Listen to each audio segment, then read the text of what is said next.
Bo día, señoras deputadas, señores deputados, persoas presentes neste salón de sesións e todos aqueles que nos siguen a través da web da institución. Celebramos sesión ordinaria do Pleno desta Corporación, hoxe día 25 de outubro de 2019.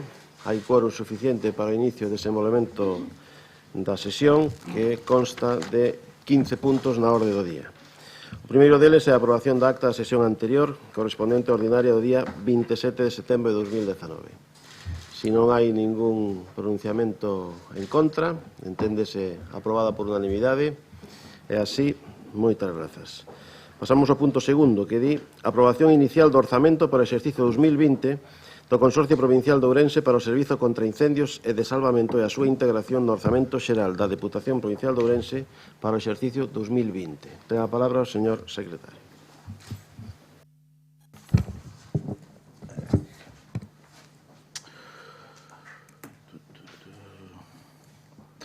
Bo día, señoras deputadas e señores deputados. Dase lectura ao ditame da Comisión Informativa, no que, co voto favorable do Grupo Popular e Democracia Orensana e as abstencións dos Grupos Socialista, do Bloque Nacionalista Galego de Ciudadanos, Partido da Ciudadanía, ditaminouse favorablemente a adopción por parte do Pleno do seguinte acordo.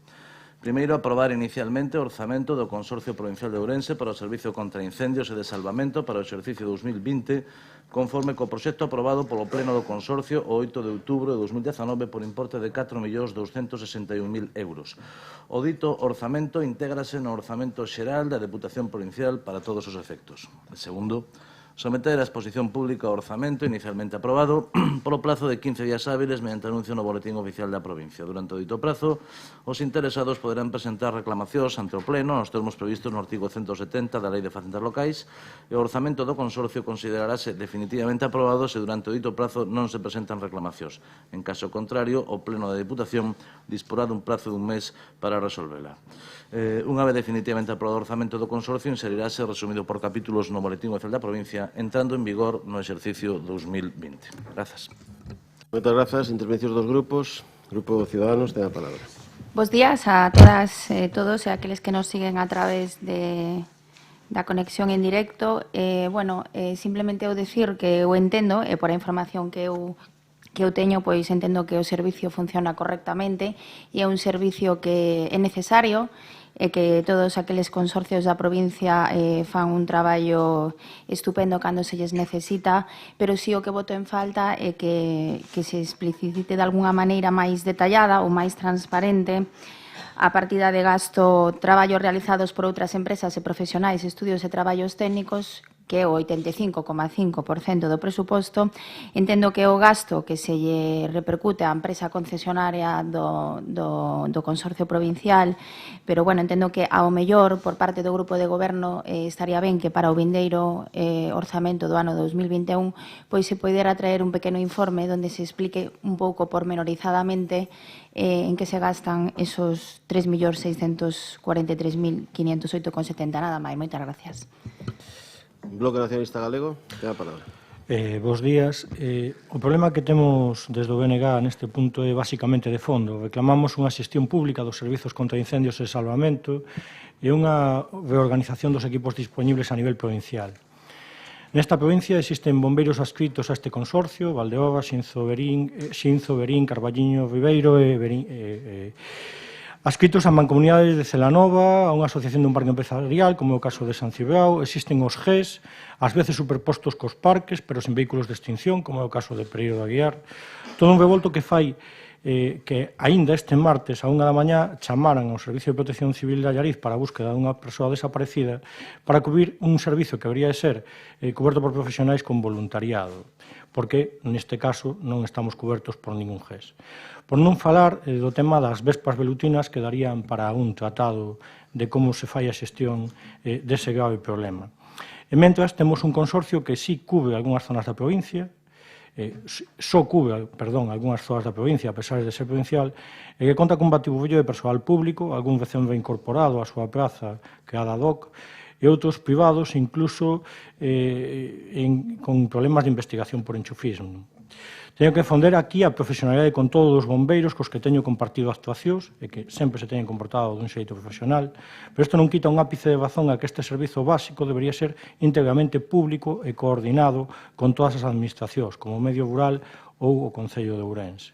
Por iso non podemos apoiar unhos presupostos de 4,2 millóns de euros para un xeito de xestionar que, dende logo, o BNG non comparte. Nada máis, moitas grazas. Grazas, Democracia Ourensana. Non fai uso do seu turno, Grupo Socialista. Sí, ten a palabra. Bo día, gracias, señor presidente, bo día a todos e a todas. O noso voto vai a ser contrario aos orzamentos do consorcio e non porque non queiramos que o consorcio non teña orzamentos para o seu funcionamento, que os ten que ter, senón polo modelo de xestión do mesmo. A xestión actual da prestación do Servicio contra Incendios e Salvamento dos parques dependentes do Consorcio Provincial de Ourense é unha xestión indirecta adxudicada a Beicar por 4 anos e 17,5 millóns de euros e comezou en febreiro do ano 2017, polo que remataría a principios do ano 2021. 4 parques, Carballiño e Ribeiro, Xinzo, Verín e Valdeorras, cun total de 73 empregados, según os datos da páxina web de Beicar, que deberían de ser máis según os pregos que estuvemos vendo, pero, bueno, en todo caso, é o que hai no momento.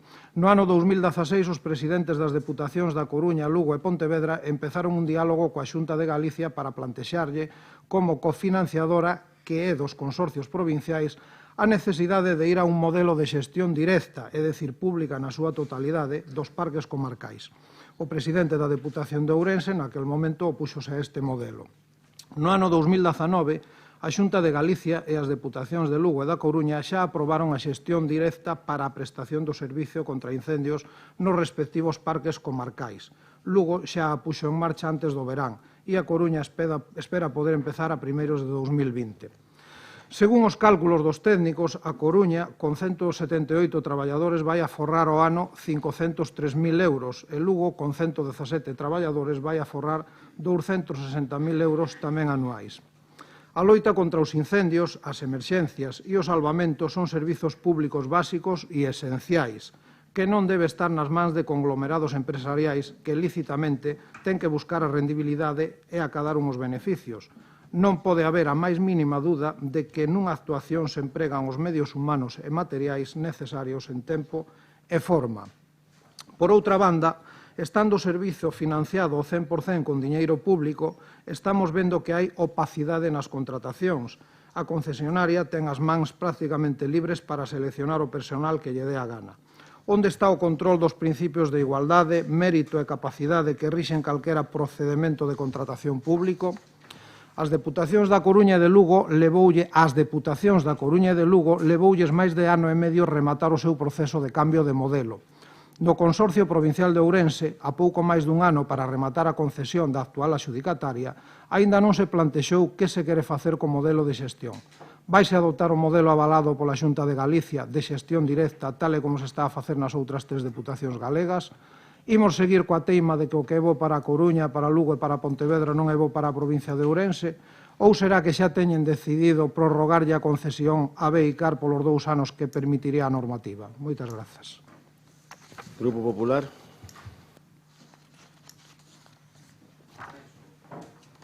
Perdón. Moi bons días, señor presidente. Todos aqueles que están presentes no salón de plenos e que nos están seguindo vía web. Bueno, empezamos por orden. Señor Bernardo Varela, se vostede dice que onte a noite o 112 os avisou ao seu grupo de protección civil, evidentemente é un erro, non o que dice vostede, sino o que fixo o 112. Entón, vostede o que ten que facer, como fixeron outros concellos da provincia, é remitir un informe ao 112 dicindo que se remitan a circular que lle mandou o Consorcio de Incendios Provincial de Ourense, onde os concellos de Allariz, a Xunqueira de Ambía pasaban a ser circunscripción do Consorcio Provincial de Incendios, e isto fai máis alá de 2 anos e medio. Por lo tanto, é responsabilidade do 112 o atender mal ese aviso. Segundo, fálame vostede da velutina. Como ben sabe, iso é competencia de medio rural. E isto é competencia da Consellería de Dirección Xeral de Emerxencias. Entonces, medio rural é o que distribúe as zonas, e, polo tanto, pregunte vostede a que zona corresponde Allariz.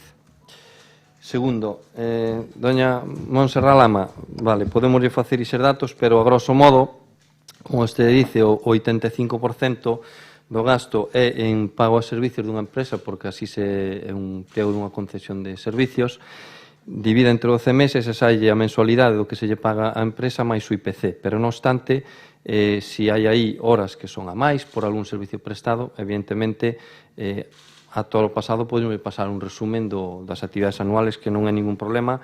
Como saben vostedes, hai transparencia total e absoluta, o señor Laurentino pode dar fe deso, que pediu un informe outro día no pleno do consorcio, e creo que en 2, 3, 4 días tuvo o informe encima da súa mau. Señor Laurentino, vai a golpe. Tomei nota aquí, vostede falou de diálogo, que a Diputación de Coruña, Lugo e Pontevedra iniciaron un diálogo para a reversión do servicio. Mire, voulle explicar. Entendo que vostede non controla o tema porque non estaba aquí. Mire, hai así uns 2 anos o Consello Galego de Relacións Laborais, a instancia da Intersindical de Bombeiros de Galicia, debido a unha reforma da lei laboral ou da lei de acceso á contratación do sector público ou da contratación pública, dos funcionarios, dixeron que para a reversión dos servicios había que facer un acordo previo entre as institucións titulares do servicio, que recordemos que o servicio non está privatizado, o servicio é titular, o servicio é público, o que está privatizado é a súa xestión, e había que facer eso, é un acordo entre eso e os traballadores das empresas concesionarias. Nesa reunión, a primeira diputación que dixo que estaba disposta a firmar ese acordo marco previo foi a Diputación de Ourense. Desde o primeiro día, as outras 3 diputacións, como vostede fala, pois non se puxeron de acordo no principio. Hasta podíalle dicir que en reunións fora non formais, pois, non é ben o que, non lle podo dicir o que ali comentaban. Pero, dende logo, dicirlle que Coruña, Lugo, sí, Lugo xa fixo a reversión do servicio, válgame Dios, se algún día nos o facemos ou vayamos facer como eles, dende logo lle vou a dicir que se nos o facemos, vámoslo facer ben, non como fixeron os de Lugo, que realmente un pouco chapuceiro. E os de Coruña están a facelo, pero dende logo os de Pontevedra, vostede notase que non estuvo naquela reunión, os de Pontevedra non. E se quere pregúntelle ao Orde Intersindical de Bombeiros que lle van a dicir que eran cal era a diputación máis oposta ao acordo marco que se estaba firmando. E se quere doulle o teléfono de Carlos López Font, que era quen levaba a negociación, e pode explicar que seguramente que lle pon bastante luz no tema. Despois xa non vou entrar no tema do aforro, nin desas cousas, porque quizás o mellor eso pode nos dar para un bo debate, e se quere un día no pleno do propio consorcio podémoslo debatir o aforro iso do que vostede fala. De feito, cando nós teñamos que tomar a decisión, que a tomaremos evidentemente, vamos a ter posiblemente por riba da mesa números. E eses números, dende logo, lle vou a dicir que non van a ser os que vostede acaba de dicir. Porque os números non son facer unha táboa de Excel e aquí sumo IVA máis beneficio industrial e do outro lado yo quito e xa o caforro. Non, os números son outra cousa. É unha concesión de servicios, leva consigo outras cousas que van máis alá do que vostede me acaba de dicir. Despois vostede dice que non sei, que acceso, que tal. Mire, simplemente vou a ler un extracto dun fallo xudicial que aquí pon. De dicha convocatoria da que fixo o pleno do consorcio pon: non se desprende que se produzca discriminación alguna por razón de nacionalidad, raza, sexo, religión, opinión o cualquier otra condición o circunstancia personal o social, siendo las bases iguales para todos los aspirantes a ocupar las plazas ofertadas. Eso pono a sentencia. Vale, si quere despois paso ya. Desestimando el recurso tramitado a instancia de los referidos contra el Consorcio Provincial de Incendio. Debemos confirmar y confirmamos dicha sentencia. Vale, en primeira e en segunda instancia. En primeira instancia, se a teño aquí, ya podo decir que pon aquí o siguiente, bueno, absuelvo a los demandados de las pretensiones en su contra esgrimidas. Si quere, sigo lle leendo, a ver se atopo aquí que tiña con outro subrayado. Que dicir, vostedes están así sempre con esa retaíla, creo que por aí va mal, e toda a documentación e información que queiran ao respecto se lle vai a pasar, evidentemente, como non pode ser de outra maneira. La conclusión final, por tanto, ha de ser la de desestimar el recurso y confirmar la sentencia de instancia. Por lo expuesto, desestimamos el recurso. Nada máis, moitas gracias. Iniciamos unha segunda quenda de intervencións. Ciudadanos non fai uso da palabra. BNG, sí. Sí, bueno, o das velutinas, como indicaba na primeira intervención, daría para un tratado, pero en realidade a Xunta o que fai é descargar a responsabilidade nos concellos, posto que non acude en ningún momento a axudarnos e se non damos chegados nidos, ali quedan por moito que yo comuniques, non? Por eso, mellor, tamén era bon que desde a Diputación se tomara alguna medida a este respecto, polo menos de presión cara a esa administración autonómica.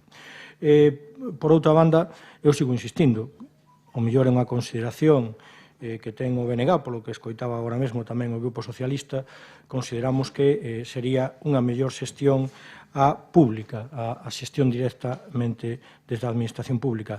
E despois, unha cousa que sí que creo que cabería reflexionar é o que comentaba do batiburrillo de distintas instancias, os GES, os servizos privados, por así decirlo, de parques empresariais, as dependentes de mancomunidades. Considero que sería interesante en algún momento artellar unha política que abranguera a toda a provincia e que deran os servizos similares a todos os cidadáns da provincia, posto que parece algo xusto. Con esa reflexión me quedo. Moitas grazas. Democracia Orensana non fai uso do seu turno. O Grupo Socialista ten a palabra. Sí, vamos a ver, señor Pablo. Con respecto ao tema do aforro, non son números feitos nunha tabla Excel por este diputado. Son números, lógicamente, feitos polos técnicos das propias deputacións da Coruña e de Lugo, polo tanto, nada que obxectar. Son números que están aí feitos polos técnicos. Si eles dicen que ese é o aforro, eu entendo que ese ten que ser o aforro, senón non chegarían a esas conclusións. Con respecto ás denuncias públicas de irregularidades feitas pola mesa, eu me remito ao que fixo a Mesa Intersindical de Bombeiros de Galicia. Eu tampouco son coñecedor directo de todas esas denuncias, non falo de denuncias judiciais, que tamén as houbo, senón de denuncias públicas de irregularidades con respecto aos procesos de selección, e vostede é coñecedor delas, porque chegaron no seu momento, polo que a min se me transmitiu. Probas de acceso a porta pechada, onde só acceden os participantes, tempos adulterados nos procesos de selección, exclusión de concursantes en causas justificadas. Non son palabras miñas, son palabras do responsable da Mesa Intersindical de Bombeiros de Galicia. E logo, pois, bueno, recientemente, deste brau, temos por aí as conversas telefónicas que a UDEF pois ten rexistrado e así o traspasou a famosa enredadera, trama enredadera. Bueno, pues el único que va a entrar es él, cómo hace las prácticas tu hijo sin carné, etcétera, etcétera. Si eso non é nepotismo, si eso non é enchufismo, a ver que é o enchufismo e que é o nepotismo. Simplemente nós o que pretendemos con esta intervención é a de abrir ese debate de que desde esta Deputación, pois, se é posible, que se inicie ese estudo de xestión pública, xestión privada. Desde logo o PSOE está pola xestión pública, a xestión privada xa sabemos como funciona, e, dende logo, en toda España vostede sabe tamén que a inmensa maioría dos parques de bombeiros son servizos públicos de xestión pública. Privatizados hai moi pouquiños, e vostede tamén o sabe, e, bueno, mantémonos aquí en Ourense, e a pregunta, volvo a repetir, é a mesma. É dicir, Beicar ten esa posibilidade, ou temos esa posibilidade desde a Diputación de concederlle esa prórroga dentro de un ano. Concederemos, ya non ya concederemos, ou iniciaremos o procedimento, e esa é simplemente a cuestión, e nada máis. Moitas gracias. Grupo Popular. Pois rematando, bueno, aquí o que traemos a votación é a aprobación do presupuesto do Consorcio de Incendios de 4.261.000 euros, que o dividimos en tres partes, que é o personal propio, gastos correntes das nosas infraestructuras, o pago a empresa que fai o servicio e a renovación de infraestructuras e material, o que fan, sin duda, que o noso consorcio, tal e como palabras súas, sexa o mellor de Galicia, o que mellor funciona, en este momento sexa un referente, sin duda, para as outras diputacións, e iso o demostran as chamadas que temos para ver como nos estamos organizando o servicio, como estamos facendo.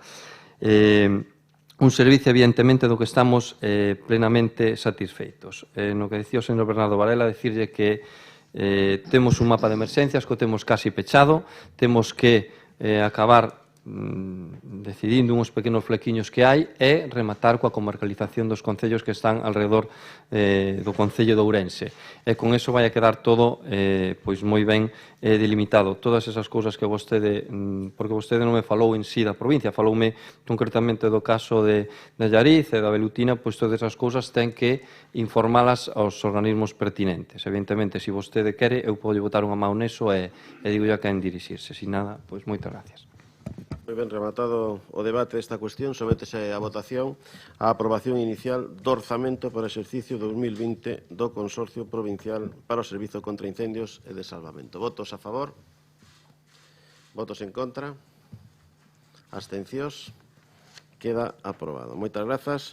Pasamos ao punto 3, que di modificación da ordenanza fiscal reguladora das taxas do Servizo Intermunicipal Delegado de Recollida, Tratamento e Eliminación de Residuos Sólidos Urbanos e dos puntos limpos da provincia de Ourense. Ten a palabra o señor secretario.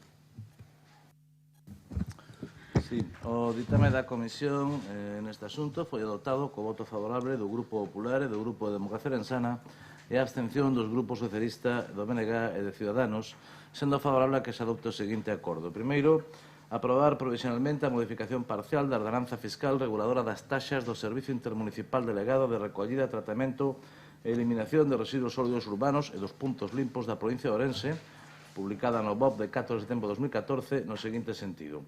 En primeiro lugar, vou resumir facendo alusión ao seu contido, modifícase o artigo 1.1, quedando redactado do xeito que obra no seu poder, actualizándose o ámbito de aplicación da ordenanza, é dicir, os termos municipais nos que se dá aplicación por incorporación dos novos concellos que se adiren a ela.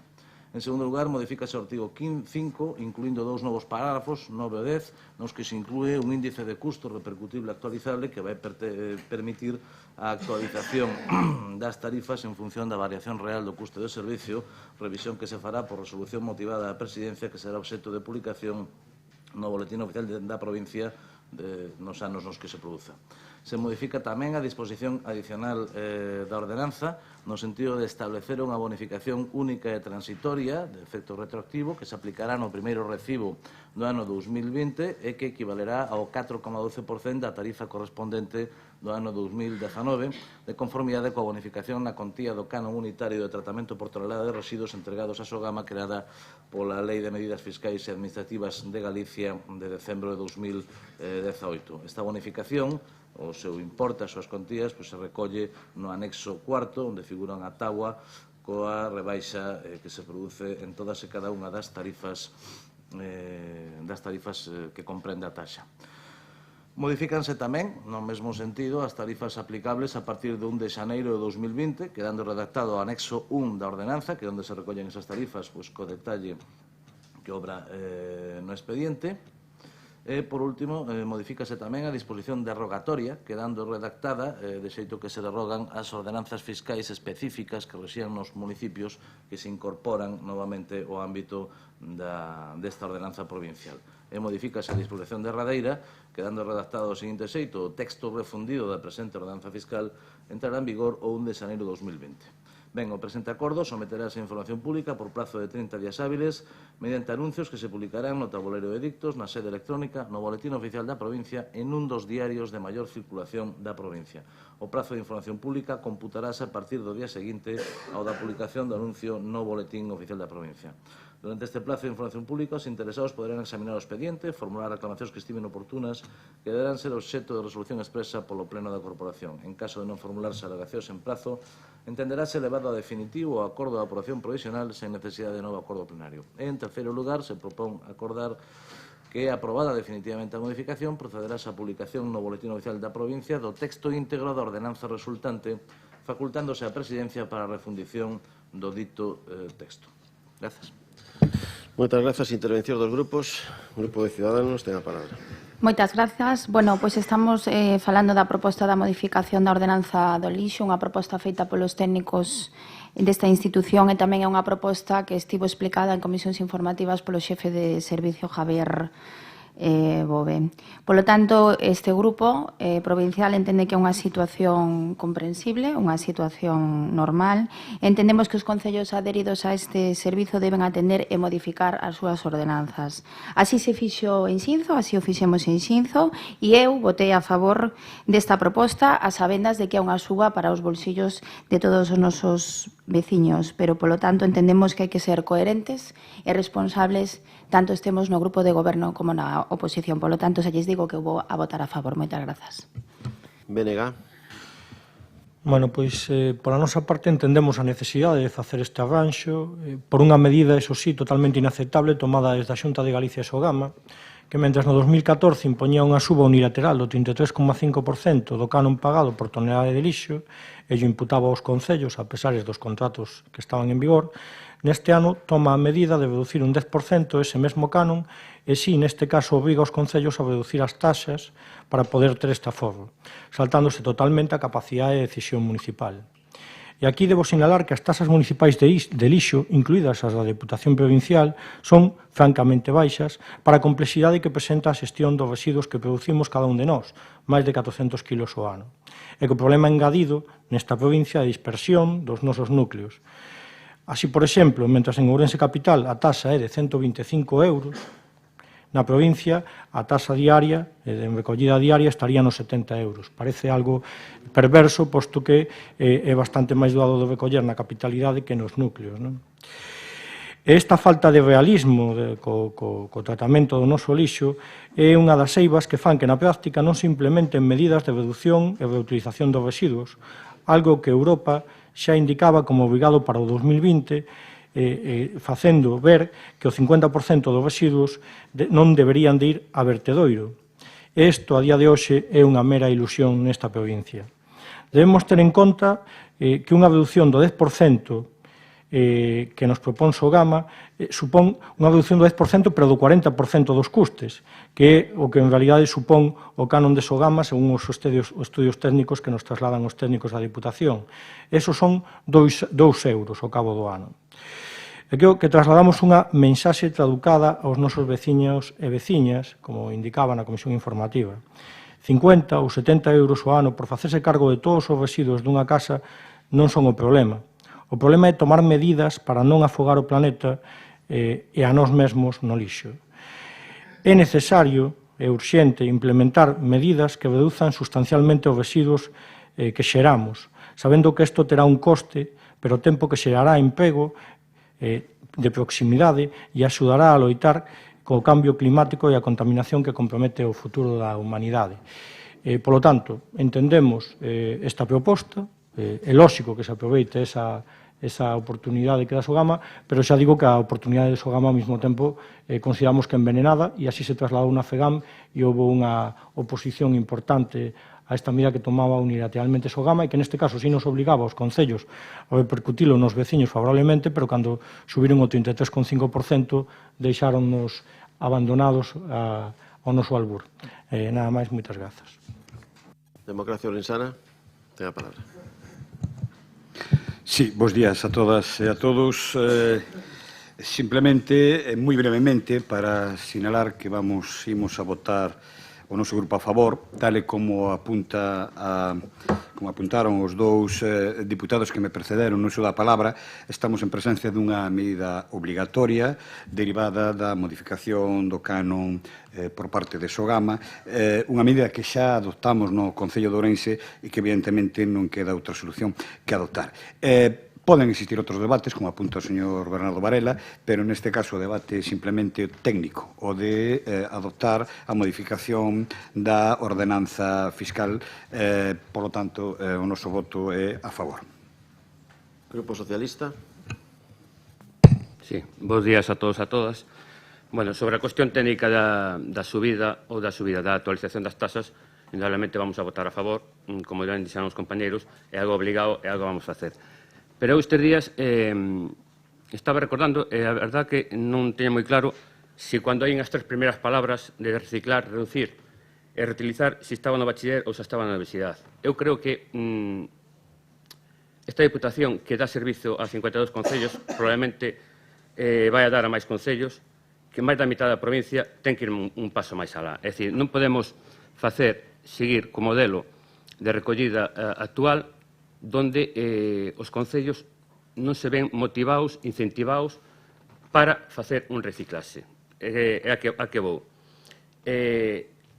Estamos vendo sistematicamente como anualmente a Deputación fai a recollida, fai a recaudación simplemente por tema poblacional e chega un momento dado e fai a liquidación aos concellos. Independentemente que un concello que está preto ao concello do lado faga planes de reciclaxe ou faga planes máis ambiciosos nese senso.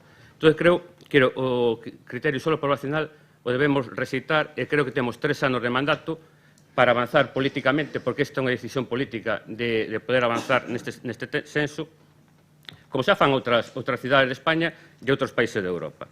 Entón, eu creo que nestes 3 anos temos que ser capaces de poñer unha solución encima da mesa para evitar isto. Por certo, engadindo co debate anterior, esta é unha xestión pública que funciona nos concellos.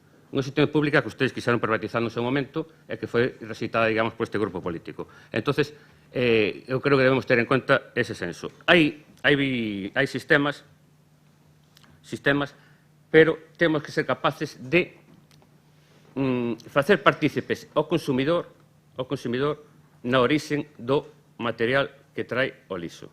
É dicir, se nós, neste momento, seguimos con este sistema, probablemente nin o veciño na súa compra diaria, ni na súa levada ao lixo, ni na súa reciclaxe, vai estar incentivado en ningún momento. Por lo tanto, nós instamos a Diputación a que nestes 3 anos de mandato podamos ter, digamos, un modelo superable ao que temos actualmente. Moitas gracias. Grupo Popular. Bo día, gracias, presidente. Bos días a todos e a todas e a quen nos está seguindo a través da web desta institución. Vou a ser moi breve, a cousa está bastante clara, xa se dixo aquí. En todo caso, direi algúns datos a efectos de clarificar o porqué desta decisión. Xa se dixo aquí, ou se apuntou, que se trata de modificar a ordenanza fiscal reguladora da recollida do lixo e dos puntos limpos a fin de repercutir nas tarifas vixentes a bonificación do canon de Sogama. Para elo hai que cumprir 2 condicións esencialmente antes do 28 de febreiro do ano 20. E esas cuales son? Pois reducción do lixo, algo que temos que tender, como se apuntou aquí, e aumento da recollida selectiva, que tamén temos que potenciala decididamente. E logo repercutir, como tamén se apuntou aquí, o 10% de bonificación que aprobou a Xunta e nos ofrece Sogama, minorando as tarifas previstas na ordenanza vixente. E que modificacións se inclúen nesta proposta? As direi tamén brevemente. Rebaixa de todas as tarifas previstas na ordenanza nun 4,12%, xa se apuntaba no dictamen da Comisión, dado que o peso que o canon de Sogama tiña no ano 2018 no custe total do servicio era precisamente dun 41,20%. Modifícase a disposición adicional da ordenanza, como consta no dictamen, na que se di literalmente que se establece unha bonificación única e transitoria a aplicar no primeiro, ou único, depende se fracciona o recibo ou se hai un solo recibo, do ano 2020 equivalente ao 4,12% da tarifa correspondente ao ano 2019. É dicir, no ano 2020 habrá a reducción que correspondía ao recibo do ano 19 e a correspondente ao ano 20. E, por dar un exemplo, a rebaixa é pequena, pero aí está.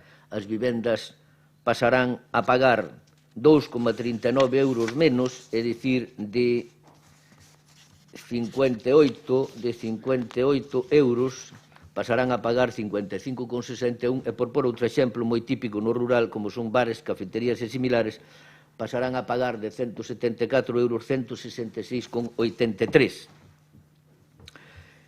Inclúese tamén unha fórmula automática de revisión, importante este dato, das tarifas ao estar prohibida a actualización, que tiñamos todos a costume, do IPC de cada ano. E quero dicir tamén que os custes revisables, de acordo con esta fórmula, os que nos podemos ater ou supoñen o 95% do custe e o non revisables aproximadamente o 5%. Modifícase tamén o ámbito da aplicación da ordenanza, abarcando 37 concellos da provincia dos 52 aos que se lle presta o servicio neste momento. 15 teñen as súas propias ordenanzas, bueno, máis ben 14, porque hai un concello nesta provincia, non vou a dicir o nombre porque a riqueza parece que existe en algún, non cobra a recollida de lixo. E tamén adianto que neste momento a área de medio ambiente está facendo estudios, algúns deles moi avanzados, para a incorporación de 8, 9 concellos máis a este servicio. Polo tanto, pasaríamos de prestarlle o servicio de, en vez de 52 concellos, ata pode que no ano 20 que sean 61. En resumen, todos adiren a esta modificación, salvo Toén, e digo Toén, referíndome a os que tiñan ordenanza aprobada por esta Deputación Provincial. E quero dicir tamén que 2 concellos, Padrén de Chandrexa, non modifican a ordenanza, autonomía municipal, como non, e xa digo, hai algún concello que non cobra o lixo, polo tanto non ten nada que modificar. Ora, si, repercutiránselle os custes que correspondan, que non temos por que sufrir os demais concellos aos que nos prestan o servicio. E nada máis, moitas gracias. Algúnha outra intervención? Na segunda quenda abrimos. Pois, se non se plantexa, sométese a votación esta modificación da ordenanza fiscal reguladora das taxas do Servicio Intermunicipal Delegado de Recollida, Tratamento e Eliminación de Residuos Sólidos Urbans e dos puntos limpos da provincia de Ourense. Votos a favor? Unanimidade. Moitas grazas. Os puntos 4, 5 e 6 da orde do día, segundo acordamos na Xunta de Portavoces, imos a debatilos conxuntamente. Por suposto, a votación será separada. O punto 4 é a aprobación da segunda adenda modificativa e prórroga do convenio asinado entre a Confederación Hidrográfica do Miño Sil, a Deputación Provincial e o Concello de Bande para o financiamento, execución e entrega para o seu mantemento e conservación das obras do proxecto de prolongación do acondicionamento das marxes do río Badello ao seu paso polo núcleo de Bande. O punto 5 é a aprobación da modificación do convenio asinado entre a Confederación Hidrográfica, a Deputación e o Concello da Veiga para o financiamento, execución e entrega para o seu mantemento e conservación das obras do proxecto de acondicionamento, protección e mellora da conectividade das marxes do río Xares ao seu paso polos núcleos de Xares, Ponte e Baños, na Veiga, Ourense. E o punto 6 é a aprobación da adenda modificativa do convenio asinado entre a Confederación Hidrográfica, a Deputación e o Concello de Esgos para o financiamento, execución e entrega para o seu mantemento e conservación das obras do proxecto de paseo fluvial entre Tarreirigo e o núcleo de Esgos. Procede entón o debate conxunto. Ten a palabra en primeiro lugar o Grupo de Ciudadanos. Cando queira. Simplemente decir que vou a votar a favor das tres modificacións do convenio asinado entre a Confederación e os 3 distintos concellos. Nada máis, moitas gracias. Grazas. BNG. Neste caso entendemos que é algo beneficioso para os concellos, posto que o que se fai é trasladar partidas orzamentarias que senón de outro xeito se perderían, polo tanto tamén vamos a votar a favor. Grazas. Democracia Ourensana. Sí, tamén anunciamos o noso voto favorable. Grupo Socialista. Bo día a todos e a todas. Grazas, señor presidente. Dicir que son convenios que veñen de atrás, aínda que os convenios de agora, sen dúbida, son máis plurais. Nós imos respetar esta modificación para facilitar a súa execución, acordada entre as 3 entidades, pero tamén queremos aproveitar esta ocasión para felicitar a Presidencia da Confederación, por estar á altura das necesidades da provincia sen mirar o color, non como o que está a pasar nesta institución, onde se concede unha axuda a un concello e tras as eleccións perde o Partido Popular e se lle retira a axuda para outro concello onde se gaña. Un claro exemplo de cales son as motivacións, pero en todo caso, dicir que nós imos facilitar a aprobación desta modificación. Grupo Popular. Señor presidente, trátase simplemente dun reaxuste de anualidades que nos plantexa a Confederación e os propios concellos, respeto máximo a esas decisións e querido compañeiro, o da pluralidade vamos deixar así. Moitas gracias. Moitas gracias. Se non hai segunda quenda de intervencións, entonces imos a votar, en primeiro lugar, o punto 4 en relación co proxecto no Concello de Bande. Votos a favor da aprobación. Votos en contra. Abstencións. Queda aprobado. Punto 4. Punto 5. Concello na Veiga. Votos a favor. Votos en contra. Non hai. Abstencións. Queda aprobado. E punto 6. Concello de Esgos. Votos a favor. En contra. Non hai. Abstencións? Queda aprobado. Moitas grazas. Punto sétimo. Cambio de data da sesión ordinaria das comisións informativas e do pleno ordinario do mes de decembro de 2019. Ten a palabra o señor secretario. Sí, doulle lectura a proposición da Presidencia respecto a esta cuestión, na que se di que, conforme co acordado no pleno extraordinario de organización de 16 de xullo de 2019, o pleno ordinario da Deputación debe ter lugar o último venres de cada mes. No caso do pleno ordinario do mes de decembro de 2019, a dita data coincide co 27 de decembro. Dada a coincidencia da citada data co período Nadal, esta Presidencia considera máis aceitado trasladar a data de realización deste pleno para o día 20 de decembro, pasando as comisións informativas a realizarse os días 11 e 12 de decembro. E polo exposto, a Presidencia propón que tras a ratificación da inclusión do asunto na orde do día, ou non ter sido dictaminado polas comisións informativas, por parte do Pleno se adopte o seguinte acordo: fixar a data de celebración do Pleno ordinario do mes de decembro para o día 20 de decembro de 2019, venres, ás 10 horas. As comisións informativas ordinarias terán lugar os días 11 e 12 de decembro de 2019 pola mesma orde que no resto dos meses. Moitas gracias. Alguna intervención neste punto? Se non hai, entón sométese a votación este cambio de data. Votos a favor?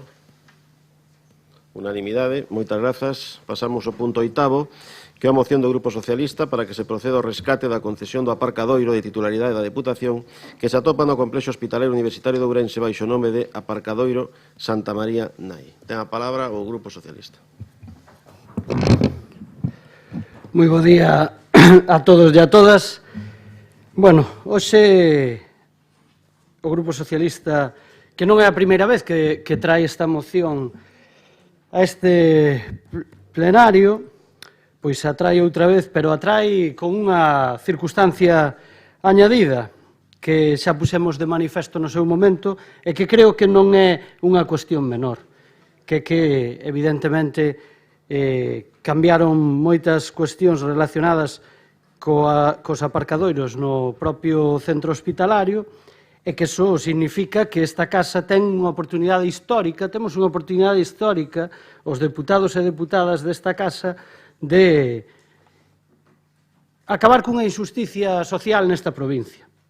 Unha injusticia que se ven dando desde fai máis de 20 anos, porque isto non deixa de ser unha concesión que está en mans privadas e que evidentemente está feita en terreos públicos desta institución. Se ten debatido moitas veces, pero que esa realidade non pode facer por máis tempo que miremos para outro lado. Porque é verdade que no seu momento se plantexa esta necesidade e que se fai unha pequena chapuza, que logo diremos o porqué, nunha propia obra que foi obxecto da concesión e que despois se concede esa xestión á mesma empresa que fai a obra, que, polo tanto, xa sería unha irregularidade manifesta. Pero, bueno, como non estamos aquí somente para falar de pasado, senón de futuro, o que decimos é que o noso grupo intenta que esta concesión sexa rescatada por esta institución.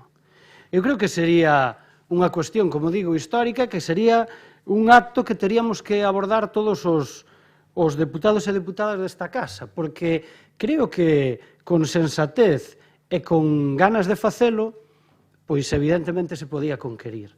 E se podía conquerir porque todas estas cuestións sempre son susceptibles de negociación. Algúns compañeiros e compañeiras falaron de que tiñamos que ter datos en riba da mesa para abordar este tema, datos económicos, non? Porque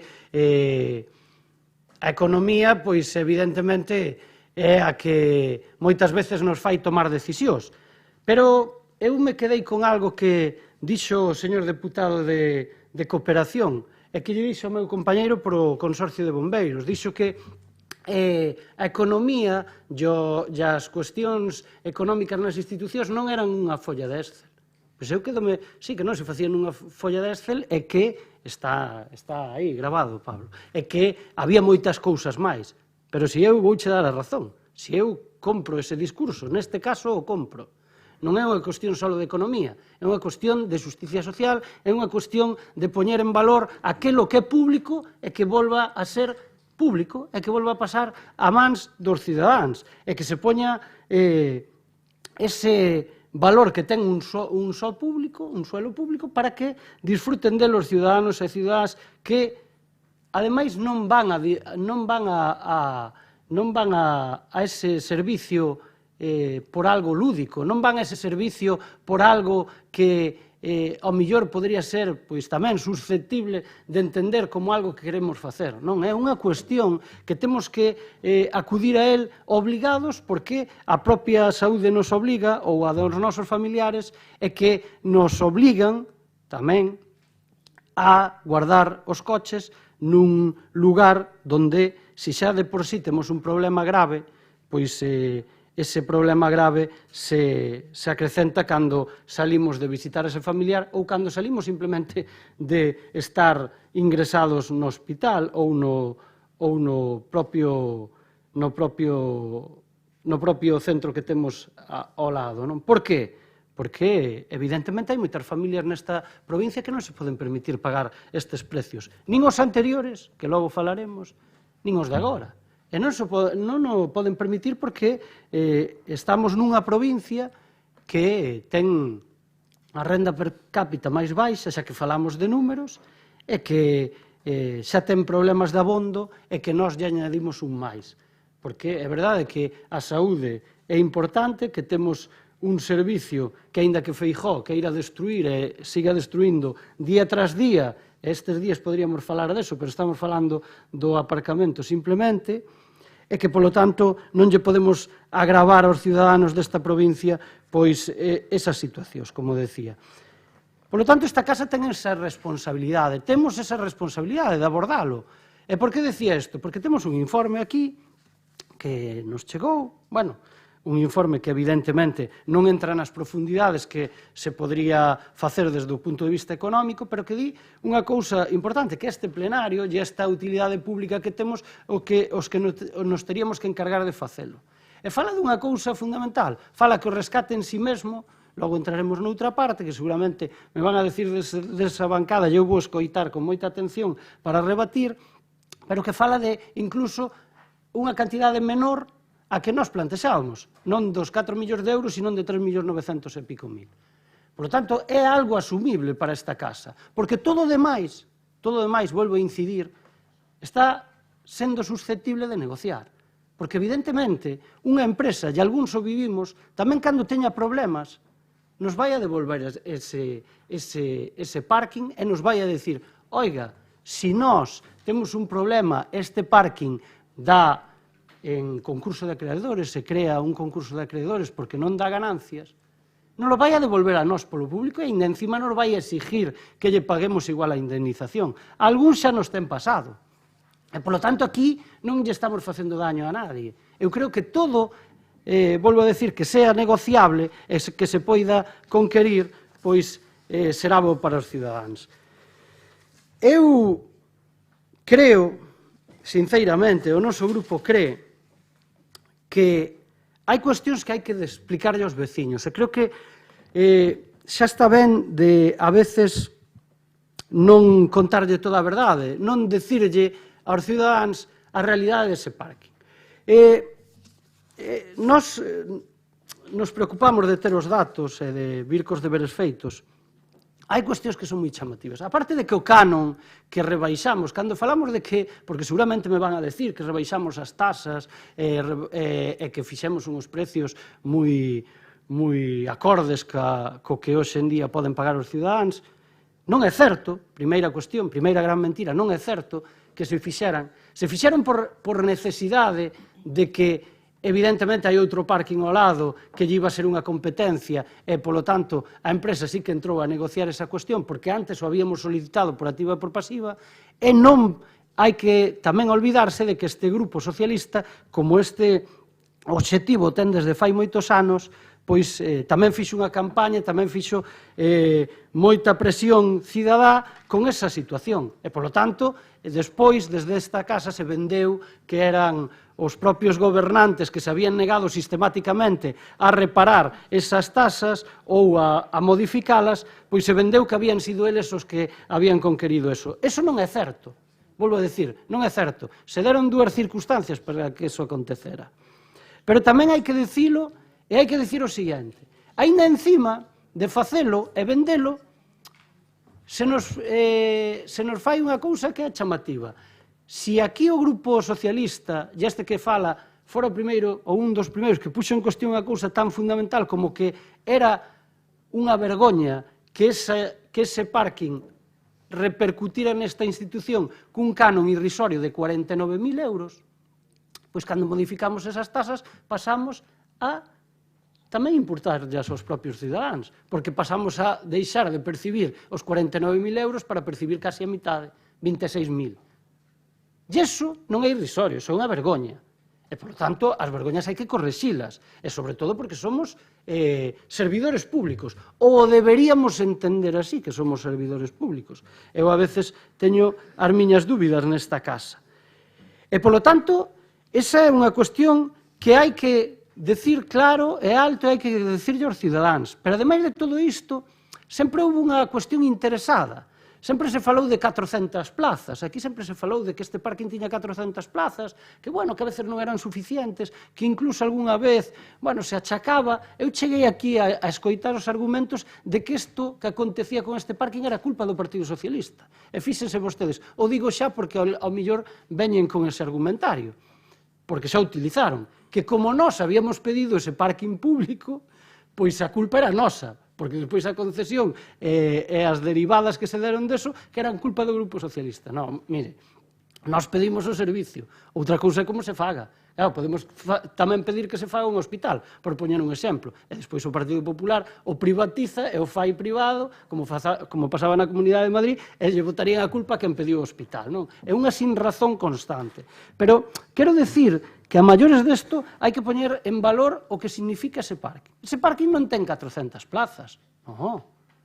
Por iso, cando se dice que, bueno, que a rendabilidade era dudosa, non. Ese parking ten 966 plazas. Para que todos os ciudadanos que nos están escoitando se enteren.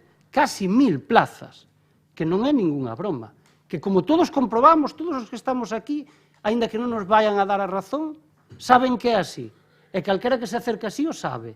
Hai unha rotación masiva, aínda hoxe en día. Masiva. Só hai que poñerse na entrada e na saída do parking para ver a rotación que hai aí. E 1000 plazas, casi 1000 plazas. E digo casi porque desas 966, 146 teñen un convenio do Sergas, que, por certo, tamén é así, e nós non vamos a ser quen, xa o temos dito noutras ocasións, que non defendamos os traballadores, pero que en certa medida tamén é injusto con respecto aos cidadáns, porque os traballadores pagan menos que paga un cidadán da pé. E isto tamén é así, con ese convenio que existe.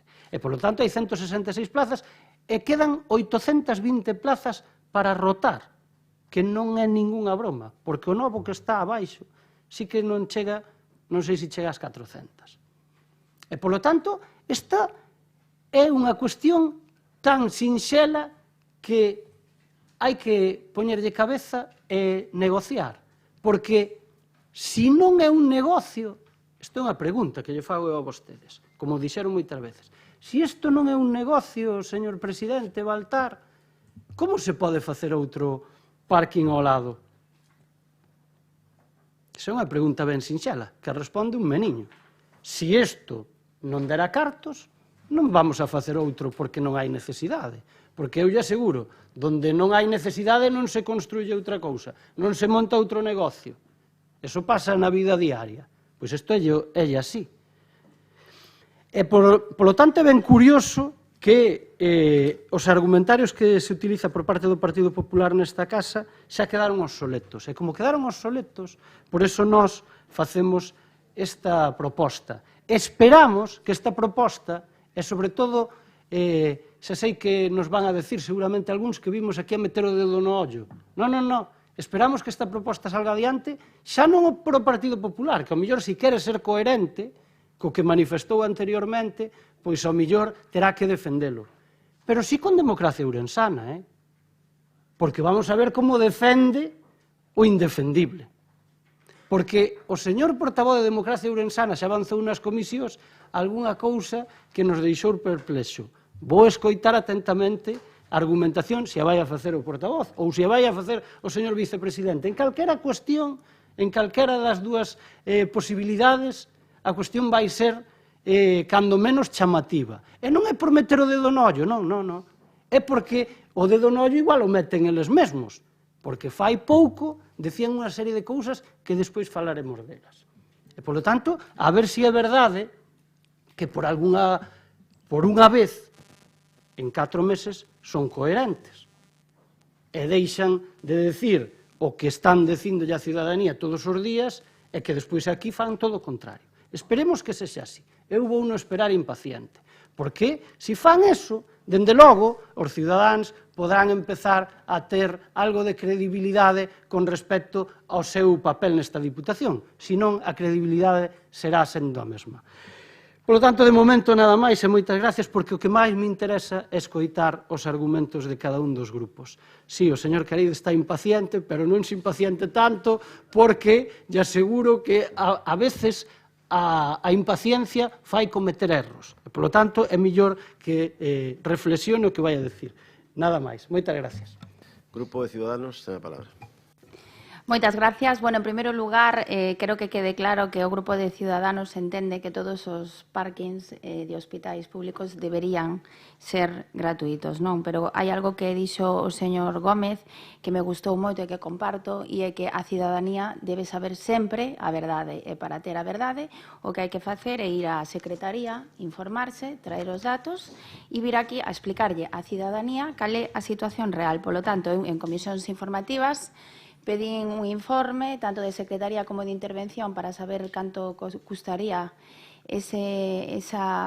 retirar esa concesión á empresa. Dende logo non está a cantidade total, non, porque estamos falando dun custe lucro cesante que non se pode esgrimir dende a Secretaría ou Intervención da Diputación. Polo tanto, facendo un pelín de memoria histórica, o 24 de xullo de 1998, neste plenario, tomouse unha decisión seguramente errónea, que foi firmar con Copasa esos 48 anos de concesión do parking.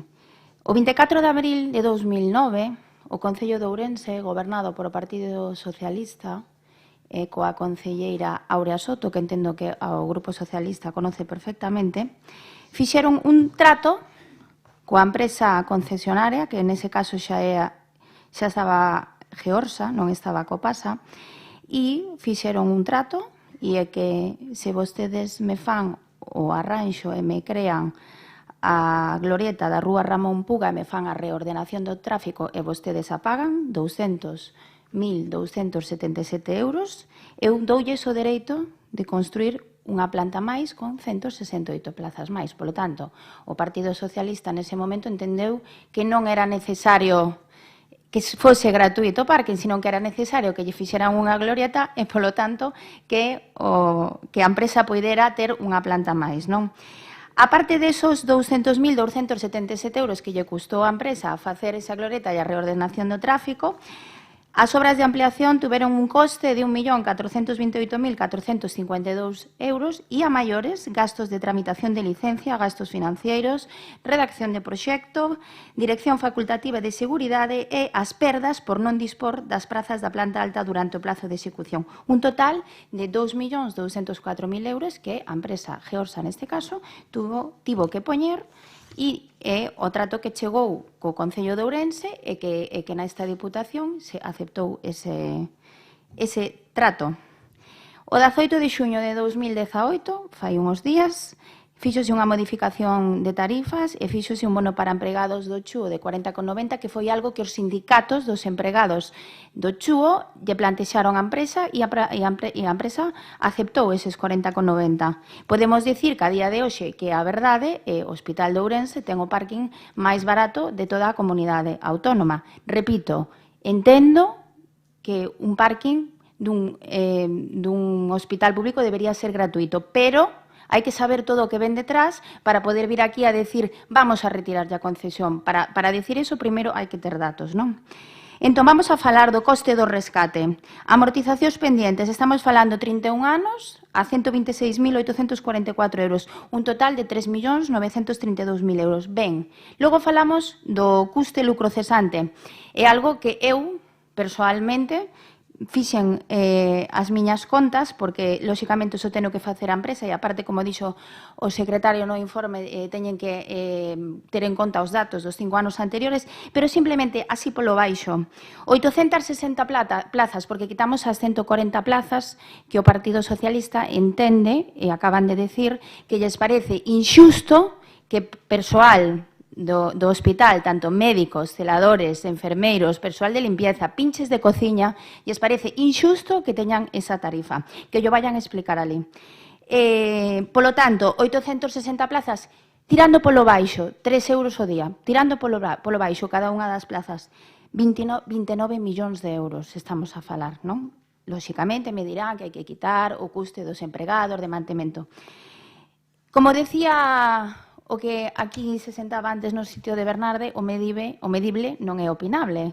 Polo tanto, eu considero que a cidadanía sempre hai que trasladarlle a verdade. Repito, encantaríame que o parking fose gratuito. Encantaríame que o 24 de xullo de 1998 aquí se houbera tomado outro acordo. Non se fixo, polo tanto, nos temos que intentar arranxar a situación o mellor que se poida, e así se fixo rebaixando as tarifas.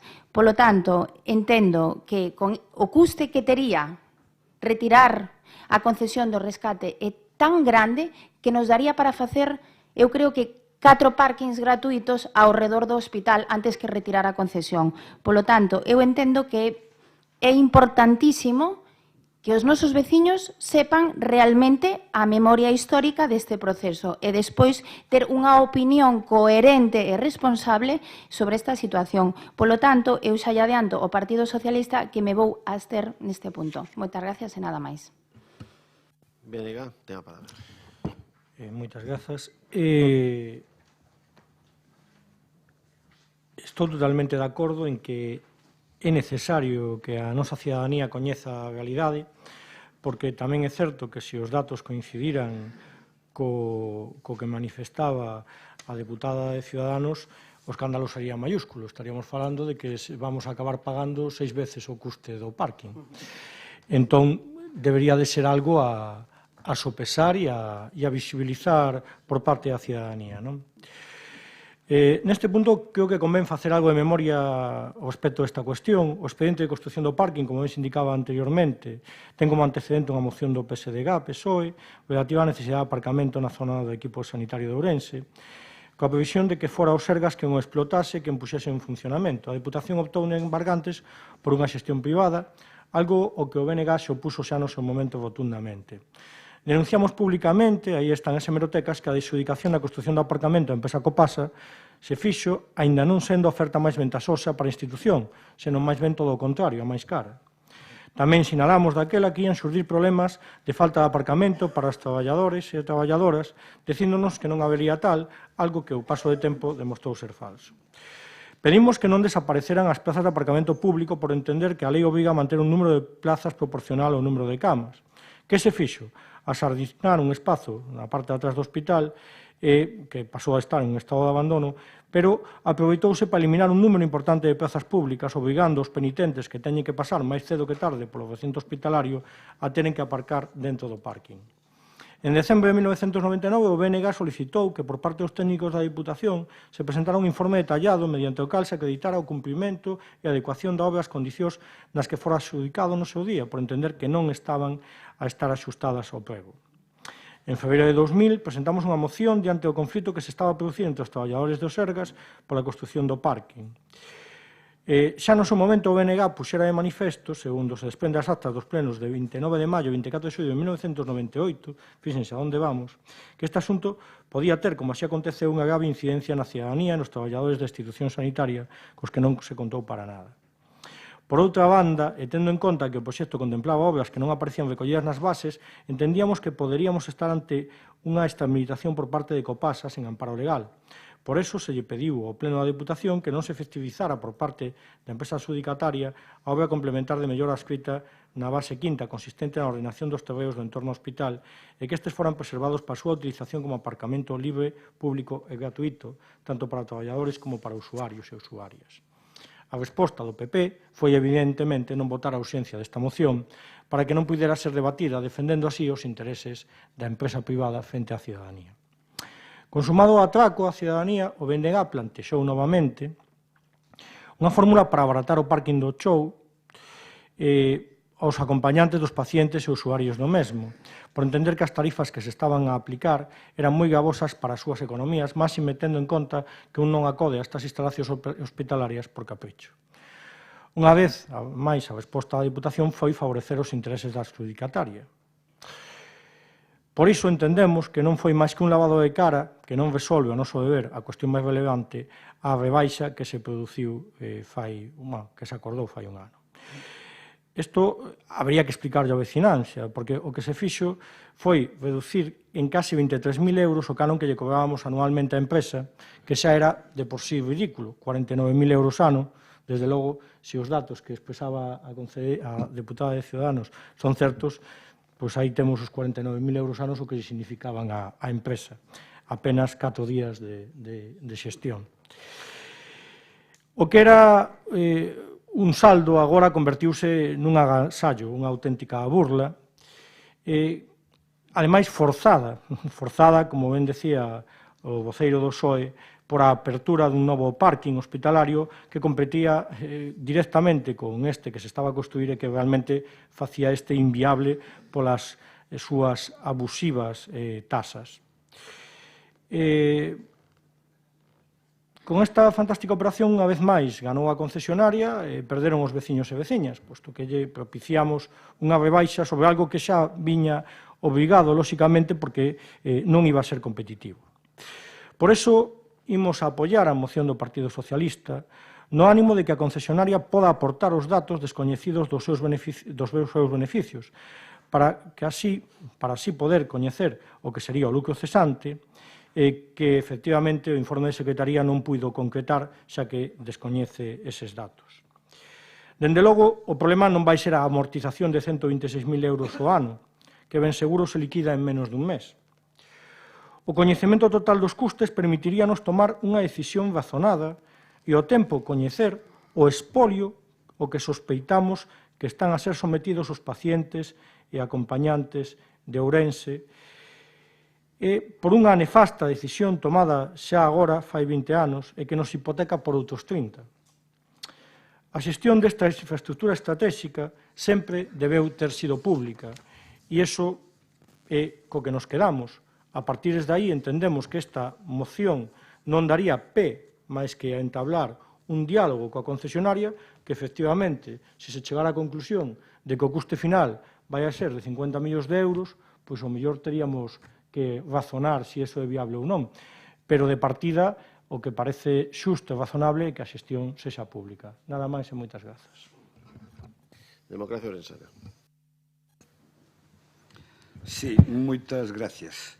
Bueno, en primer lugar, eu non sei, vostede que escoitou na comisión informativa, señor Ignacio Gómez, porque non está usted na comisión informativa e eu ali non interviñen nin din ninguna explicación en relación con esta cuestión. Entón, sorprendeme un pouco que diga que xa escoitaron alguna manifestación pola nosa parte, porque non houve así. Tampouco, non sei, eu estou na comisión, sei se falei ou non falei, vamos, o sea que non sei por que ven a dicir vostede ahora iso. En segundo lugar, seguro que nunca escoitaría de Democracia Orensana falar da gratuidade do parking de Santa María Nai. Escoitaría falar do ridículo que é o canon, de que era un parking excesivamente caro, pero a gratuidade non é a filosofía en moitas cousas e por eso somos criticados ás veces Democracia Orensana. Non se ría. Falamos de alternativas como aparcamentos disasorios, das que lle vou falar agora na moción. Eu non vou entrar a facer política, eu vou a vir aquí a dicir razonablemente porque entendo que non se debe rescatar o parque de Santa María, do parque do complexo hospitalario, para poñelo a disposición da ciudadanía de un xeito gratuito. E hai motivos obxectivos e, como dice a compañeira diputada de Ciudadanos, o que é medible non é opinable. Estou retomando a propia expresión do señor Pérez Jaco. Mira, efectivamente, como se di na exposición de motivos da moción, a concesión da explotación da construción do parking de Santa María Nai, logo da construción, que é un modelo habitual na contratación pública. Sorprende que usted diga que prácticamente parece ilegal que se dé a construción a unha empresa para que despois explote. Non, iso é o normal, é unha das formas de financiación deste tipo de operacións. Deuselle a empresa Copasa por un período inicial de 48 anos que despois, efectivamente, se ampliou hasta os 50, pasando os dereitos á sociedade Georsa. Tamén é certo, e así faise constar tamén na exposición de motivos da propia moción, que din ustedes literalmente, o custe para as arcas públicas do rescate desta concesión é descoñecido, a pesar de que os grupos da oposición solicitaron en reiteradas ocasións un informe económico que aclarase esta cuestión. Bueno, pois xa só o feito de descoñecer o custo do rescate fai que non sexa posible apoiar este acordo, porque non coñecemos o custe económico real, e, por lo tanto, a risco de que este sea excesivamente elevado, non vamos a comprometer a estabilidade orzamentaria agora sin ter datos obxectivos para tomar unha decisión. Na comisión informativa, isto é o que pasou, non o que vostede di que pudo pasar, o que lle contaron, o que sucedeu é que a diputada de Ciudadanos, coa adhesión do diputado do BNG, solicitou que se recabase un informe polo señor secretario respecto da concesión a que se refire esta moción. Onte recibín eu, supoño que o resto dos grupos, o dito informe do señor secretario, e aquí hai unha serie de cuestións que hai que suñeliñar, e falamos de que a cidadanía se entere, pois vai se enterar. O primeiro dice, o rescate, que evidentemente é viable legalmente, implica que se faga atendendo a razóns de interese público, o que supón que a Diputación ten que asumir a xestión directa, o cual quer dicir que polos seus propios medios de servicio. Isto conleva, como primeira medida, a subrogación do personal, que a concesionaria tiña, bueno, sean 2, 3, os que sexan, pero en principio estou falando dun punto de vista abstracto e objetivo do que supón esta cuestión. Tense que facer cargo do custe de mantemento deste servicio, pero o peor de todo é que sin contrapartida, porque o rescate vaise facer, porque a proposta é para que o parking sexa gratuito. Isto implica un incremento de gasto orzamentario, máis ou menos, pero hai que coñecelo. Se ben ese incremento de gastos, evidentemente, perfectamente asumible, non deixa de ser un servicio á cidadanía, evidentemente, podemos aceptar o que é dudosamente asumible é o custo efectivo do rescate, en termos de indemnizacións á concesionaria polas amortizacións pendentes, pero tamén en relación co dano emerxente e o lucro cesante que haberá que abonarlle tamén á concesionaria. No seu informe, señor secretario, como xa avanzaron a diputada de Ciudadanos, dice que o abeiro da propia lei de contratos do sector público o custe de amortización calcúlase en 126.844,69 euros anuales polos anos que faltan de concesión, que son 31, o que nos leva a un custe, solo por esta partida, de 3.932.185,39 euros, casi 4 millóns de euros. Isto é absolutamente indubitado, é un dato absolutamente objetivo que está aí. Pero aparte deste dato, porque está no contrato, aparte deste dato, descoñecemos o dato máis importante, que é a partida das indemnizacións polas perdas que lle causaría o rescate, incluídos os beneficios futuros que deixaría de percibir, e que se determinan conforme disposta no artigo 174 da Lei de Contratos do Sector Público. E esta cantidade, vostede bote contas polos 31 anos que leva, pode supoñer alo menos de manterse o nivel de beneficio calculado nos 126.000 euros, o que falaba antes do custo de amortización, outros 4 millóns máis. Pero que esa cantidade pode ser incluso superior. Entón, estamos falando, ao mellor, dun mínimo de 8 millóns ou 10 millóns de euros que hai que ser razonablemente valorar si merece a pena facer ese rescate. Bueno, non sei, eu estou dando a miña opinión, usted terá outra, pero respeta a miña mentre falo e non faga gestos como é habitual con intención de... Bueno, non, eu estou dicindo que neste momento estamos falando dun mínimo de 8 millóns de euros para rescatar un parking e poñer a disposición da cidadanía, co cual pode haber outras solucións. E, de feito, hainas, porque estamos falando dun tema que afecta a Deputación, pero afecta de cheo o Concello de Ourense, e despois vou a comentar como esta proposta choca frontalmente contra os seus compañeiros de grupo no Concello de Ourense. Agora eu vou explicar. Mire, nós estamos traballando nun proxecto global de outras solucións de mobilidade na cidade de Ourense do que eu son responsable como concelleiro de infraestructuras e mobilidade. En primeiro lugar, solucións que poden afectar ou relacionarse como alternativas á proposta que teñen vostedes aquí. Traballamos nun proxecto global de aparcadoiros disuasorios en superficie de carácter gratuito. Non sei por que fai vostede esa percepción tan despreceptiva de madre mía, cando teño o apoio dos seus compañeros socialistas en Ourense neste esforzo. Bueno, deixenme seguir expoñendo o tema. Vamos a ver, neste momento estamos inventariando terreos para a súa posible localización. Hubo unha modificación no Pexón Vicente de Ourense do ano 1986 que se foi elevada a cabo no 12, no que se permite o uso provisional de aparcadoiros e establecimentos en terreos pendentes de desenrolo urbanístico. No entorno do complexo hospitalero de Ourense temos localizadas hasta 4 ubicacións para posibles aparcadeiros, eso que lle chaman despreciativamente en algúns lados Leiras Park. Bueno, para aparcamentos disuasorios que poderían axudar ao tema. Estamos promovendo dende a Consellería de Infraestructuras do Concello de Ourense un programa de construción de novos parques actualmente en estudio de ecualización, estudio económico e sistemas de xestión. E entre elos hai algúns que están no entorno preto do complexo hospitalario. Como ben dixo vostede antes, o parque sobre o que se refere esta moción tuvo que baixar os seus precios pola competencia que lle supuña a apertura do novo parque. A irrupción de novos parques no entorno vai tamén a supoñer a baixada deses precios.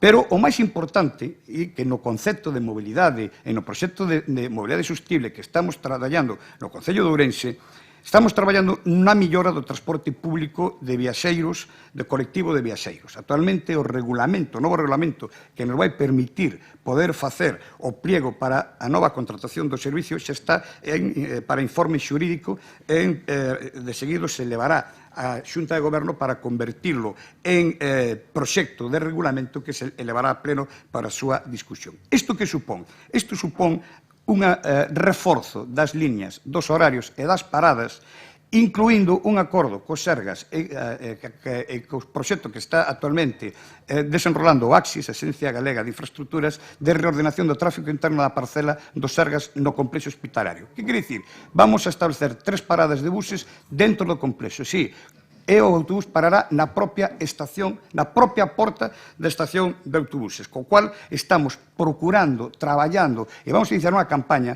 para que cada vez menos a xente da cidade use o vehículo propio e use o transporte público. Usted sabe, sí, ríase, pois iso levaron vostedes isto está contemplado nun programa que se chama Móvete por Ourense, e o seu partido xunto co Bloque e Ciudadanos, levaron unha moción conxunta ao Concello de Ourense pedindo que se aplicaran estas medidas, que se chaman medidas de pacificación do tráfico. Usted sabe o que supón, o golpe, puñalada que supón para o plan Móvete poñer no entorno da residencia sanitaria un parking gratuito de 800 vehículos. Usted mesmo falou na súa exposición pública do fluxo de tráfico que hai na zona. Usted imagínese, porque é unha medida que é contraria ao sentido das actuales cidades. Precisamente cando estamos intentando, non se sorprenda, dicir, se nós poñemos un parking gratuito de 800 plazas no entorno da residencia, o único que estamos estragando é o tráfico da zona. E hai outras soluciones, o uso do transporte público. Mire, vou dicir outra cousa. No regulamento e no proxecto que nos temos, facemos unha cousa que se chama extensión de liñas. É dicir, permitimos que o bus urbano saia fora dos termos municipais da provincia da cidade de Ourense e, a súa vez, podan penetrar na cidade de Ourense os autobuses que veñen da área metropolitana. E, ademais, vamos permitir que o interurbano e o metropolitano use as mesmas paradas internas. É dicir, a xente da provincia va a poder chegar ás portas da residencia en transporte público. Esa é a tendencia normal nas cidades modernas, nas cidades do século XXI. A tendencia que vostedes están plantexando é precisamente todo o contrario. Facer parkings, estruturas de parkings de unha capacidade de 800 vehículos nesa zona é unha auténtica locura para a pacificación do tráfico na zona do entorno da residencia. Estou expoñendo eu esta conclusión a que chego despois de 3 meses de traballo cun grupo de traballo en materia de mobilidade. Entonces, penso que, está amparada e está resolvente. Entonces, as cousas hai que pensalas. Entonces, primeiro, traen ustedes aquí unha moción sin calcular a verdadeira repercusión económica que lle pode supoñer a Diputación, facendo un compromiso de estabilidade orzamentaria, provocando que fagamos un tremendo desembolso económico que podría servir, como ben dixo a señora diputada de Ciudadanos, para construir outro parking. Con eso construímos nós un parking público. Non temos por que rescatar o que está. Un, dous ou tres. De disuasorios xa non digo nada. Temos para construir parques disuasorios de aquí ata Carballiño se fai falta. Por lo tanto, esa medida, en ese sentido, non é unha medida que atopemos aceitada. Esa é a miña opinión. Pode estar equivocado, a súa pode ter máis razón, pero a miña está amparada nas informes e estudios que, como conselleiro de Infraestructuras e de Mobilidade da cidade de Ourense, me están chegando. Por lo tanto, a cuestión é esa. Non nos interesa, non convén a cidade, non convén a población ese parking gratuito de 800 plazas. Pero, además, non convén a Diputación nin as arcas da Diputación, porque non sabemos hasta onde vai chegar o desembolso económico máis os custes que van a incrementar o orzamento ordinario ano tras ano por tener que asumir os gastos derivados non só de personal, usted dicía que eran dous, hai suministro eléctrico, hai seguros que atender, hai unha serie de necesidades, limpeza, etc., a cambio de non ingresar nada por ese parque. Entonces, sinceramente, desde o meu punto, estritamente, de punto de vista, como ciudadano, como persona que está traballando por un proxecto de mobilidade urbana sostenible da cidade de Ourense, é absolutamente desafortunada a proposta que vostedes traen aquí e o motivo pola cual vamos votar en contra. Grupo Popular. Gracias, presidente. Señor Gómez Pérez, con respecto e o afecto que sabe que lle teño, notase que o 10 de novembro está próximo e a falta daqueles venres sociais de fai meses ben poden valer estas ocurrencias, porque non é máis que eso. Mire vostede, hai moitas cousas que nos separan, evidentemente, pero sempre, entre persoas da máis variada condición, imos atopar puntos de encontro, non podía ser de outro xeito. E un deses puntos de encontro é que, efectivamente, estamos a falar dun servicio necesario, imprescindible, que ten un componente especial, como se dixo aquí, ao tratarse de usuarios que precisan deste tipo de instalacións por circunstancias nada desexables. Ata aquí, e nada máis, chega o noso punto de encontro, polo que vexo.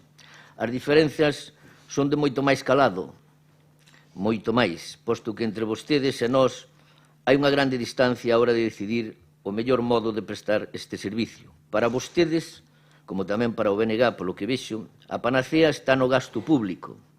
Dá igual, haxa ou non haxa cartos, sexa ou non sexa eficaz e eficiente. Que máis dá?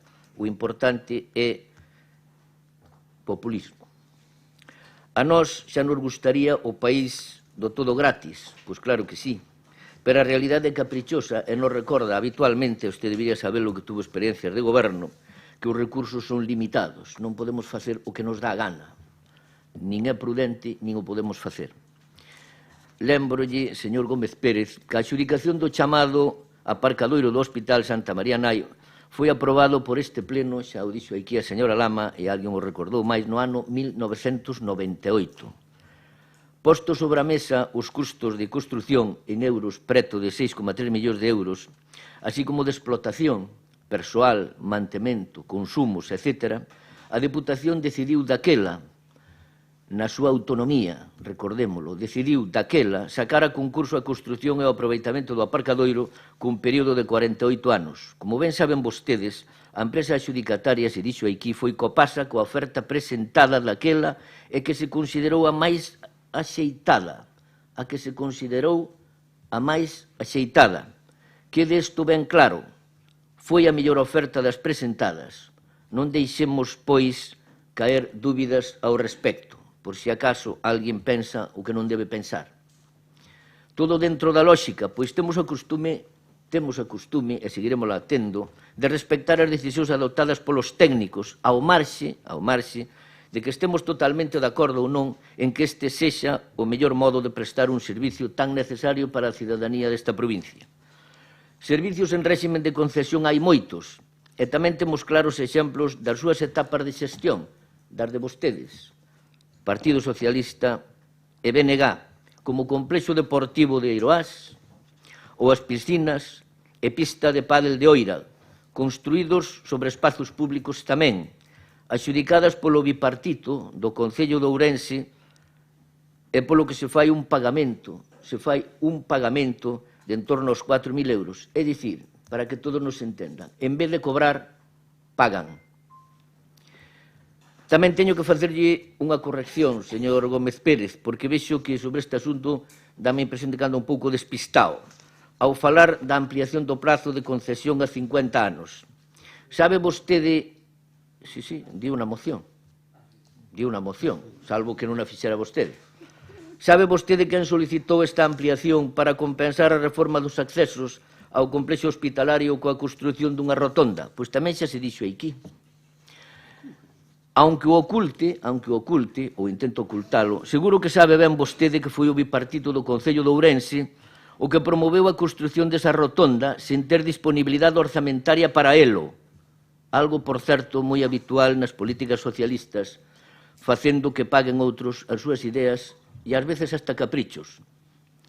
Acaso non sabe que foron vostedes, cando gobernaban co BNG no Concello de Ourense, os que plantexaron, xunto coa concesionaria do Aparcadoiro, o aumento da concesión en 2 anos para compensar a obra que Copasa fixera e para que non, polo que se ve, non tiñan diñeiro para pagala no Concello. Sí, hai que facerse cargo das herencias, das boas, das regulares e das non tan boas, gusten ou non gusten. Fala tamén vostede de sangría económica, típico tamén de vostedes, que se esquecen da reducción de tarifas aprobada a iniciativa deste Grupo Popular o pasado ano, convertendo este Aparcadoiro, quede claro, convertendo este Aparcadoiro no máis económico de Galicia, dispoñendo incluso pacientes, familiares e traballadores de media hora gratuita. Tampouco lles parece ben esta iniciativa, señor Gómez Pérez. Pretenden vostedes que o servicio sexa totalmente gratuito e o teño que dicir, por mero oportunismo político, repito, parece que copiando aquela fórmula do señor Sánchez de venres sociais, pero ahora acabouselle a letanía, e despois pasa o que pasa. O déficit público dispárase e san solo recordar que parece ser que nun ano o da Seguridade Social disparouse nun 47%. Eu xa teño medo de cobrar a miña pensión e vostede debía ter máis porque é máis xoven, señor Gómez Pérez. Recréanse vostedes demagóxicamente nese pretendido mundo do que todo gratis é o mellor, pero pagan os cidadáns e como? Pois subindo impostos, non hai outra fórmula. Pero nese mundo real no que estamos, as cousas valen o que valen e hai que pagar por elas, aínda que as administracións públicas, como é o caso desta Deputación, poidan contribuir minorando no posible o impacto nos petos dos nosos conveciños. En ese mundo de yupi, perdóneme a expresión, señor Gómez Pérez, agora queren vostedes que este pleno rompa un acordo de concesión como se fose un mero trámite administrativo sin máis e sen repercusións nas arcas desta Deputación. Algo se dixe aquí e eu ampliarei no máis tarde. Preguntouse vostede, señor Gómez Pérez, canto custaría recuperar a concesión do Aparcadoiro. Quero pensar, aunque aquí non nos dixo nada, que xa farían vostedes un pormenorizado estudo económico que, seguindo a súa proposta, demostre que resulta máis beneficioso para o cidadán unha vez descontados todos os gastos de compensación á empresa. Non o olvidemos. Eu darei datos. E no suposto de producirse o rescate que vostede defende, tampouco vexo cal sería o seu modelo de xestión, unha vez aboadas as indemnizacións pertinentes, que non son moco de pavo. E outra dúda máis, señor Gómez Pérez, unha máis. E no caso de ser gratuito, como garantizaría vostede a disponibilidade das prazas suficientes para todos os usuarios? Ou como limitaría o abuso no uso do mesmo? Porque sería moi fácil o abuso, moi fácil, é seguro que usted o entende. Porque, sendo gratuito, como garantirían vostedes que non iba a ser empregado, en moitos casos, como aparcadoiro particular por persoas que para nada tivesen que acudir ao centro hospitalario? Sí, eu podo lle por exemplos fáciles, e seguro que usted a min tamén. Miren vostedes, Como ben di o señor secretario xeral no seu informe, o rescate é un concepto que aparece na Lei 9 de 2017 de contratos do sector público nos artículos 279 referido a obras e 294 referido a servicios. No obstante, como a concesión a que se refire a moción do seu grupo foi adxudicada por acordo do Pleno do 24 de xullo de 1998, como xa se dixo aquí varias ocasións, este contrato segue rexido pola normativa vixente no momento da adxudicación, é dicir, a Lei 13 do ano 95. Polo tanto, o rescate implica como efecto principal que se dea por rematada unha concesión. É unha decisión executiva da Administración que se impón irremediablemente ao contratista ou concesionario por unha causa de interés público, que apuntou o señor Caride. Interés público. É certo que a lei non especifica esa razón de interese público, pero si exixe detallar cal é o interese público determinante, o que leva a unha maior existencia de motivación, xustificación ou acreditación do interés público para proceder ao rescate que exixía a lei anterior. Vostedes non din cal é o interese público que xustifica o rescate do que tanto falan. No caso concreto que vostedes nos propoñen, sería moi difícil de xustificar que o interese público fora a gratuidade do servicio polo que normalmente se paga en todos os supostos, aparcadoiros públicos da cidade, en estacións intermodais, ou mesmo no novo aparcamento do Chou, ou como na maioría dos aparcamentos soterrados de todos os hospitais de Galicia, de todos. A nova lei require que se acredite que o rescate vai conlevar unha maior eficacia e eficiencia na xestión da concesión. Neste caso, a Deputación debería asumir todos os contratos de servicio, todos, e de mantemento que a concesionaria tuviera concertados, ben para extinguilos, coa correspondente indemnización, ou ben para mantelos. Debería tamén asumir os contratos dos traballadores da empresa concesionaria, sucesión de empresa nas condicións actuais. Fala vostede, quixenlle entender, de dous. Apañados íbamos con 2 traballadores para xestionar as 24 horas do día ese aparcadoiro. E, ademais, debería xerar os mecanismos de xestión internos para a prestación do servicio, o que dificilmente, digámoslo claro, dificilmente melloraría a eficacia e a eficiencia actual. Seamos humildes á hora de recoñecelo. En resumen, comparando o modelo de xestión dunha empresa especializada na materia e o que pudese ter a Deputación, é moi pouco probable que a Administración resultara beneficiada e incluso que o servicio se prestara en iguais ou mellores condicións. En consecuencia, non podemos apoiar esta moción e na miña segunda intervención, como xa apuntei, darei uns cuantos datos económicos moi ilustrativos do que suporía para esta Diputación o rescate. E, de momento, nada máis. Moitas gracias por a súa atención. Abrimos unha segunda quenda de intervencións. Comeza o Grupo Socialista. Teño para respostar abondo. Voume esforzar. Porque a verdade é que os argumentos son variopintos e bastante chamativos. Vou empezar por Ciudadanos. Vou empezar por a señora deputada.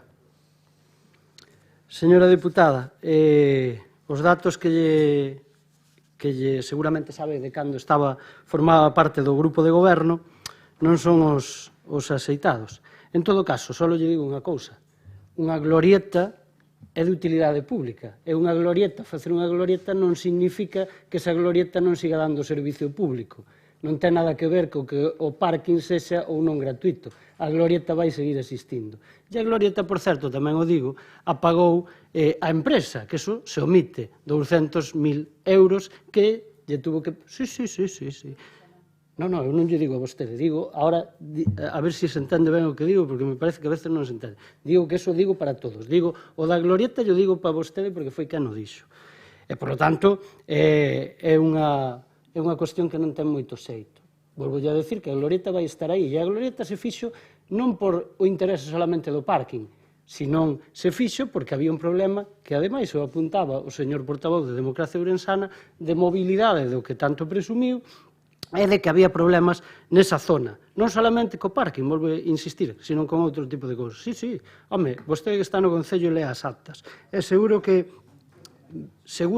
Ve, mire, o que está sendo vostede irrespetuoso é vostede. Eu non lle fun en ningún momento, despois voulle contestar por qué. E ponse de máis nervioso. Volvolle a dicir que se pon nervioso, e non se ten que poñer nervioso. Porque, mire, despois contestarei algunha cousa que dixo vostede que é chamativa e que é preocupante, porque vostede acaba de dicir de min, non se entera de nada. Voulle dicir a vostede do que non se entera vostede. Vostede que sí que non se entera de nada. Voulle explicar agora. Xa verá por qué. E os ciudadanos o van a entender, asegúrolle que o van a entender. Iballe contestar máis a señora señora deputada de Ciudadanos, pero como se vai estar, entendo que non é motivo, porque quenes están defendendo a capa e a espada o modelo son estes dous grupos que ahora se abrazan e que fai pouco decían o contrario. Mire, señor Caride, cando vostede me dice a min que eu non me entero de nada, vostede está aquí ocupando ese sillón por estar, yo das comisións está ocupando por estar, porque, mire, vostede dixo que non falara na comisión, e que eu non o podía saber porque eu non había estado presente. Dixo vostede, e yo dixo a todos os ciudadanos desta provincia, mire vostede sabe que se retransmiten as comisións, sábeo, e sabe que falou, ou non o sabe, porque lle vou dicir eu o que dixo, porque vostede non o sabe, que é preocupante, de verdade que é francamente preocupante que vostede dixera que non falou, que fora o seu grupo. Mire, voulle dicir o que dixo, voulle transcribir que o fixeron os meus compañeiros. Para tomar unha decisión semellante como do rescate dun servicio, dunha concesión de servicio público, necesitamos facer un estado de custe e agardamos a ter esa valoración e tamén esperamos a explorar outras formas de abaratamento. Eso dixo, non, pero se o tema non é o que vostede dixera, que vostede dixo que non dixo nada. Eso é non decir nada. Que argumento? Bueno, señor Caride, deixe as cousas porque isto é apoteósico. Vai camiño de ser outra cuestión chamativa. Non é decir nada. Bueno, desde logo, menudo socio de goberno que ten o Partido Popular. En fin, pero mire, entrando, xa que non dixo nada, voulle dicir o que si dixo, que dixo aquí, porque ao mellor tamén dice que non é nada, porque xa nos vai sorprender vostede cos seus argumentos. Vostede acaba de dar na tecla para que esta moción que nós presentamos sexa aínda máis a caída do que era. Porque, mire, vostede falou de leiras parkings e de outras cousas. Entón, a empresa a estas horas está bastante máis preocupada ca súa intervención que ca miña. Porque eso pode significar que a empresa en calquer momento se fixeran o que vostedes dicen que van a facer, como sempre, que non o van a facer, nos devolverían o parking cun lacito e nos dirían, mire, e ainda encima páguennos. Vostede é un gobernante preocupante. Eu digo sinceramente, señor Caride, preocupante pos intereses desta cidade. Pero, ademais de ser preocupante para os intereses desta cidade e o seu partido, é preocupante para o conxunto da provincia. Xa o dixen anteriormente, porque dixo outra cousa que non viño a caso, que é que vostedes estaban facendo un plan de mobilidade, que estaban poñendo autobuses e que todo demais. É que nós, que habíamos feito esa proposta no Concello, é quen lle dixo que non estuéramos de acordo con elo? Pero é que non vai deso, señor Caride. O que non se entera de nada é vostede. É que estamos falando do rescate do parking público e que volve a pasar a mans públicas. Eso é do que estamos falando, non da mobilidade na cidade. Sabe por que lle digo isto? Que é vostede un peligro para a propia provincia e o seu partido. Porque sempre se esquecen do principal, que é esta Diputación, é para o que está, é do que estamos falando.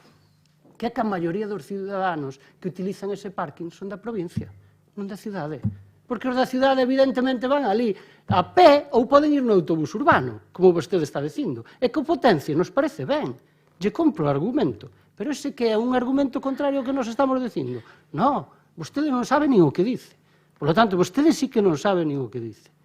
E cando eu antes decía o de mamma mía ou mamma mía, non é nada peyorativo, todo o contrario. É unha frase bastante máis educada da que vostede acaba de dicirme a min. Porque o que non se entera de nada é vostede. En todo caso, a miña é cariñosa, fíxese vostede, porque falar das nais sempre é cariñosa. O malo é cando se dicen cousas, como dice vostede, que non se dixo nada, cando dixo cousas moi importantes como fixo aí. Mire, pero o máis grave de todo isto, señor Caride, logo vou co PP, pero vostedes como son socios, e agora se abrazan, o máis grave, vostede como bo xurista, eu nunca o puxen en dúbida, vostede pon en dúbida todo o meu, pero eu do seu nunca puxen en dúbida. Puxen en dúbida que vostede sexa un bo político, sí, é un peligro público, que as cousas que está dicindo, é un peligro público, pero para os intereses dos cidadáns, porque mire, vostede e o seu grupo viñeron con uns argumentos que a nos ahora nos tachou o señor portavoz do Partido Popular de oportunistas. Mire, vostede foi o que levou isto que iba a levar á Fiscalía, non? Mire, este titular de DO pide el rescate del parking del hospital en base al informe del Tribunal de Cuentas. Non, vostede non é de DO, tampouco. Non, vostede non é... Isto é do ano 18, non é do cuaternario, Si, sorprendeuse. Sí, sí, sorprendeuse.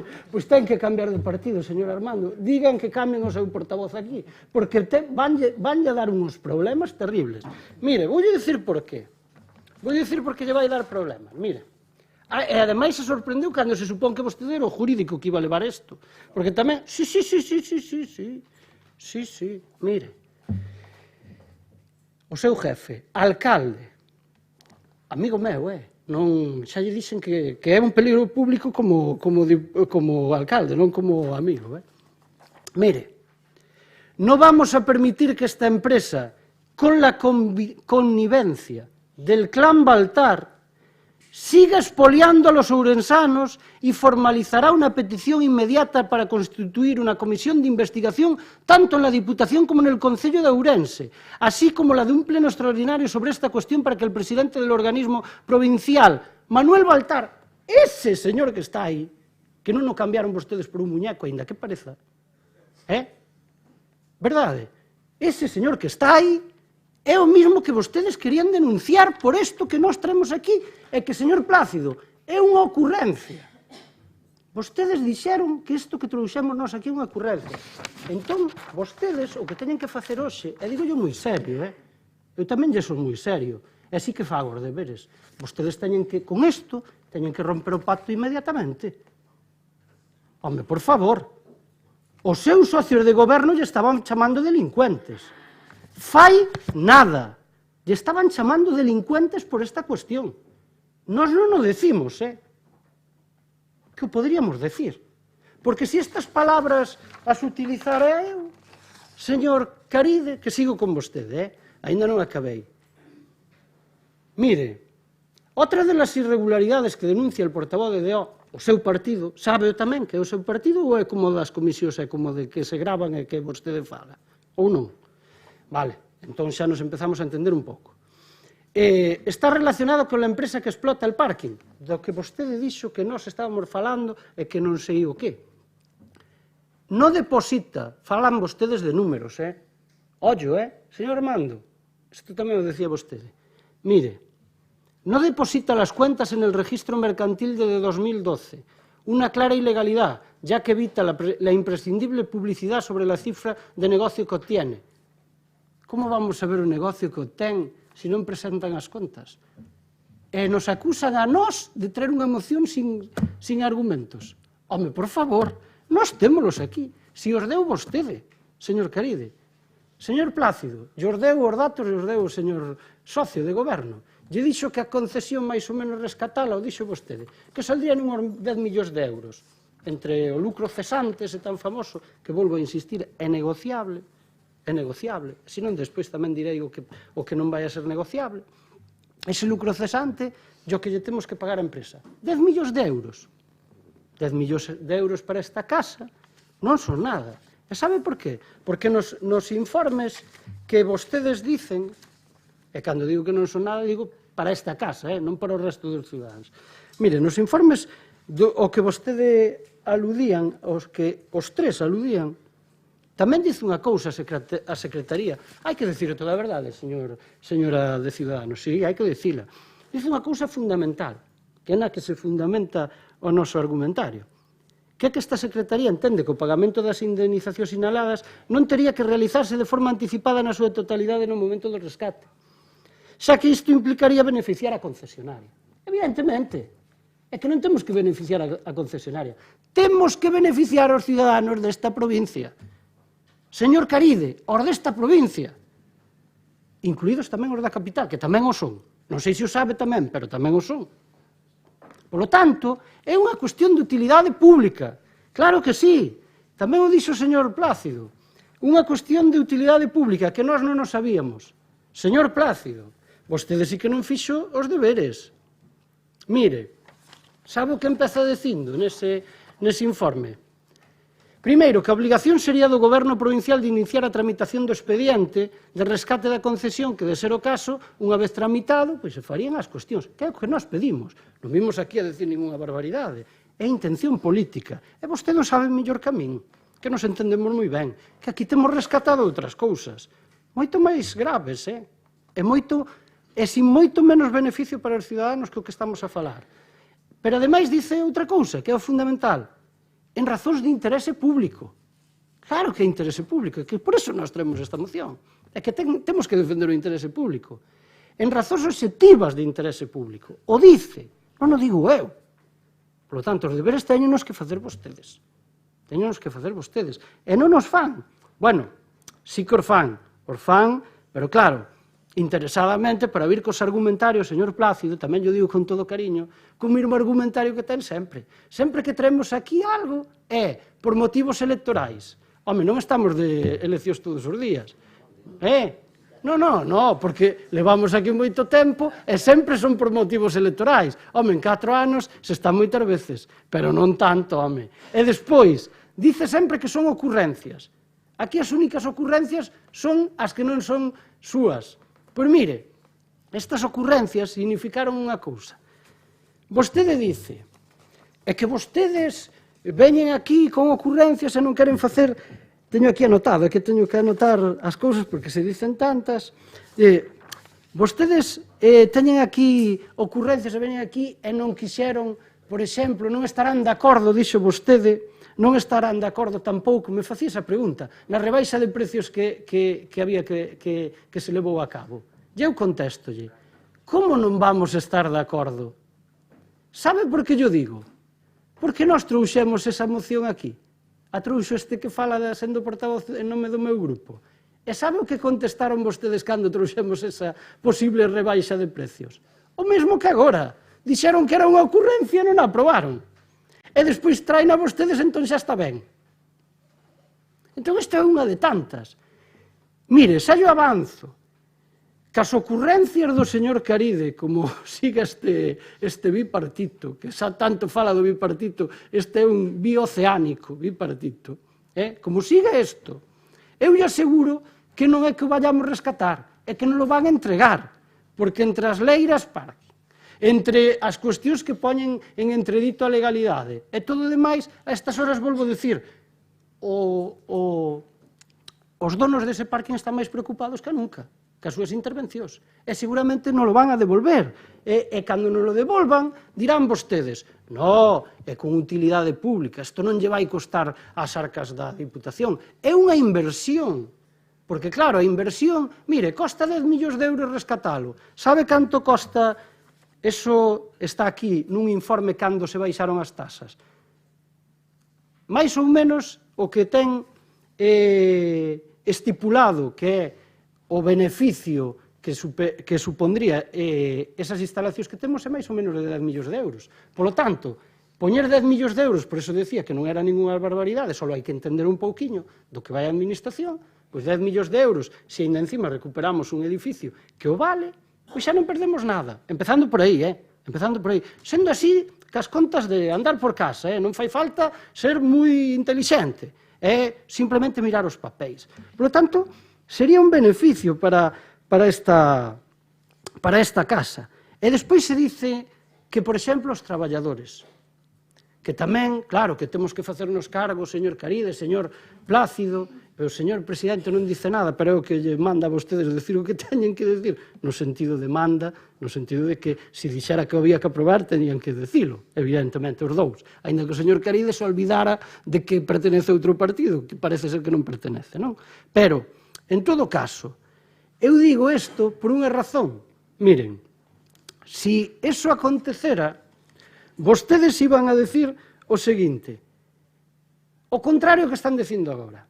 Mire, os traballadores nos costan cartos. Son dous, sí, máis algún máis. Claro que hai rotatorio, pero é que se olvidan dunha cousa. A maioría dos parkings agora funcionan, e despois lle contestarei outra cousa. Perdonan que estenda, pero é que me interpelaron moitos, entón teño que decir cousas, non? A maioría dos parkings, como todos sabemos, funciona casi sen personal últimamente. É chegar as moneditas, o tal. Teñen o personal porque o teñen. Non, señor Caride, home, tampouco vai aos parkings. Bueno, digo eu, pois hai que vendeles nesta idea que son prácticamente que o personal é moi pouco e tiña que haber bastante máis, por certo. Pero mire, se son esas dúas persoas máis algún rotatorio, iso é menos coste co mantemento. Mire aquí no informe que lle poñen do que costa, que o encontro bioceánico de Caciques. Costa menos o ano que o encontro bioceánico de Caciques.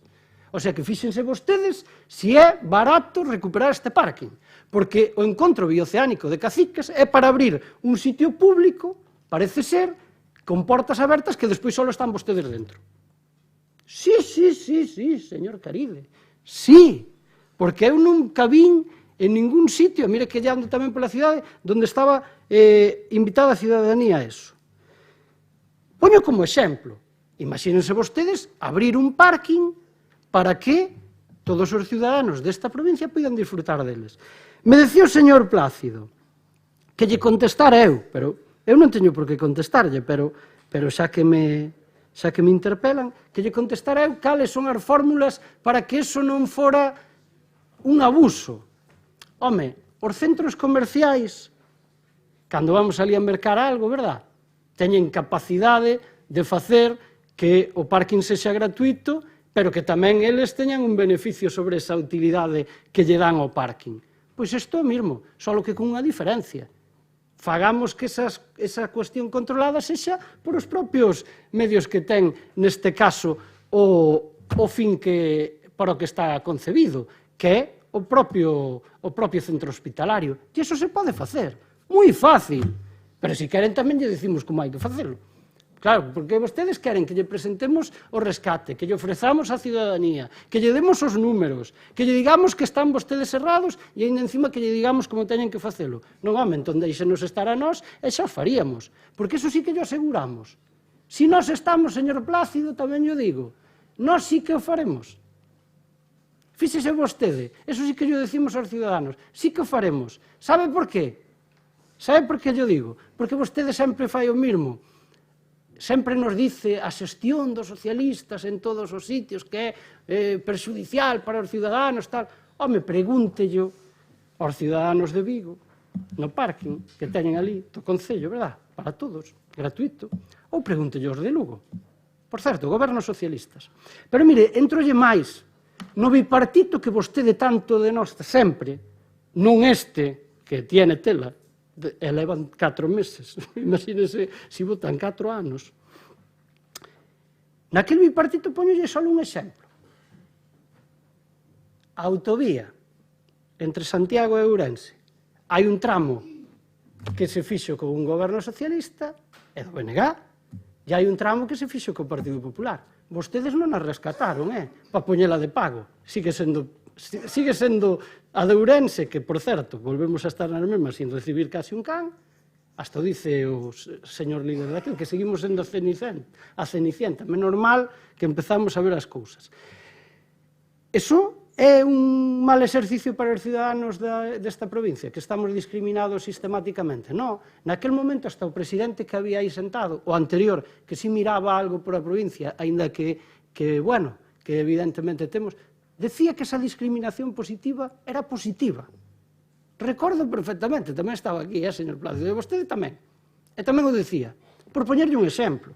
Por lo tanto, isto non é nada descartable. Non se empeñen e non se empecinen en decir con números o que hai que poñerlle sentido común. Porque, mire, xa que falamos, dixo o señor Caride outra cousa que me chamou moitísima atención. Eu non veño aquí a facer política, o dixo desde un principio. É chamativo, o sea, un señor que está sentado aí, que está sentado no Concello de Ourense, dixo que non viña a facer política. Pois sí, nós vimos a facer política, porque a política, señor Caride, é a que corrixe as desigualdades dos cidadáns, e as que corrixe, non todo, pero en parte, que os cidadáns poidan estar mellor. E nós traballamos para que esta provincia, en conxunto, este mellor. E lle digo unha cousa, como dixo Pablo, isto non vai dun ércele de facer números, vai de vontade política. E a vontade política nun momento ou noutra se corrixe. E sabe por qué? E remato xa. Ainda que me podía dar para moito máis isto. Mire, sabe por qué? Porque vostedes, que falan desa utilidade pública, ao mellor teñense que preguntar, porque ao mellor lle pasa o mesmo que cas autovías e as autoestradas que Aznar puxo de forma que había que pagar, como dice vostede, que non todo gratis, e que ahora tuvemos que rescatar todos e pagalas. Por poñerlle un exemplo. E as estamos pagando todos. E ese tamén é déficit público que heredamos de vostede. Porque cando falan das herencias, só falan do que lle convén. Por certo, ahora vamos a ver a última intervención. Espero, de verdad, non sorprenderme máis. Porque como siga co este nivel de sorpresa por parte do señor Caride, de verdade, eu digo con todo o afecto, vou a ter que, non sei, facer un curso intensivo de como comprender que unha persona que está sentada nunha deputación, que está sostendo un goberno provincial e que sostén un goberno local nun concello, empeza a súa intervención dicindo que non ven aquí a facer política. Eu sí que veño aquí a facer política. En nome do meu grupo. Moitas gracias. Ciudadanos, ten a palabra. Moitas grazas. Voulle dicir ao señor Gómez que primeiro vostede di que eu traio estes datos porque eu formaba anteriormente parte do Partido Popular. Iso é mentira. Eu os datos que teño é porque son unha deputada responsable, dun partido responsable, e que fago o meu traballo. E o meu traballo consiste en buscar toda a documentación necesaria con calquer punto da orde do día deste pleno e vir aquí e explicar, despois de informarme, cal é o punto de vista que entendo que é o máis responsable e coherente. Vostede di que a glorieta vai a quedar aí. Dende logo que a glorieta vai quedar aí. Georxa non se vai levar para a súa casa, pero eu que quería decir, que vostede sabe perfectamente o que eu quería decir, é que nese momento, no ano 2009, que é o que máis lle importaba ao Partido Socialista? Que o parking fose gratuito ou que a empresa lle fixese a glorieta. Por lo tanto, vostedes no ano 2009 tuveron unha prioridade e era que a empresa, que custaba bastante máis caro ir a ese parking e que vostedes lle posibilitaron non a Deputación, senón o Concello, lle posibilitaron a ampliación desas plazas e lle posibilitaron que gratuitamente lle fixeran un servicio á cidadanía, vostedes nese momento opinaban ou lles daba igual o custe que tiña para os veciños ese parking. 10 anos despois, vostedes veñen a decir que o importante, lóxicamente, é o custo do parking. Para todo isto, sempre é importante traer datos e saber a realidade do que está a acontecer e, sobre todo, para que os nosos veciños desta provincia entendan e poidan ter unha opinión coherente do que realmente sucede co tema do parking, como xa expliquei na miña primeira intervención. Vostede di que o informe do secretario di que se pode pagar anualmente. Moi ben, todos limos ese informe e, dende logo, se esta deputada non houbera pedido, vostedes tampouco, porque o pediu esta deputada en comisións informativas. Me dá igual que o haxa que se poida pagar anualmente, é que hai que pagalo. E aparte que está o custo, e eu volvo a repetir, que vostede di que é debatible. Non, non é debatible un custo lucro cesante, non é debatible porque está recollido ante a lei e a empresa o único que pode facer é levarnos ao xulgado e que teñamos todavía un incremento dos custes desa retirada da concesión. Entón, polo tanto, eu entendo que non está sendo vostede completamente transparente, non? Vostede di que como eu vou a absterme, vostede non sigue debatindo comigo. Eu convídolle que, aínda que máis teña ou vote a favor en propostas que vostedes traían aquí, que debata comigo, porque nos gusta debatir, E aparte deso, a min é que me gusta debatir con todo o mundo, porque considero que con datos e con realidades se chega ao fondo da cuestión. Entendo que os datos que lle din a vostede non lle interesa, ou ao seu grupo non lle interesa, e, polo tanto, entendo que vostedes trouxeron a moción electoralista a este pleno, non? E é moi triste traer unha moción electoralista tendo polo medio a palabra enfermos ou enfermidade, non? Tamén lles vou a lembrar que xa o dixen na primeira intervención e que lles pido que fagan, e se non farelle un escrito, a todos os traballadores do Hospital de Ourense, médicos, enfermeiros, celadores, persoal de limpieza, pinches, a todos eles, vostedes, por favor, díganlle que teñen un trato de favor no parking do complexo hospitalario de Ourense, que vostede o dixo na súa primeira intervención. Vostede di que só custa, según os seus cálculos, según os meus é bastante máis, que só custa 10 millóns de euros. Carallo, 10 millóns de euros. Voulle explicar eu o día 13 de novembro, no debate de Estado de Provincia, voulle explicar eu o que faría eu con 10 millóns de euros nesta provincia. E voulle explicar ese día, entenderáio perfectamente. Invítolle, por favor, repito, que me deu pena que vostede non me debatira todos os datos que eu trouxen aquí. É importante debatir, aínda que me absteña, aínda que vote a favor, porque eu entendo que todos temos, aínda que votemos a favor dunha causa ou nos absteñamos, temos diferentes puntos de vista e eu creo que iso é o que nos enriquece, non? E iso é o que tamén nos fai ser máis cercanos e humildes ca poboación, que poden estar de acordo cun tema ou máis ou menos de acordo, pero ter puntos de vista diferentes, sobre todo ser coherentes e responsable co diñeiro dos nosos veciños. Moitas gracias, nada máis. BNG, ten a palabra. Bueno, eu creo que hai que debatir con mesura, porque senón váisenos. A partir de aí, simplemente incidir no que comentaba anteriormente. Eu creo que a aprobación desta moción non significaría o rescate do parking de xeito inmediato, sino que nos daría a oportunidade de tomar unha decisión razonada coñecendo os datos que plantexaría a concesionaria, lóxicamente, que tería o seu momento para presentar os datos dos beneficios que está a ter, que eu sigo incidindo, creo que sería un dato importante e que deberíamos de coñecer en primeiro lugar nós como representantes da cidadanía, pero desde logo poder trasladarlo aos cidadáns que cales foron as consecuencias desa decisión tomada hai 20 anos, eu humildemente considero que de xeito errado. E a partir de aí, pois, non digo aquí que o BNG desde xa apoiara, aínda que si desde un punto de vista de ideario político, que o parking fora público, pero é certo que, ao mellor, a conclusión a que chegábamos era a contraria. Pero, para empezar, teríamos que coñecer os datos, porque senón estamos aquí un pouco falando por falar. E para que eso se pudera dar, entendo que esta moción debería ser aprobada e, por eso, apoiamos o Partido Socialista, non porque de partida e de forma cega consideremos que si nos falan de que despois o rescate son 60 millóns de euros, pois evidentemente habría que remiralo 3 ou 4 veces, non? Pero de partida sí que consideramos que cando menos debería de ter a oportunidade esta Diputación Provincial de estudar esta medida e para eso é indispensable coñecer todos os datos. Nada máis, moitas grazas. Democracia Orensana. Sí, gracias.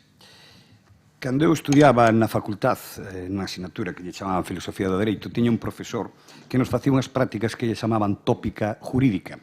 E iso consistía en ter 15 minutos para defender un tópico de tal xeito que fora inatacable e outros 15 minutos para atacalo de tal forma que fose indefendible.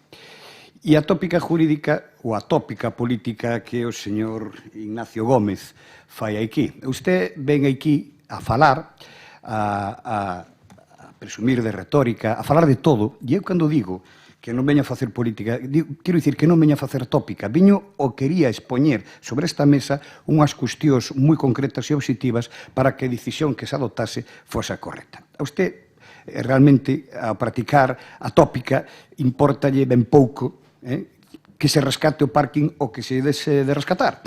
Vostede o único que lle importa é atacar principalmente a min e a Democracia Insana, atacar o pacto, introducir, pero faltalle criterio. Hombre, eu diño unha serie de datos e a verdade é que non atopei resposta máis que unha chapa, e perdón por a expresión, de máis de media hora de intervención, falando de todo, pero sin entrar ao cerne da cuestión. Ademais, distorsionando e confundindo as cousas. Pídolle, por favor, que nas seguintes intervencións que teña procure ter máis información, estudiar ou asesorarse para que non lle cambie vostede o nombre ao de Ignorancia Gómez. Mire, o tema do rescate que planteou Democracia Insana no seu día por unha sentencia do Tribunal de Contas abría as portas, e non era eu xurista que levaba ese tema por non ser a miña especialidade, abría as portas a un rescate gratuito, sin costarlle un céntimo ao Concello, a Diputación, por a ilegalidade, a suposta ilegalidade da concesión. Agora non, agora ustedes veñen a pedir un rescate que lle vai costar a Diputación como mínimo 4 millóns de euros, e a partir de aí todo o que resulte dos beneficios deixados de percibir durante o que resta de concesión. Segundo, aquel rescate non modificaba o modelo de xestión, o servicio podía ser xestionado indirectamente por un concesionario. Este obliga a modificar o modelo de xestión. Por tanto, hai unhas diferencias moi grandes e moi importantes. Terceiro, nós non pedíamos o rescate para que o parking se entregase gratuitamente, ou se dese o servicio gratuitamente. Nunca se fixo. Hai unhas notas de prensa que me acaba de pasar, pero xa non as vou ler, donde se recorda como Democracia Insana o que pedía sempre era unha reducción do precio do custe do servicio, non que fose gratuito. E por que non é gratuito? Porque se alguén vai ser especialmente prexudicado pola gratuidade do parking do complexo hospitalario é a xente da provincia. Mire, por que existe ahora Ordenanza de Regulación de Aparcadoiros? Como funciona ahora? Ahora consiste en dedicar uns espacios e cobrar por uso dos espacios. Por qué? Porque se non se cobra están ocupados o día inteiro. O dixo o señor Plácido na súa intervención. Un parking como a da residencia, se non hai un control a través dun mecanismo de cobro, o que vai é que o entorno de todo o barrio vai a aparcar ali. E quen vai a sufrir precisamente as consecuencias deso é a xente que ven de fora. E a mí que me sorprende, por eso lle permito, e discúlpeme, digo yo con cariño, pero disculpe que chame Ignacio Gómez, é que desde que cheguei e puse en marcha un proxecto de estudio de mobilidade na cidade, rodeime de profesionais, de técnicos que me asesoran. Pero vostedes saben moito máis que eles. Usted chega aquí e plantexa. É dicir, importalle un comino o tema do rescate do parque. O que lle importa é atacarnos e facer política. Cando eu digo que non veña a facer política, digo que poñe encima da mesa dous cuestións. Primeiro, custe do rescate e conveniencia do rescate. E, sobre todo, conveniencia de se o parking debe ser ou non debe ser gratuito. Existen outras alternativas nas que estamos traballando.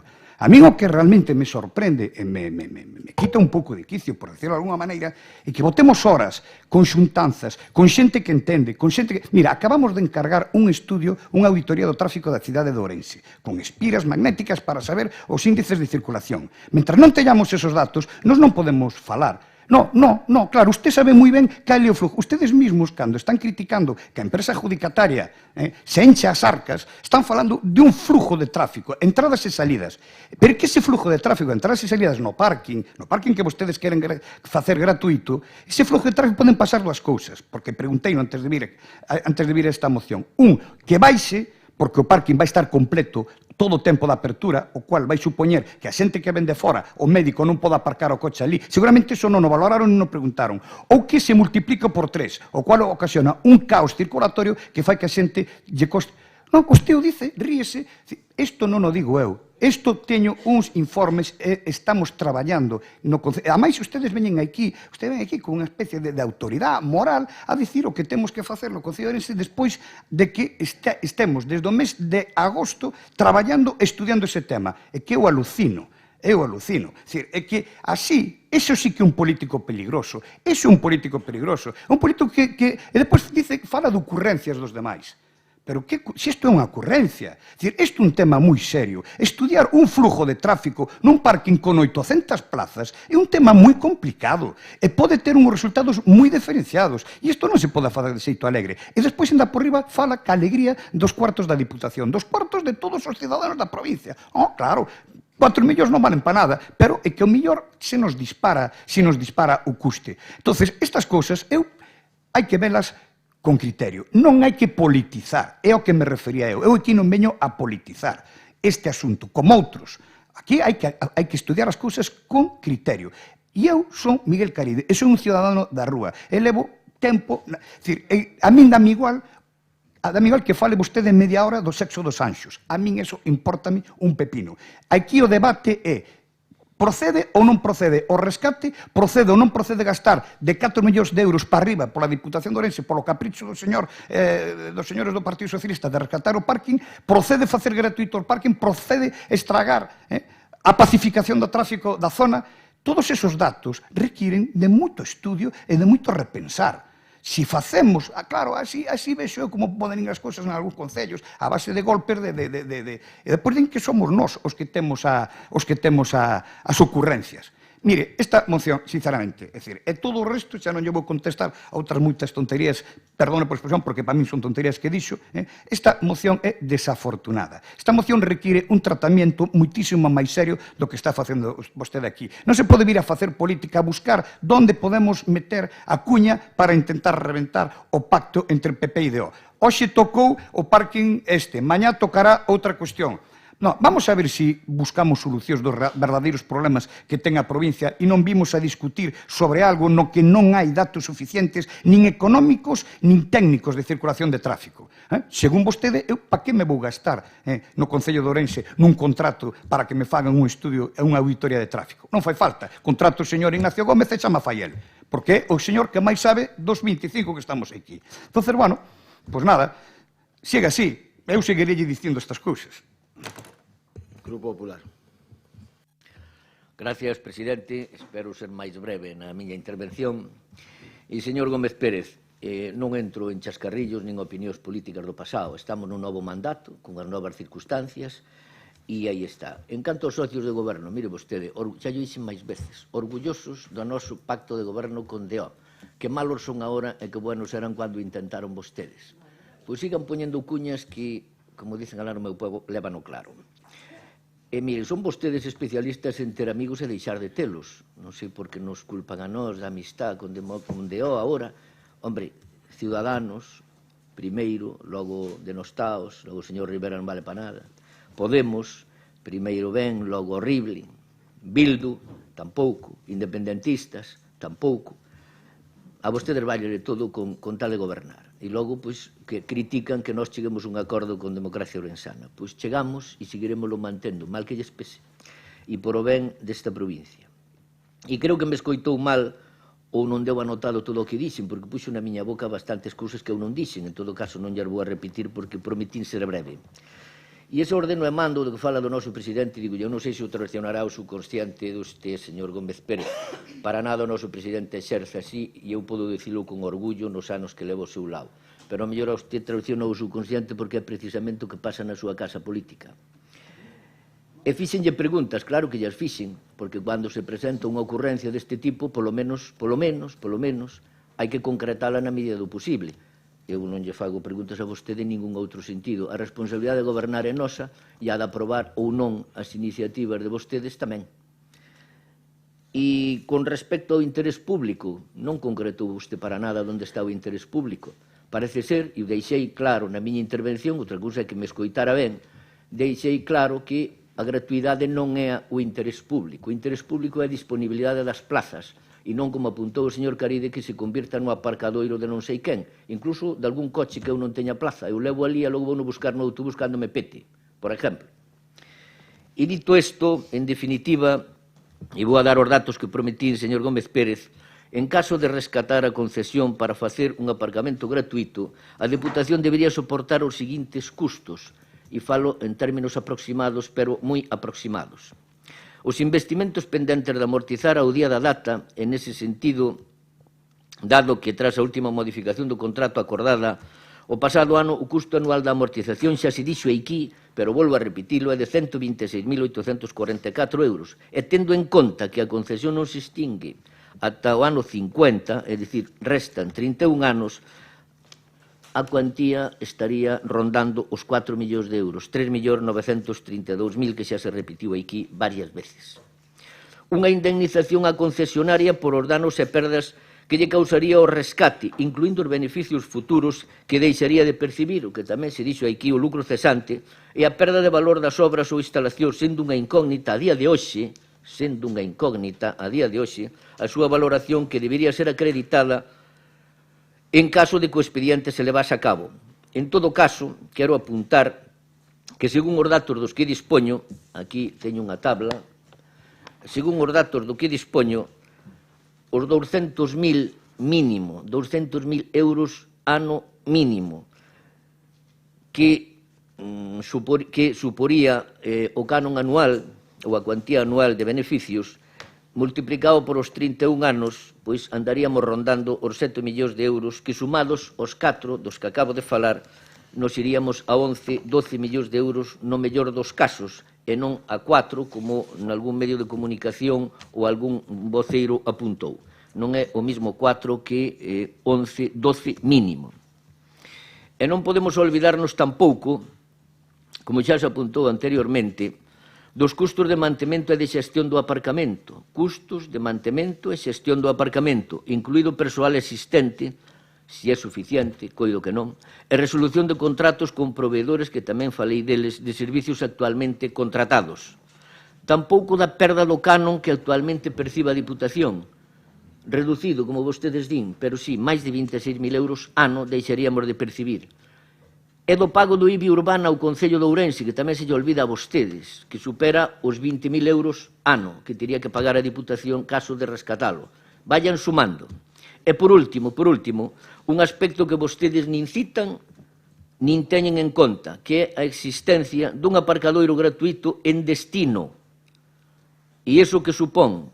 Pois supón un forte impacto sobre a elección do medio de transporte privado fronte aos medios de transporte públicos, máis eficientes, estaremos de acordo, desde o punto de vista ambiental, e para conseguir unha cidade onde primen de maneira clara e determinante os peóns frente aos vehículos. Neso tamén estaremos de acordo, aunque non se diga. En consecuencia, señor Gómez Pérez, como poden observar, a nosa posición é clara e fundamentada e, polo tanto, votaremos en contra da súa moción. Moitas gracias. Breve turno de peche para o Grupo Socialista. A veces é difícil ter breves turnos cando os ataques veñen por todos os lados. Cando eu decía que había tres portavoces, está claro. Señora, vostede dice cousas que eu non digo. Bueno, é habitual que o faga, dende fai moito tempo aquí, con respecto á miña persoa. Eu non lle dixen en ningún momento que eu non quixera debatir con vostede. Eu lle dixen que, evidentemente, como vostede se abstiña e eles eran os que defendían o indefendible, eu pensei que vostede tiña esa abstención porque dubidaba, pero despois, a vista da defensa que fixo, aínda é peor que eles. Porque dixo cousas que non se corresponden para nada co que eu dixen, nin co que é a realidade do que trouxemos aquí. Primeira cuestión. Vostede vai enviar un escrito aos traballadores do Sergas? Envíello. Non teño ningún problema, porque ademais dixo unha cousa que eu non dixen. Eu sigo mantendo, eu dixen que podía ser incluso discriminatorio que os traballadores pagaran menos que os usuarios habituales. É o que dixen. Vale? É porque había un convenio, pero ese mismo convenio, se existe e é gratuito, os traballadores non van a pagar nada. E tamén o dixen noutra ocasión. Vostede falou de médicos, de pinches e de celadores. Tamén é discriminatorio mellor que pague mesmo un médico que pague un celador. E sabe o que? Sabe canto se paga? A que non o sabe? Sabe cal é o convenio? Pois é de 35 euros para todos, lineal. Eso é discriminatorio, porque non cobra o mesmo un médico que un pinche. O sea que vostede vai e lle explica tamén aos traballadores. Eu podo lle explicar tranquilamente, porque ademais falaron comigo deste asunto. E será a casualidade que a gran maioría, que son os que cobran pouco, non guardan ali o coche. Mire vostede, non se completan as 156 plazas. Non sei se o sabe tamén. Por lo tanto, non diga cousas que nós non dixemos, ou que eu non dixen, que eu fago-me cargo das cousas que digo tamén. E, por lo tanto, pode enviar ese escrito que nós lle faremos chegar as nosas cuestións encantados, porque se é gratuito e cunha forma de control, seguramente hasta lle beneficia. E tamén digo outra cousa, isto yo digo aos tres.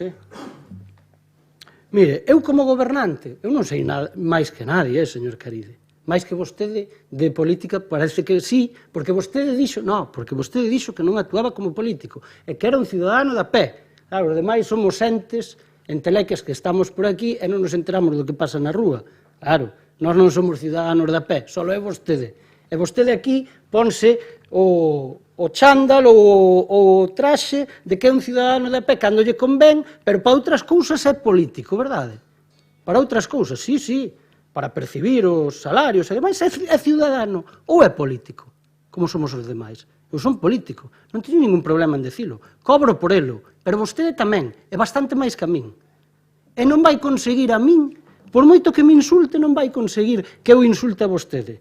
Sabe por qué? Porque deso tamén vai a política, de respetarse. Vostede non respeta, porque se pon nervioso, porque cando non ten argumento se pon nervioso, e falta o respeto, empezou faltando o respeto, empezou chamándome ignorante. Cando vostede é o único ignorante, sabe por qué? Pero ignorante de que non sabía nin o que habían dito os seus. Por lo tanto, esa ignorancia non é outra, como vostede o quere trasladar. Por lo tanto, vostede falta o respeto, e iso é bastante habitual en democracia ourensana, pero non debería ser habitual na política. E vostede, eu pensei que ao mellor tiña un pouco máis de nivel, pero xa vexo que non. En todo caso, o nivel se demostra andando, e vostede os argumentos que fixo para argumentar esta defensa son baldíos, non valen para nada. Vostede dice aquí que eu me mandei unha chapa, claro, eu teño que contestar a 3, pero volvo a decir, vostede falou de todo menos do que interesaba, e máis, non se acordaba de que había falado nas comisións, sí, non se poña nervioso.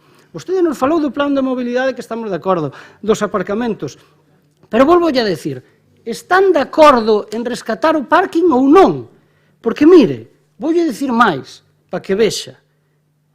O saben os meus traballadores, o poden corroborar, os meus, digo, do meu grupo. Nós calcamos na moción o titular para poñerlle o seu. Para que vostedes estuveran de acordo, e nin así.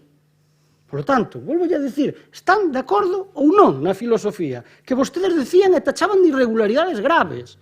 Señor Caride, que vostede é xurista. Sí, non, vostede acusaba a ese señor de irregularidades graves, porque vostede estaba nese partido. E o acusaban, e supoño que o seguirán acusando no ano 18, volvo a dicir, non neste ano.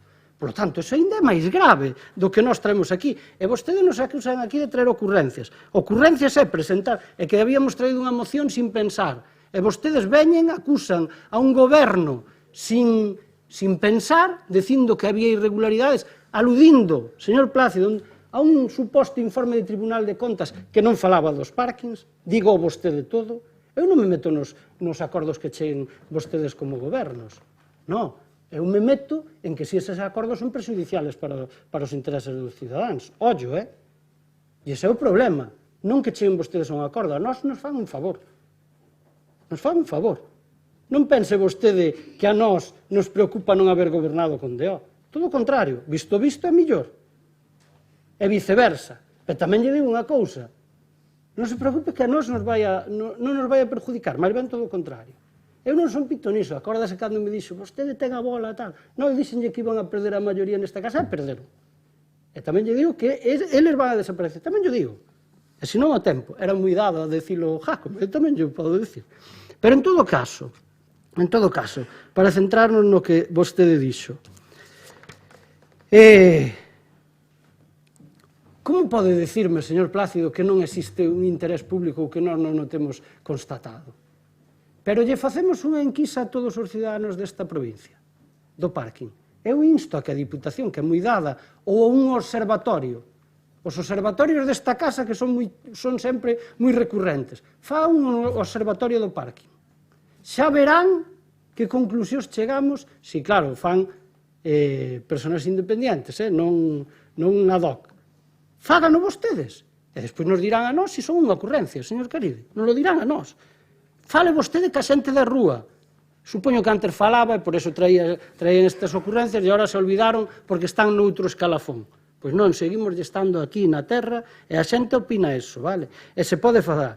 Porque, mire, tamén pregunto eu, se baixamos os precios que vostedes o venden moi ben, e antes eran o que eran, a diferencia que eu son un ignorante neso, sí, son un ignorante, pero vostede non.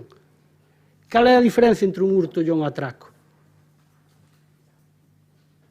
Verdad? Vostede sabe, verdad? Entón, que nos atracaban antes? E ora só é un hurto. Antes era para ir á cárcel, e ora que é? Digo eu, con esos precios, porque se sigue dando beneficios.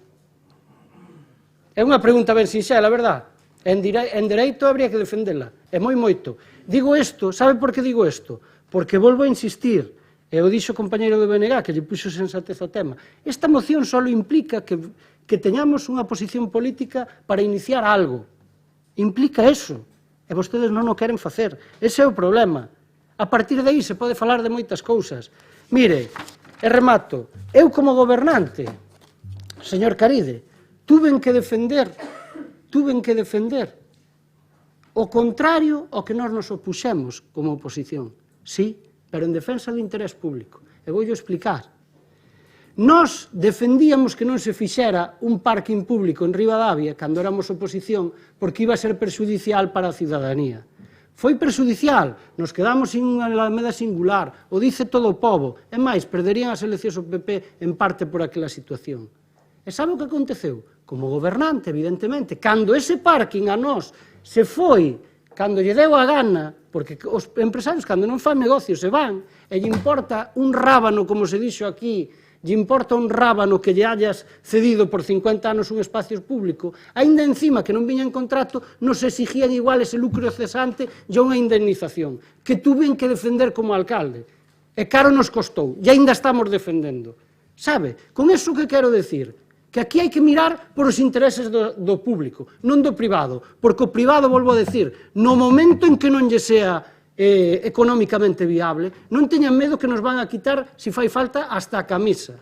E lle vai interesar moi poucos argumentos que vostede dixeron agora. Moitas gracias. Rematado o debate, sometes a votación esta moción do Grupo Socialista. Votos a favor da mesma?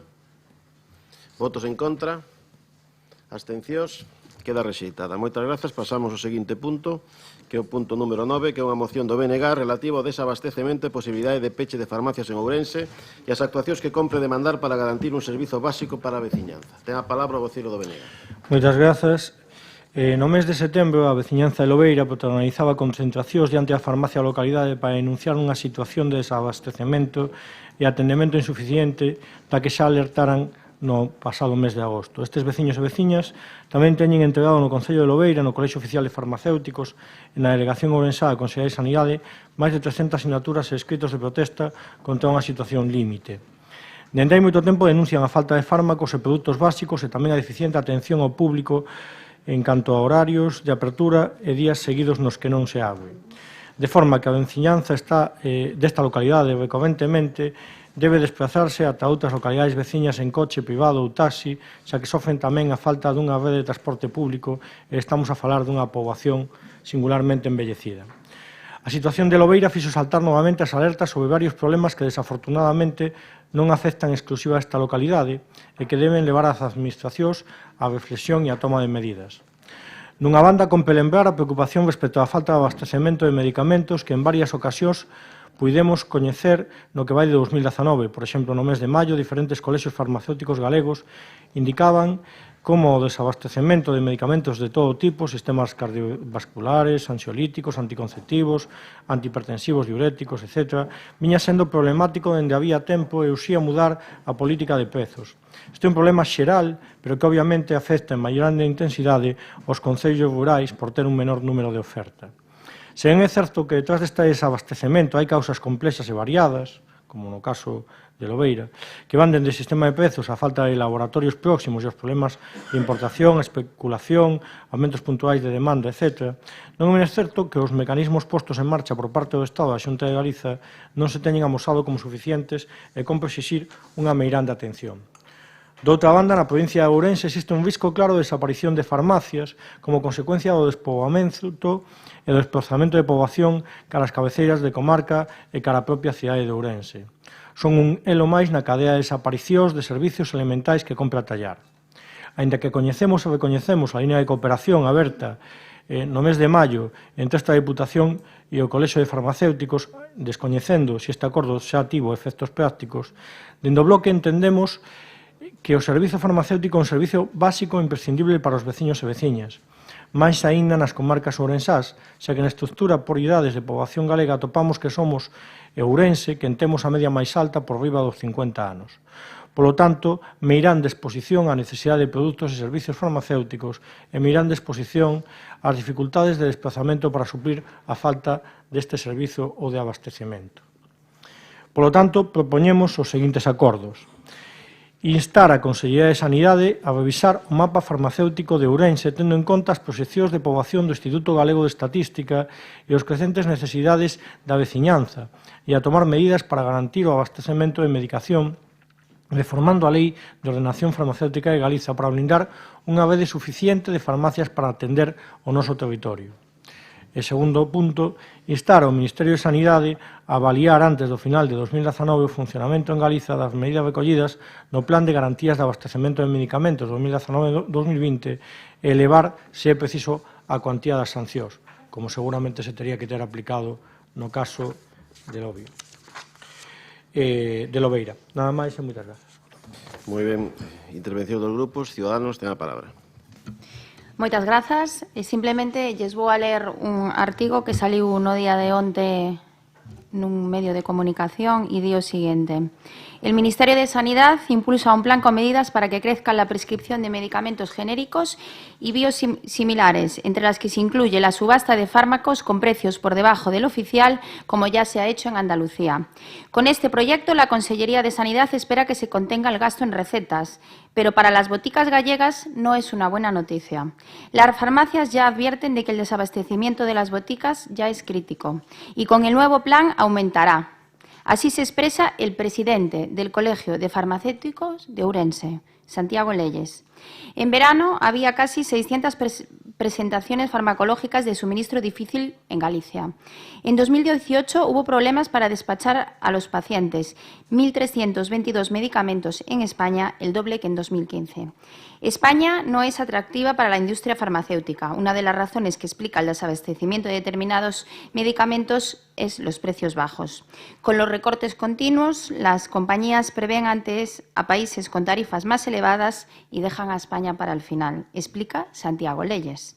Supondrá un problema para las farmacias, pero también para los enfermos, remarca el presidente de los farmacéuticos de Ourense. Se está poniendo en peligro el sistema de prestación farmacéutica. ¿De qué vale bajar los precios si no vamos a tener fármacos que vender? Se pregunta Santiago Leyes. O titular do artigo é las boticas gallegas alertan que habrá máis desabastecimiento. O meu voto vai a ser a favor. Moitas grazas. Democracia Orensana. Sí, gracias, señor presidente. Bueno, dícese na moción que detrás deste desabastecemento existen causas complexas e variadas que van dende o sistema de precios, falta de laboratorios próximos ou problemas de importación, especulación, aumentos puntuais de demanda. O certo é que os mecanismos postos en marcha por parte do Estado e da Xunta non se teñen amosado como suficientes e compren existir unha meirante atención. Non podo estar máis de acordo. Na miña opinión, un pouco debate debería existir neste caso. O desabastecemento farmacéutico é un perorgullo dicilo, é innecesario dicilo, que é unha das necesidades de primerísimo orden e, evidentemente, afecta a saúde, incluso a vida das persoas. Si é certo que recentemente veuse de aprobar a Lei 3/2019 de 2 de xullo de Ordenación Farmacéutica de Galicia e no seu artículo 2.3 dícese que a Administración garantizará que a atención farmacéutica se preste en todos os niveis do sistema de saúde de modo coordinado e integrado que ofrezca á ciudadanía unha asistencia eficaz, completa e eficiente. Por lo tanto, bueno, aunque parte da proposta no primeiro punto da moción podería quedar certamente coberta con esta modificación legislativa no Parlamento de Galicia, eu entendo que hai que apoiarla. Hai que apoiarla porque, con independencia de todo, o que se solicite que se inste tanto a Administración Autonómica como a Administración Central a garantizar e blindar unha rede suficiente de farmacias para atender o territorio e, ademais, para avaliar o funcionamento en Galicia das medidas do Plan de Abastecemento de Mercados 2019-2020. Penso que non hai, pola miña parte, nada que obxectar a esta moción, que incluso como afectado personal en máis dunha ocasión por un problema de desabastecemento, sintoa como moi próxima. Grupo Socialista. Ai, perdón. Gracias, presidente. Bos días a todos e a todos os presentes e os que nos ven por os canales de retransmisión.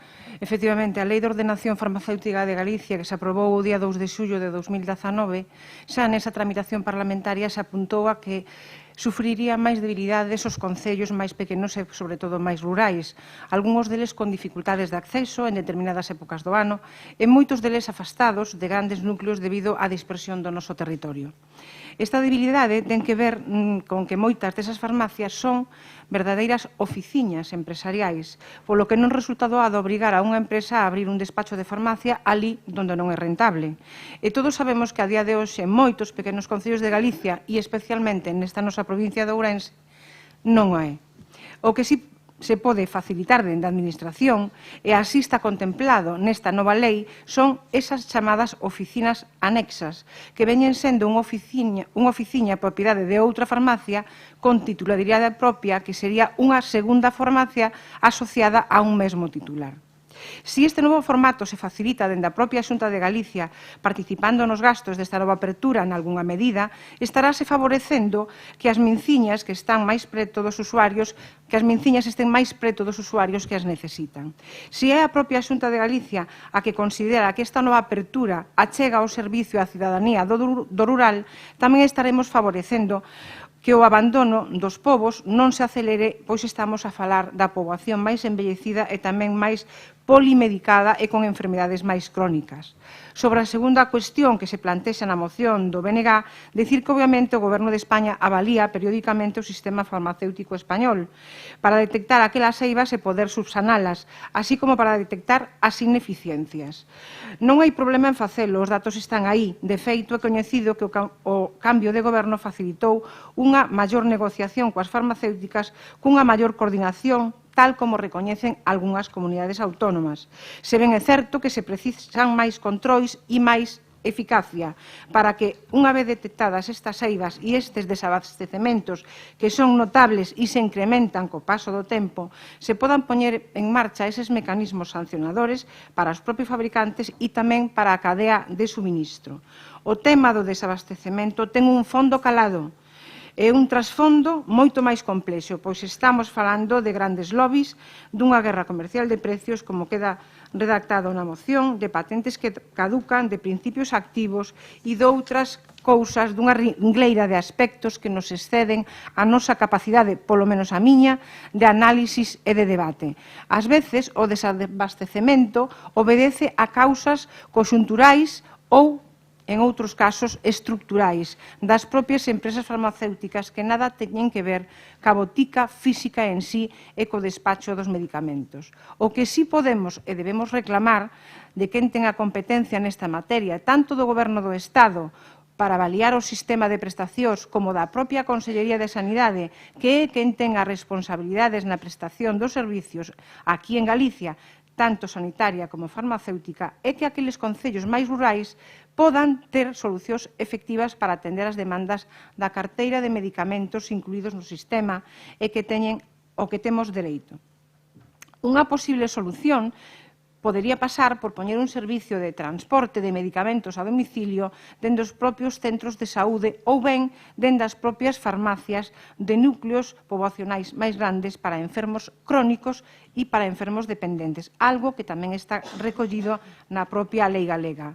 É certo que cunha poboación efectivamente máis lonxeva, pero tamén con enfermedades máis crónicas e polimedicada, o servicio das farmacias é cada día máis necesario e é máis necesario que este perto da cidadanía. A desatención pode provocar, e de feito provoca, abandono de tratamentos, maior ingreso hospitalario e, por ende, maior gasto en sanidade. Nada desexable para os nosos veciños e veciñas da provincia de Ourense.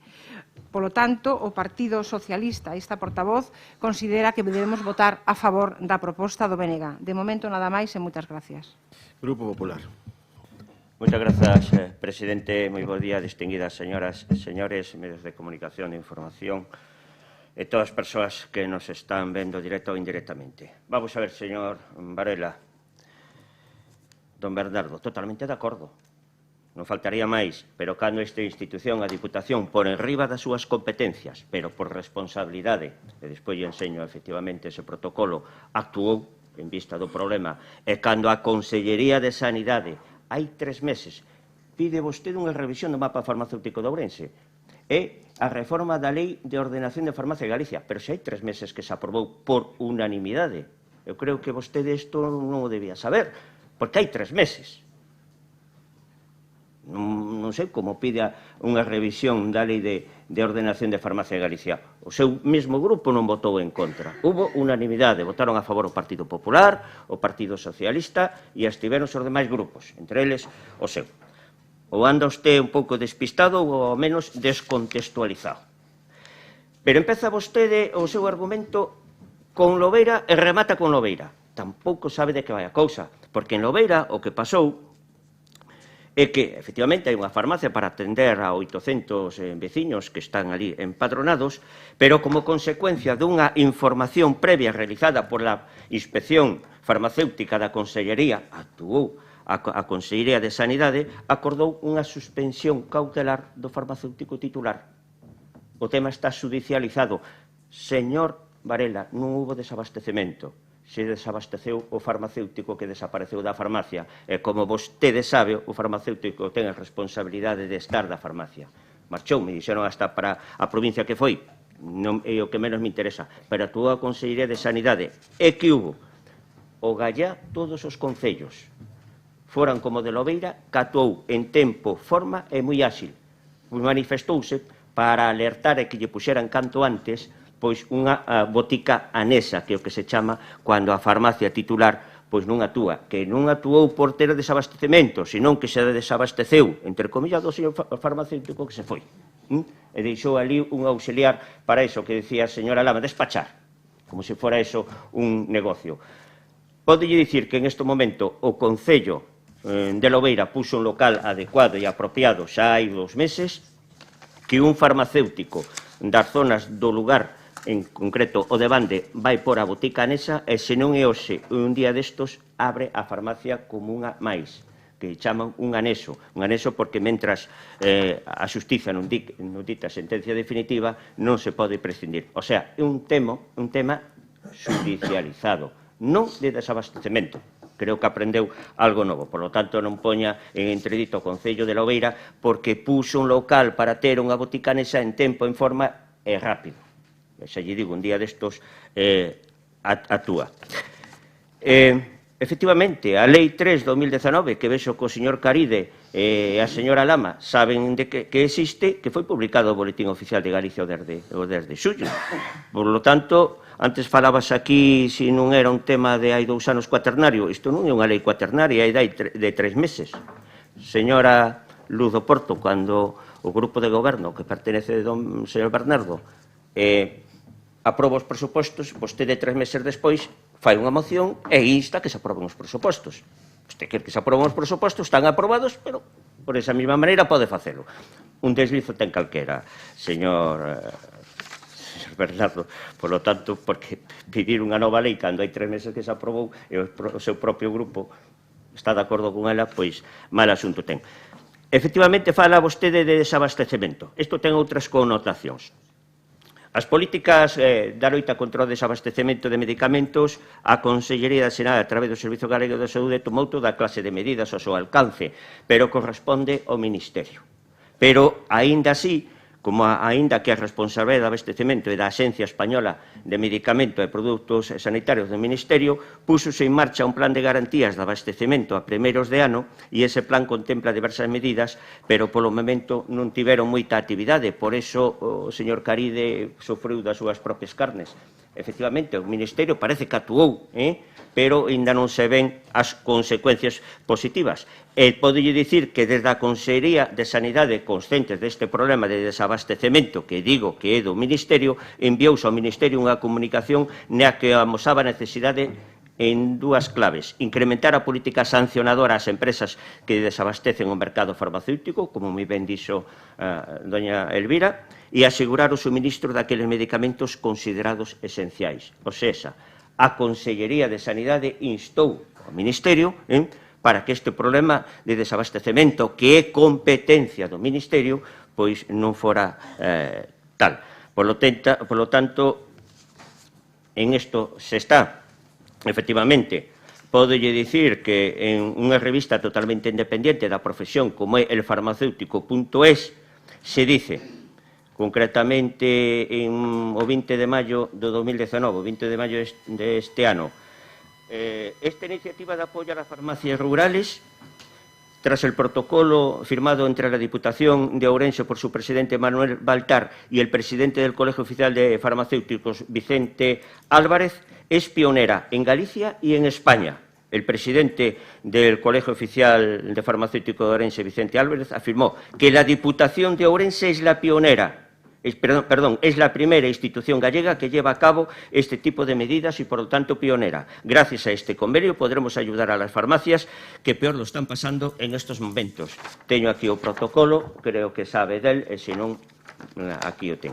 Por lo tanto, eu creo que estamos de acordo, pero lo que non estamos tanto de acordo é da súa exposición, porque omite, non sei se voluntario ou involuntariamente, que hai unha lei aprobada de 3 meses e que fala do Concello de Lobeira como se o Concello de Lobeira fora culpable de algo. O Concello de Lobeira, en todo caso, é garantista de que nestes momentos se pode dispoñer e non hai desabastecemento. Hai que un farmacéutico non cumpliu, hai profesionales de todo tipo, en todas as profesións, que non cumplen co seu deber. Está judicializado, pero se actuou en tempo e en forma. Gracias ao Concello de Lobeira e ao farmacéutico, en este caso, de Bande, que se fixo responsable de poñer esa botica anexo. Nada máis e moitas gracias pola primeira intervención.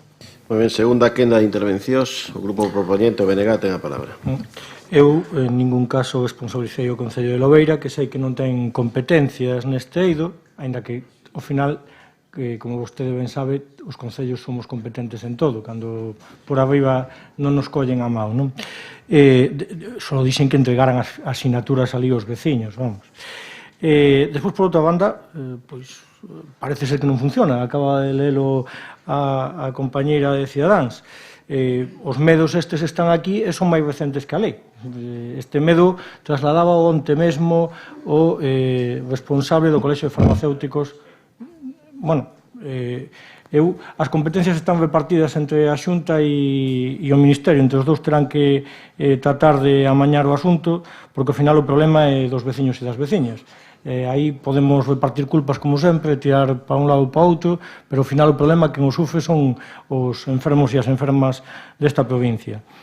Por outra banda, eu mismo recoñecín que había esta liña de traballo aberta pola Deputación, non sei exactamente hasta onde está tendo trascendencia ou deixa de tela, pero que este é un problema real, vamos, sobran-nos os motivos para defender a moción. Mais alá deso, pois, agardo outras propostas. Ciudadanos. Moitas grazas. Vou a repetir un breve... Con este proyecto, parágrafo, que no me salía palabra. Con este proyecto, la Consellería de Sanidad espera que se contenga el gasto en recetas, pero las boticas gallegas no es una buena noticia. Las farmacias ya advierten de que el desabastecimiento de las boticas ya es crítico y con el nuevo plan aumentará. Así se expresa el presidente del Colegio de Farmacéuticos de Ourense, Santiago Leyes. Eu entendo que o señor vicepresidente da Diputación, don Rosendo, lle dixo ao propoñente da moción e que o mapa farmacéutico xa se había aprobado fai 3 meses, pois algún erro estamos a cometer, porque se o presidente de farmacéutico da provincia de Ourense a día de onte fai estas declaracións públicamente, existe un problema grave. Que máis dá a cor política que propoña facer unha solución para este tema? Que máis dá? Vamos a ser coherentes. Eu sei que o vicepresidente da Deputación vai a votar a favor desta moción, pero entendo que a veces hai que facer un papel e a veces hai que intentar ver que o mellor as mocións que trae o mellor un grupo da oposición non son de todo acertadas, pero a veces tamén é bo que o grupo de goberno vexa con vos ollos este tipo de mocións, aínda que este de por medio a súa cor política, porque considero que eso nos fai mellores persoas, nos fai mellores políticos e, sobre todo, nos fai persoas responsables e coherentes. Moitas gracias, nada máis. Democracia Ourensana. Non fai uso do seu turno, Grupo Socialista, cando queira. Nada, simplemente, gracias, presidente, dúas puntualizacións. O mapa de farmacias de Galicia é do ano 18 e contempla 5 novas farmacias para a provincia de Ourense. Me parece que hai dúas en Allariz, non, unha en Allariz, unha en Esgos e dúas en Pereiro de Aguiar. Poboacións que, ao mellor, levan anos sin novas farmacias ou poboacións que incluso incrementaron o seu, afortunadamente para eles, o seu censo poboacional. Isto non ten nada que ver ca lei que prevé esa lei de ordenación de farmacéutica de Galicia que contempla unha nova redacción e onde se advirten e se crean novas figuras como é incluso esa achega de farmacias aos domicilios para aquelas persoas dependentes ou enfermos crónicos, aquela dispensa, dispensa de medicinas por parte de centros de saúde, dos centros de saúde a domicilio e incluso esas novas oficinas anexas. Por lo tanto, algunhas medidas novas se están a contemplar. O desabastecemento do que fala a deputada do Grupo de Ciudadanos ten algo máis que ver con ese trasfondo de un calado moito maior e eses lobbies farmacéuticos, esa guerra e ese pacto de precios e ese desabastecemento que moitas veces supera incluso os propios gobernos e os propios estados. Estamos a falar dunha industria moi potente e estamos a falar de algo que nos excede e, dende logo, para o cal eu non me considero capacitada para debatir. Por lo tanto, o que temos que procurar que nunha provincia eminentemente rural, eminentemente dispersa en cuanto a súa poboación, con concellos moi pequenos, esas boticas e esas farmacias estén operativas e, polo tanto, as menciñas estén perto dos cidadáns que as necesitan, porque na carteira de servicios da sanidade se ten como un dereito ao acceso á prevención, á obtención de medicamentos e tratamentos que podan paliar na medida do posible ao noso estado de saúde e, polo tanto, o noso benestar. De momento, e nada máis, nos vamos a apoiar a moción. Grupo Popular. Totalmente de acordo, sin que sirva de precedente, señora Lama, efectivamente. Non tanto con a señora con doña Monse, porque creo que non se entera moito, perdona, vou aclarar, vamos a ver. Primeiro, o de Lobeira quedou claro, non foi un problema de desabastecemento. Bien. Desabastecemento de medicamentos. Efectivamente que estamos en contra de desabastecemento de medicamentos, pero non se lle bota culpa porque do acordo que pon aquí o BNG dice que hai que revisar o mapa farmacéutico de Galicia e unha ordenación da lei farmacéutica de Galicia, cando está feita. O que pasa que a lei de ordenamento farmacéutico de Galicia non ten competencias do abastecemento. Por eso o presidente actual do Colexio Oficial de Farmacéuticos di que hai un problema de desabastecemento. Estou dicindo que sí. Incluso a Consellería de Sanidade instou o Ministerio para paliar o tema, polas causas que sexan, que tampouco eu, dicen que son polos precios de referencia. Bueno, pois será polos precios de referencia, polo que hai desabastecemento, pero creo que multicausal. Pero sí que é verdade o que le usted, pero é do Ministerio.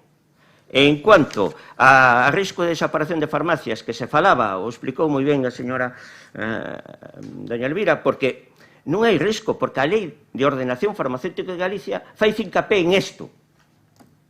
E que fai precisamente fincapé en isto. Se vostede lê a lei, comprendo que ten, non sei se 17 follas, e que ler 17 follas, pero fai fincapé en isto. Por tanto, claro que estamos de acordo. Outra cousa é empezar con Lobeira, que o Miño pasa por Ourense, que hai sequía. Lobeira non ten nada que ver co desabastecemento. En todo caso, o Concello de Lobeira, o Gallaf, todo foran áxiles como o Concello de Lobeira, que non só protestar co veciño, sino co Concello, pero non é protestar. Res non verbas, feitos, non palabras. Puxo local e se chamou a ver que farmacéutico da zona quería poñer unha botica nesa. O tivo uns cuantos días, hubo que acondicionar o local, que foi o que máis tempo levou. Aquí paz e despois gloria. Pero claro, centralicemos os temas. E eu repito por última vez, sin que sexa moi pesado. Hombre, non pida usted unha reforma da lei de ordenación farmacéutica de Galicia que non se aprobou hai 3 meses, entre elas o seu partido. Nada máis e moitas gracias. Breve turno de peche, BNG, cando queira. Bueno, no tema de Lobeira, efectivamente, polo coñecemento que teño, houve un problema puntual de caixa, por así decirlo, do propio farmacéutico, que non daba suministrado.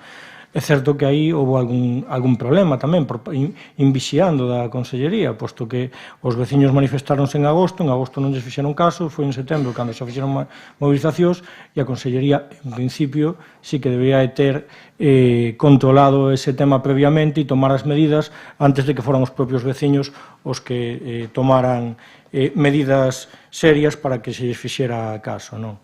A partir de aí, o problema non é Lobeira. O Lobeira é un punto concreto, pero estamos falando ahora mismo, pois coa Diro pasou isto e con outros medicamentos está a pasar continuamente que existe un desabastecemento importante e evidentemente nós aquí a quen lle pedimos responsabilidades son as dúas administracións neste caso, tanto ao Ministerio de Sanidade, que polo que vexo o Partido Socialista non ten ningún problema en pedirlo, como a Consellería de Sanidade para que tomen as medidas oportunas e acaídas para que isto non se produza.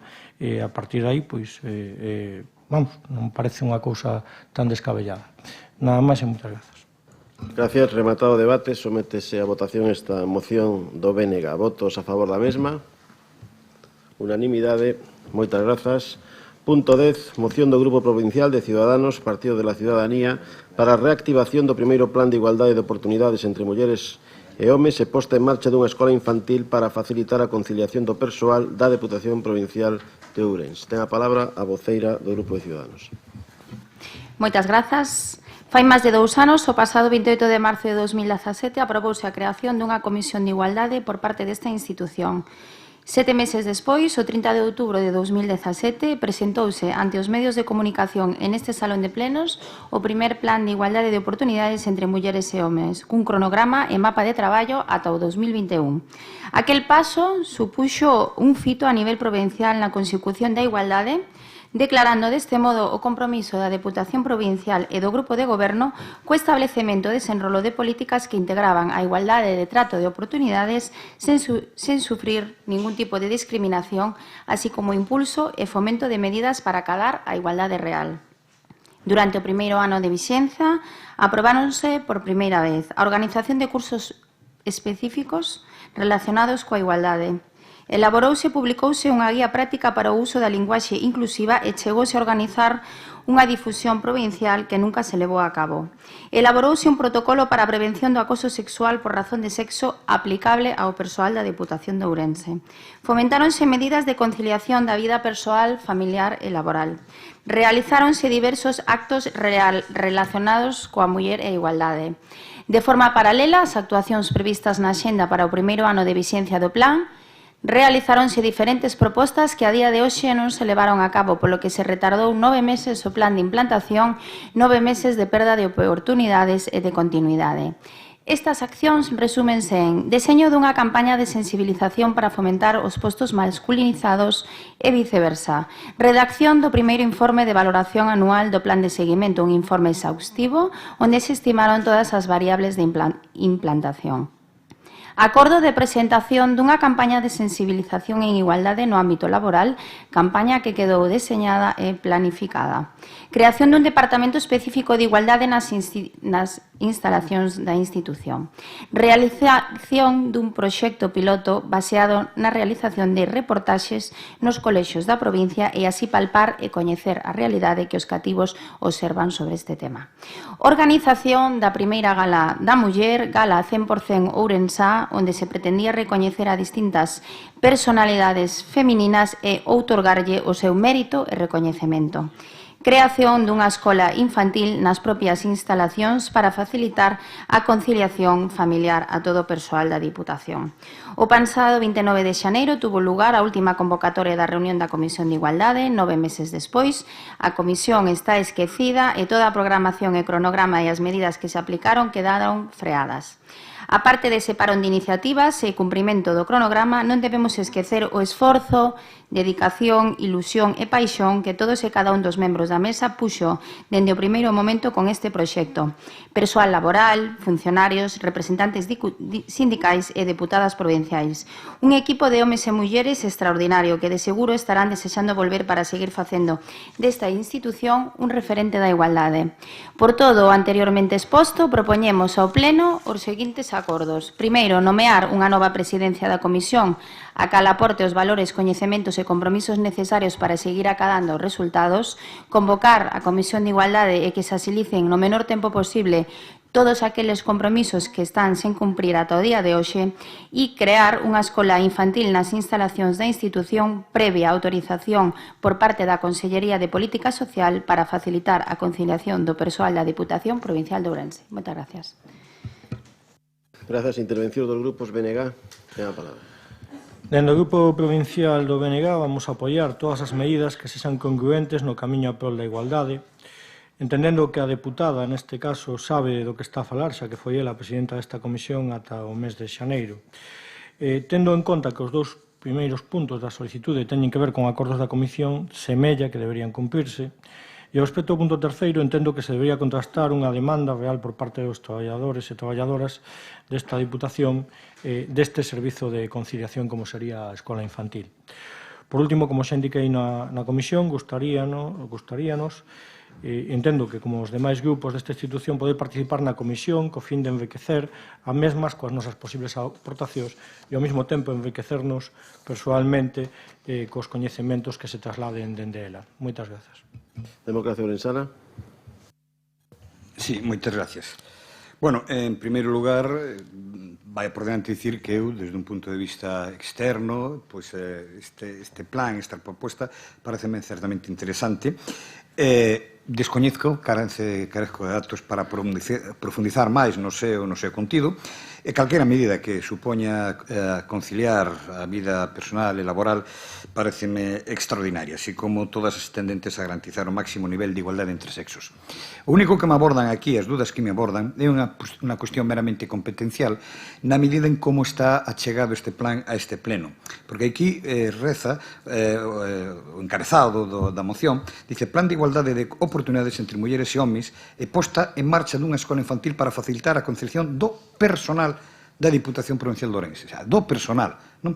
É aí onde realmente me abordan as dudas. En primeiro, desde un punto de vista estritamente das competencias deste pleno como administración institucional, que claro, evidentemente iso non se trataría dun plan provincial cuya competencia corresponde a este pleno, que é no artigo 33.2d da Lei de Bases de Réxime Local, e tampouco creo que sería este plan como medida ou como medida de mellora social encaixaría dentro da letra F do mesmo artigo relativa á aprobación das plantillas de personal, fixación de postos de traballo, fixación de cuantías de electros, etc. En calquera caso, o máis importante para mí e a miña duda é que en realidade, tratándose dunha mellora social para os traballadores, o propio que se xa levado a cabo, xa que se está pedindo o nomeamento dunha presidencia da comisión, convocar a Comisión de Igualdade, eu penso que isto hai que facelo no marco da mesa de negociación. Seguramente estou equivocado. Pero, claro, entendo que non sería propio do pleno adoptar estes acordos, porque entendo que estas cuestións debense discutir cos interlocutores sociais, que penso que eles deben ter bastante que dicir en este tema.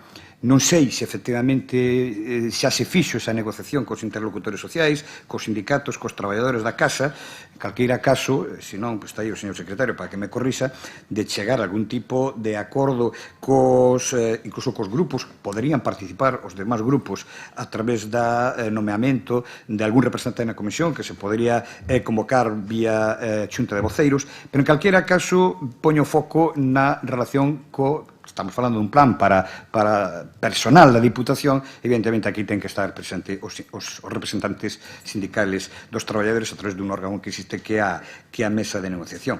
Como non sei se eso se fixo, se non se fixo, faltan esos datos, bueno, pois un pouco pregunto. En calqueira caso, de telo feito, tampouco penso que sexa preciso que isto veña a pleno, porque a propia Xunta de Goberno, a través da negociación con sindicatos, podría acordar tomar estas medidas que inicialmente se están plantexando aí. Esta é a dúda que me aborda e que nestes momentos, en aras a salvaguardar os dereitos dos traballadores desta casa, de momento fai que vote que non. Ainda que insisto que, tal e como expuxo a diputada de Ciudadanos o plan, bueno, dentro do que podo coñecer, pareceme un plan certamente máis que interesante. Grupo Socialista. Sí. Grazas. Bos días a todos e a todas. Dende o Grupo Socialista alegrámonos moito de que por parte desta institución se aposte por deseñar e por en marcha o primer plan de igualdade de oportunidades entre homes e mulleres. Penso que todos e todas estamos de acordo de que hai moito que avanzar neste tema, que queda un longo camiño que percorrer, xa que a igualdade legal existe, pero a igualdade real non existe. Un plan que, por outra banda, naceu con pouca solidez, e isto o dicen os datos da empresa que fixo o primeira diagnose. Nese informe señalaba a empresa contratada que se atoparon con moita reticencia a participación do persoal na enquisa, unha participación desigual entre mulleres e homes e moitas dificultades de obter respostas a determinadas cuestións á hora de identificar a área na que os enquistadores e enquisados e enquisadas desenvolveron o seu traballo. Con esta premisa, creemos que este plan de igualdade naceu con pouca solidez e con moi pouca adaptación á realidade desta Diputación. Pero despois do exposto por a señora Lama, tamén nos parece moi preocupante o pouco interese mostrado por este bipartito en darlle continuidade a este plan. Preguntámonos, non consideran este tema importante? Acaso non consideran prioritario traballar para alcanzar nesta institución a igualdade de trato e de oportunidades entre homes e mulleres e eliminar a discriminación por razón de sexo? E cal é a razón pola que unha empresa que empeza deseñando un plan de igualdade pois non dá continuidade a este plan? Señores deputados, señoras deputadas, temos que deseñar e planificar accións para acadar o obxectivo da igualdade, pero de xeito real, e non só deseñar un plan cubrindo folios e colgandos na web. Isto non sirve para nada. Temos que coñecer a realidade e facer que mude, situar este obxectivo como prioritario, apoiado con recursos materiais e persoais. Deseñemos procedementos específicos para a prevención do acoso sexual e procedementos para dar cauce ás denuncias ou reclamacións. Según o informe da empresa, sinalaba que un 6,98% das traballadoras manifestaban ter padecido acoso sexual no entorno laboral, así como un 3,85% dos traballadores.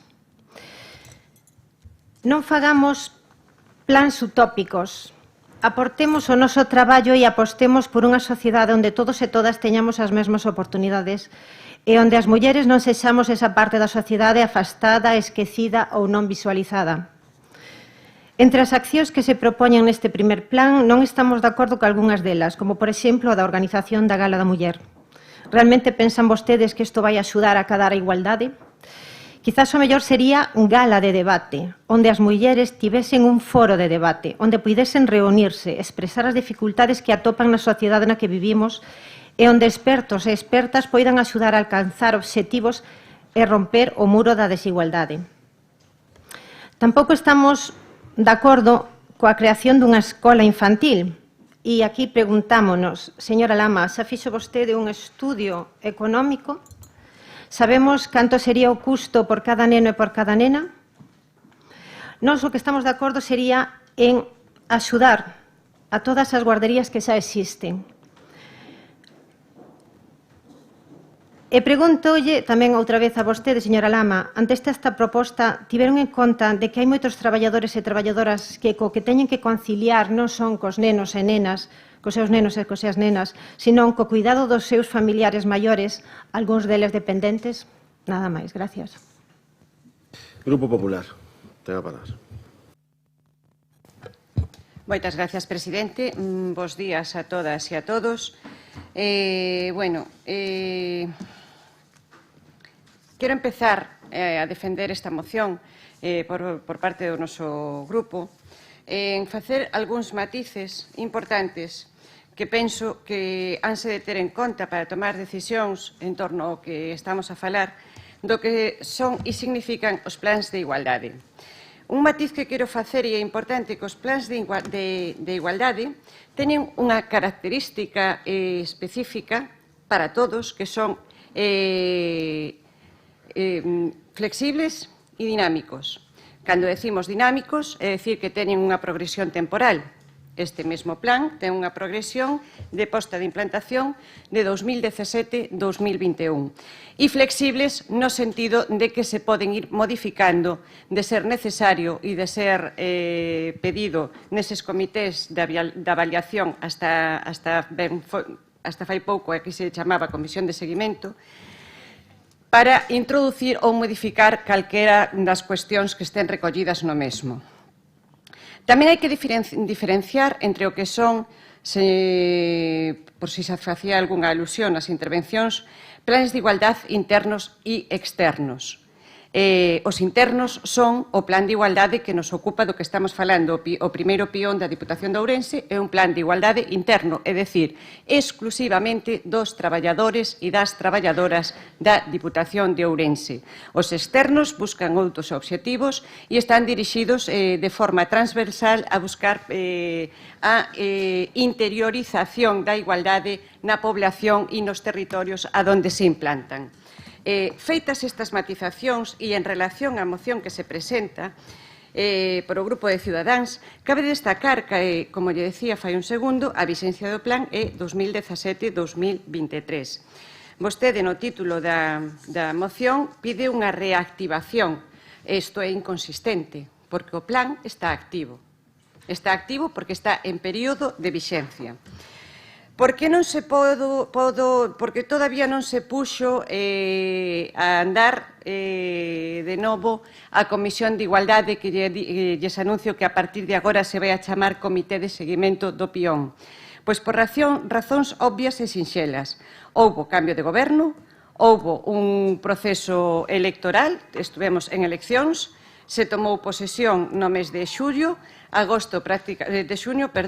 en xullo se formou o goberno, agosto prácticamente inhábil, en setembro si nos preocupamos, e lle vou a decir unha cousa, señora Lama, que usted dice que non se debe esquecer do esforzo de dedicación, ilusión e paixón que todos e cada un dos membros da mesa puxo desde o principio do momento con este proxecto.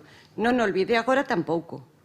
Non o olvide agora tampouco, porque todos eses membros son traballadores e traballadoras desta casa.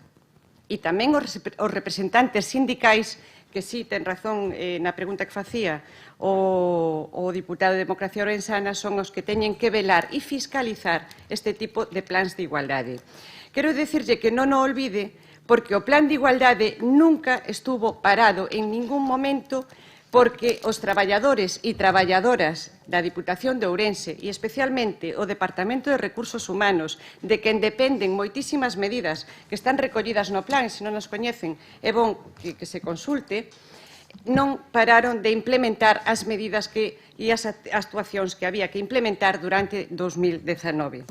Esta é unha cousa que é importante sempre contextualizar, porque, claro, metemos mocións e hoxe vou a coller unha frase que vostede mesma, utilizou e despois outro compañeiro, non recordo quen, durante outras intervencións de outras mocións, fixo tamén uso dela. O que é medible non é opinable. Entón, señora Lama, o plan de igualdade vostede entendo que o coñece perfectamente, seguramente mellor que a min, aínda que lle garantizo que dende setembro levo feito un esforzo importante por coñecelo, entendelo, estudialo e incluso avalialo, porque teño ferramentas e competencias para poder estudialo e avalialo eu tamén, como deputada que lle está falando neste momento e do Departamento de Igualdade. Lle vou a decir varias cousas respecto, porque os datos son os datos. Fruto de todo este estudo que se fixo, como vai estar parado un plan que ten unha vixencia de 4 anos e está cumprido o 73,33% das actuacións recollidas no mismo? Porque me parei a avalialas. Pero tamén lle vou a dar outro dato. Das actuacións que faltan, do 30% das actuacións que faltan, son prácticamente todas, menos 2, actuacións que non se poden levar a cabo porque dependen, pois, en algúns casos, especialmente, de que haxa eleccións sindicais, que ayer preguntei, e creo que se non me corrixen, porque eu aquí se acabo de chegar, creo que son cada 4 anos e me parece que toca a finales de 2019. Se me equivoco no dato non ten ninguna importancia porque, xa lle digo, sei que depende deso, co cual son medidas que de non estar en este momento postas en marcha non teñen máis importancia. Tamén lle digo, hai 2 cuestións importantes que se teñen que finalizar antes de 2019 e que quedou feito un borrador que usted aquí dice redacción...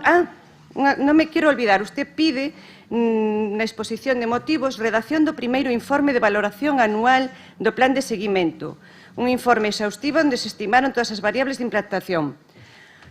Hombre, a coherencia é unha cuestión importante, porque este primeiro informe de valoración, ese borrador, vostede, na última comisión que presidiu, o presentou verbalmente e o deu a coñecer a eses membros da comisión como borrador e na súa man quedou naquel momento pois facer o que tivera que facer. Logo, bueno, houve unha parálise desa comisión, non todos sabemos as razóns e a liberdade de cada un, porque calquera membro en calquer momento pode deixar de pertenecer a unha comisión por calquera circunstancia, non lle estou dicindo nada, nin buscando imprescindibilidades de ningún tipo en ninguna persona, porque ninguén é imprescindible, pero os datos que... É dicir, ese informe eu especialmente, que formo parte deste goberno dende xuño, non o tiven no meu poder hasta o día seguinte, non sei se o 17, que era cando tiñamos a comisión, ou o mismo día 17, porque eu non tiña ese borrador. Sabíamos que vostede, no momento de deixar esa comisión, deixaba toda a documentación no seu ordenador, pero sexa generosa, non nos pida os que acabamos de chegar, neste caso, que en 2 meses fagamos o que outras persoas tardaron 4 meses, vale? Fagamos o que outras persoas que tardaron 2 anos en faer.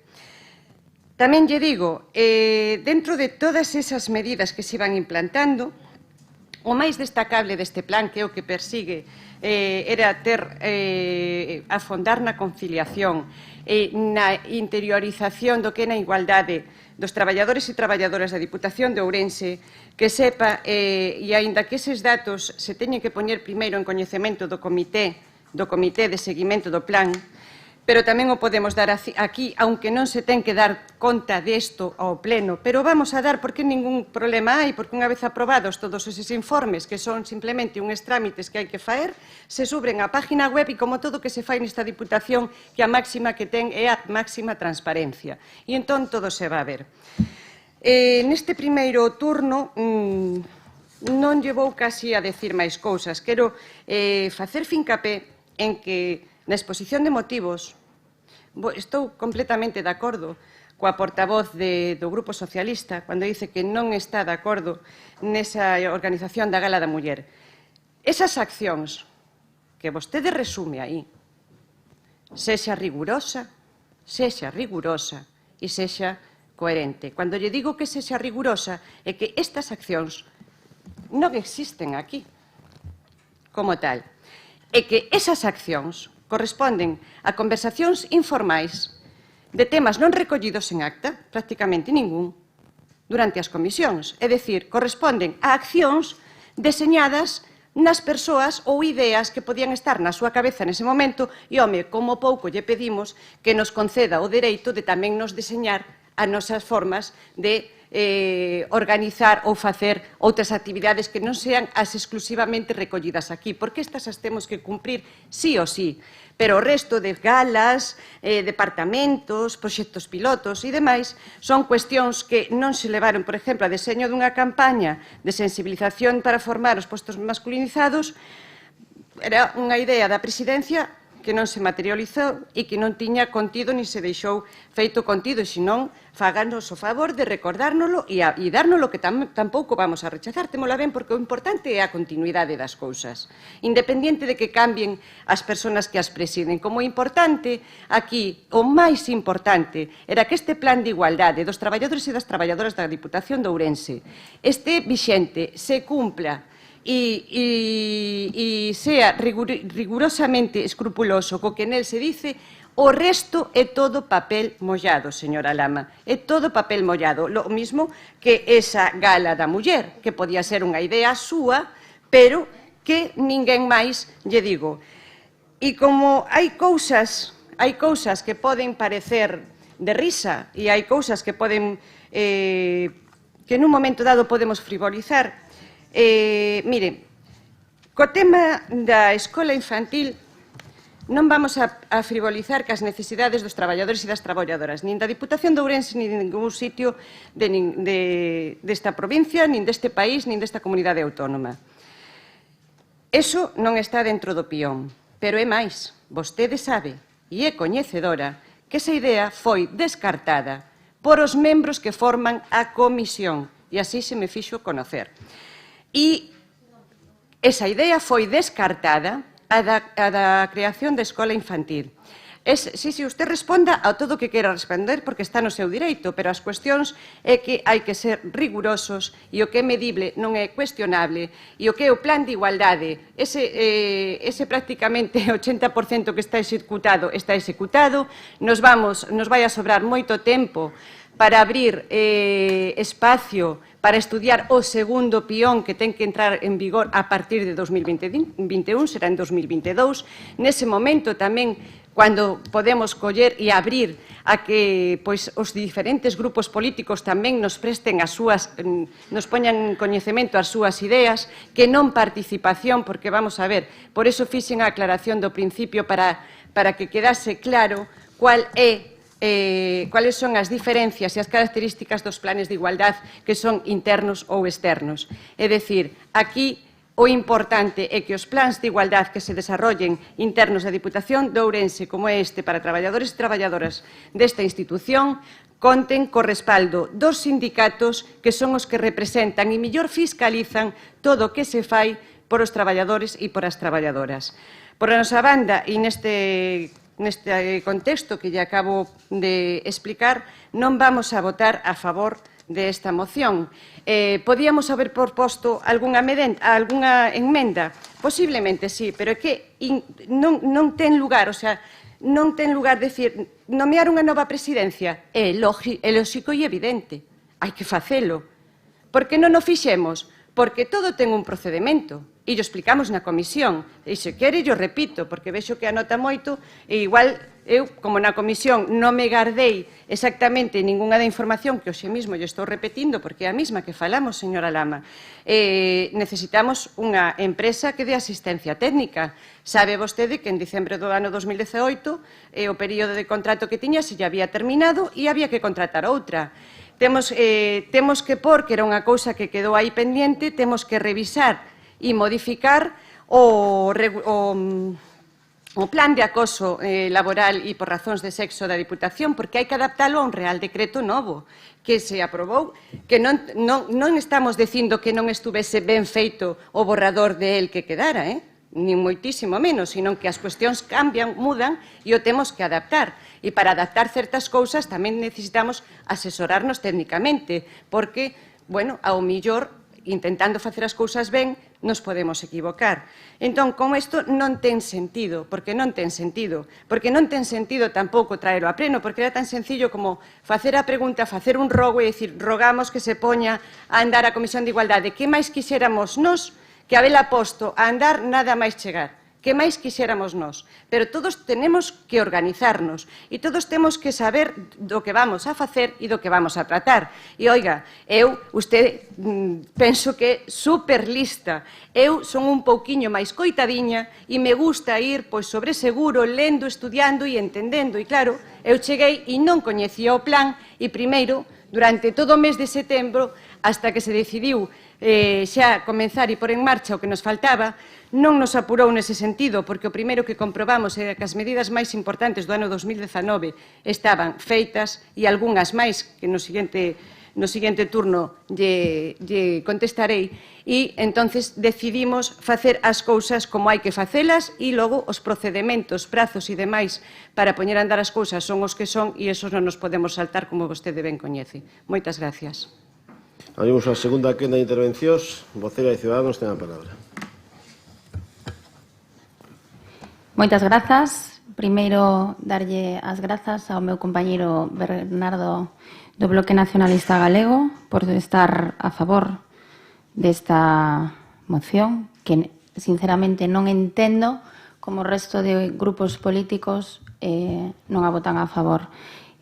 Creo que coñecedes abondo cal é o meu tipo de política, é unha política constructiva e xamais traería unha moción para facer política destructiva, non?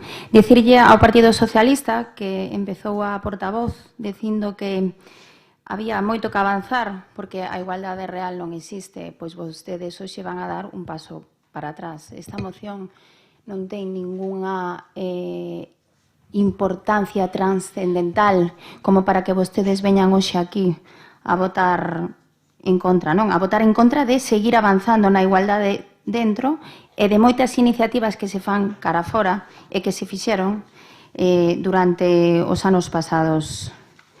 Vostede tamén dixo a portavoz do Partido Socialista que este plan naceu con pouca solidez. Eso é mentira, teño que decirlo. A reticencia para obter resultados a Deputación Provincial e o Grupo de Goberno ou a empresa que veña a facer aquí unha enquisa non pode obrigar aos empregados a que contesten un cuestionario. É cuestión de que cada persoa individualmente queira ou non axudar a fomentar a igualdade. Entón, polo tanto, dende ese punto de vista, vostedes erran. Dice que simplemente se diseñou un plan sobre que é todo papel mollado. Eu, se quere, volvo a ler a moción de todo o que se fixo durante un ano e medio, non foi papel mollado, fixeronse un montón de iniciativas e vostede fala da Gala da Muller.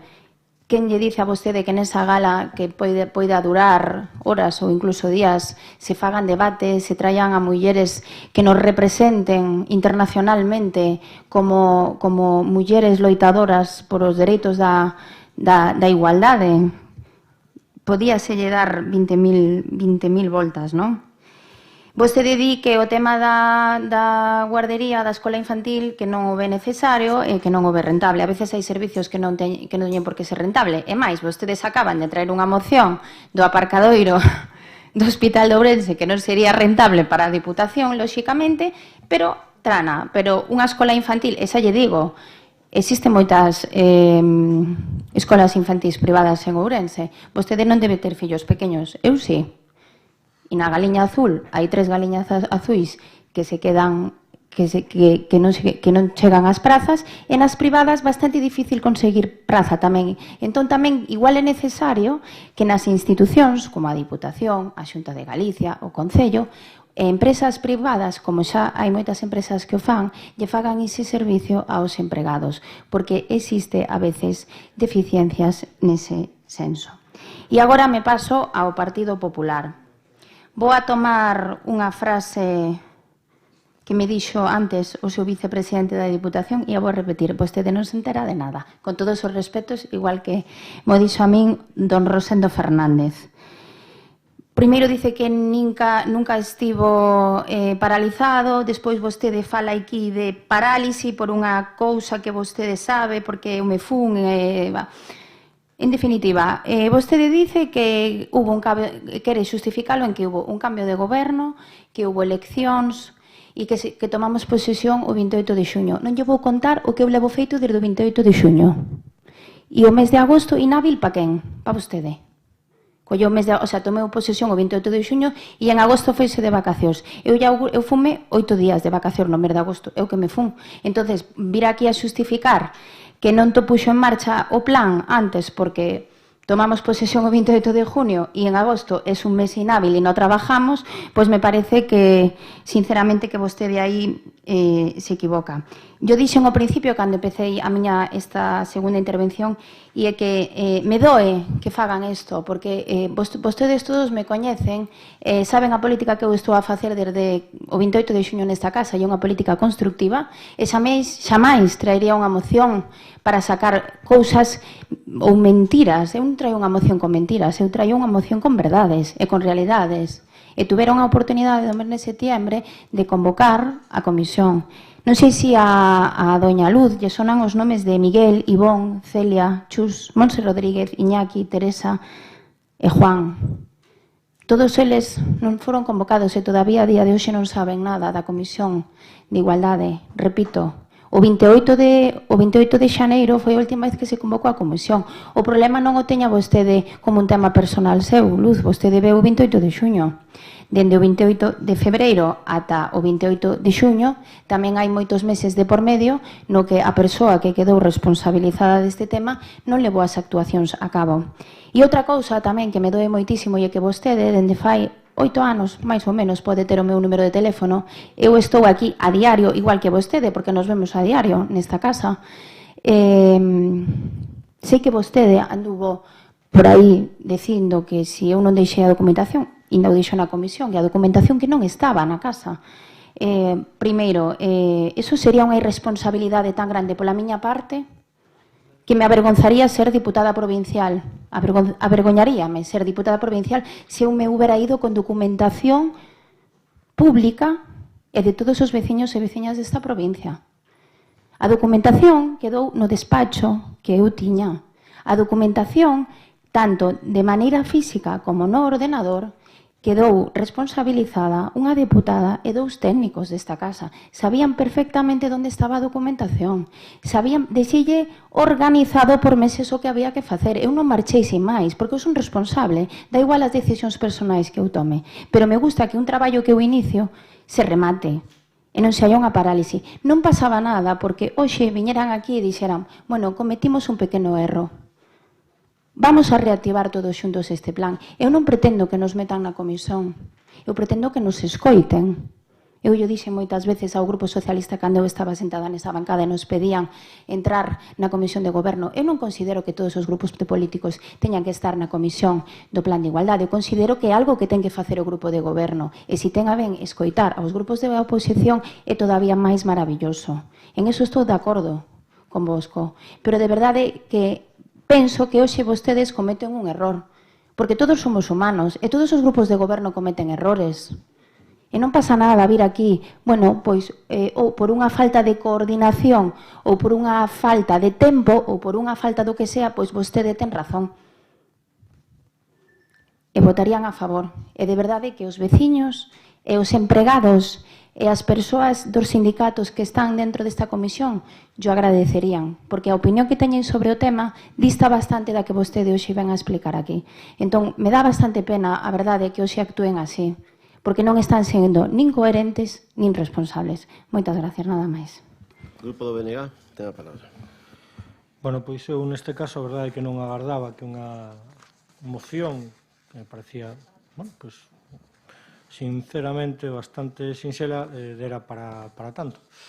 Pero eu, léndome a moción, é que non lle atopo segundas intencións, e como comentaba anteriormente, o que sí que indiquei no previamente o que dixo a voceira do Partido Popular, o que me gustaría contrastar da moción era o tema precisamente da escola infantil, se esta era unha demanda persistente dos traballadores e unha necesidade, e a partir de aí, polo demais, non lle atopo toda esa moción, por lo tanto, sigo apoiando. Moitas gracias. Democracia Ourensana. Sí, moi brevemente.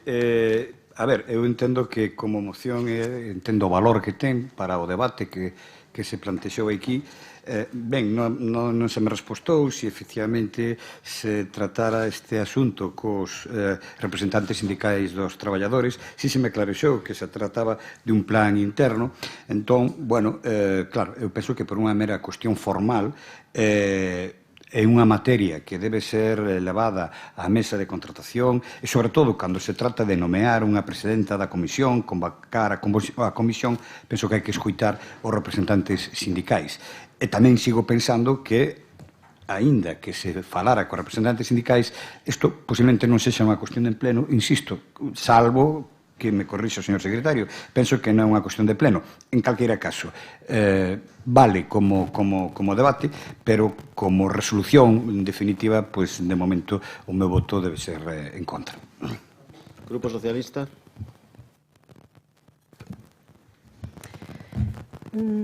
Quería empezar por unhas palabras que dixo o señor Caride. Vostede referiuse a este plan de igualdade como un plan interesante. Ben, pois penso que ese non é o término máis aceitado. O plan de igualdade non é algo interesante. Eu penso que é algo esencial e importante. Hai que mudar o que está pasando hoxe en día na sociedade. Hai que acadar unha igualdade real. Hai que protexer as mulleres.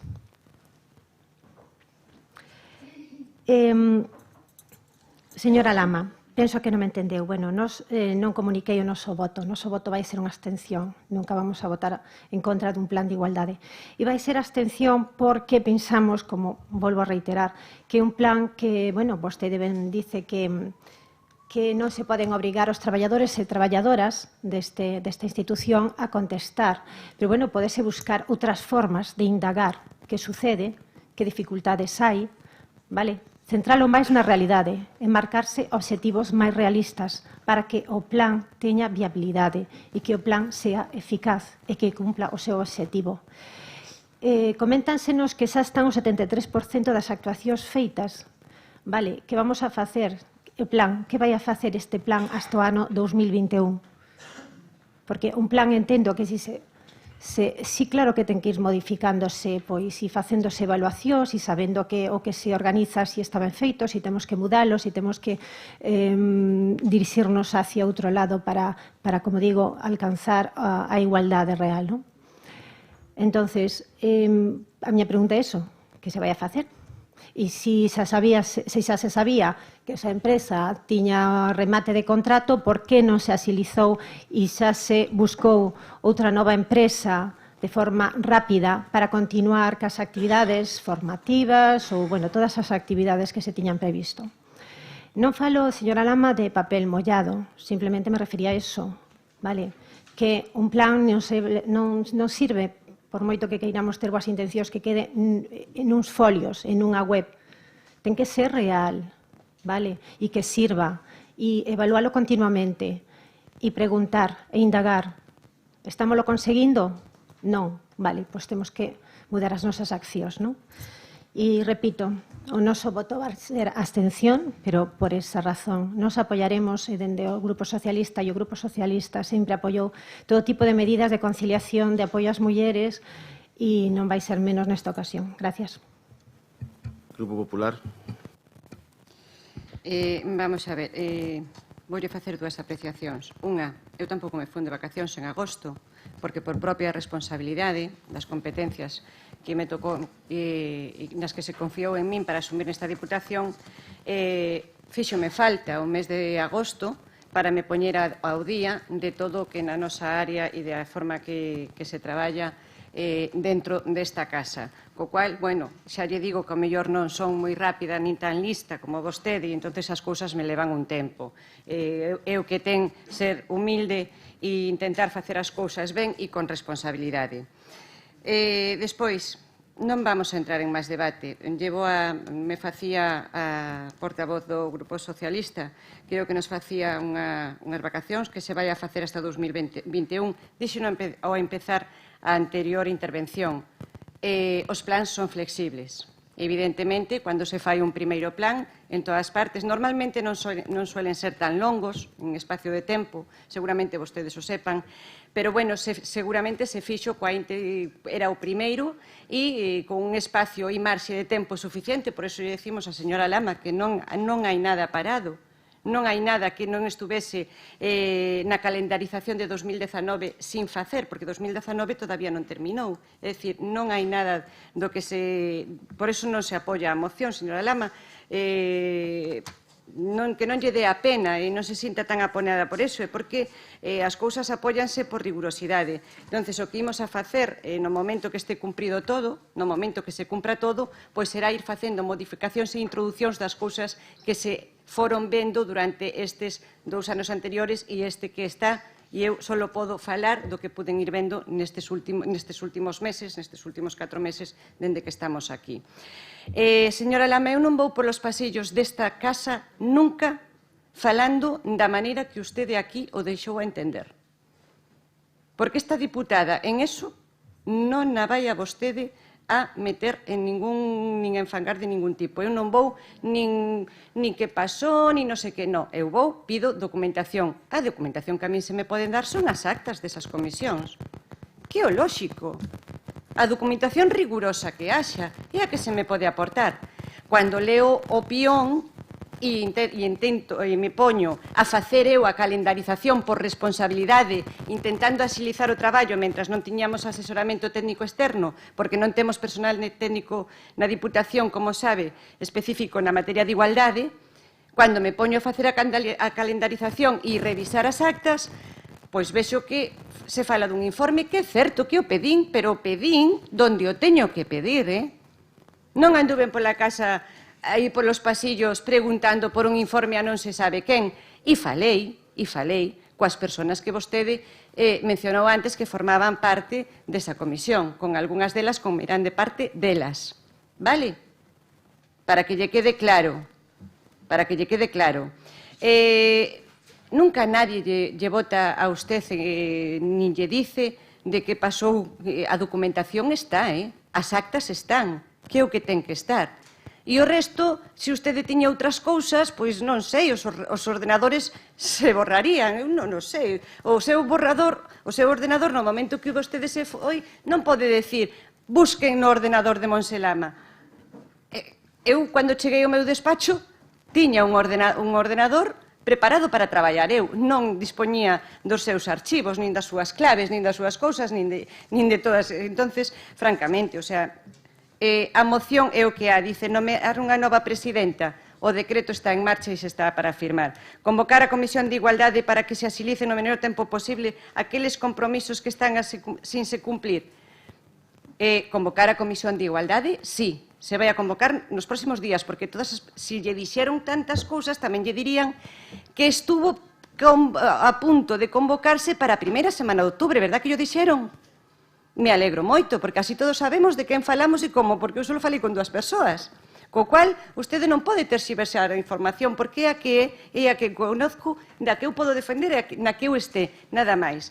Entón, non se convocou para a primeira semana de outubro, porque se me aconsellou de que esperemos a que teñamos esa asistencia técnica externa, teñamos clarificado todos os temas que quedaron ou non quedaron pendentes, e do que dice dos compromisos que se están a cumplir, os mencionei antes, non existe ningún sin cumplir neste momento que sean firmes e estén recollidos no pión.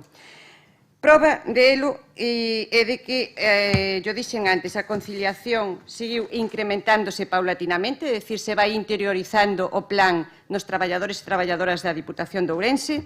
Nos programas de formación continua remataba, creo que nesta semana, non sei exactamente que día, un curso de redacción de documentos administrativos con linguaxe inclusiva específico de igualdade, e tamén se realizaron, estou falando de 2019, que tamén os temos os de 2018, pero, bueno, estou dando conta do que fixeron os traballadores e traballadoras desta Diputación de Ourense durante 2019, por seguir mantendo e cumplindo o pión.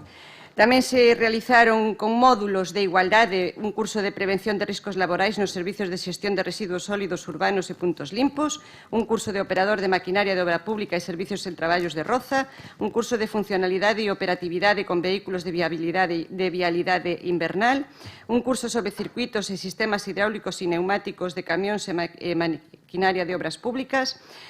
E non só se cumpliron e se están cumplindo cos plazos de todas as medidas previstas na calendarización de 2019, senón que os traballadores e traballadoras nunca están parados e foron máis alá, pondo xa en marcha actuacións que tiñan calendarización 2017 e 2021, porque, expliqueino antes, son progresivos os plans. Prácticamente todas as actuacións que hai previstas nos eixes do plan son progresivas. E proba desto é que xa se corregiron e xa se meteron, nas bases reguladoras dos procesos selectivos para a provisión de prazas incluídas na oferta de emprego público da Diputación de Ourense correspondente ao 2017, se incluíron xa temas específicos en materia de igualdade.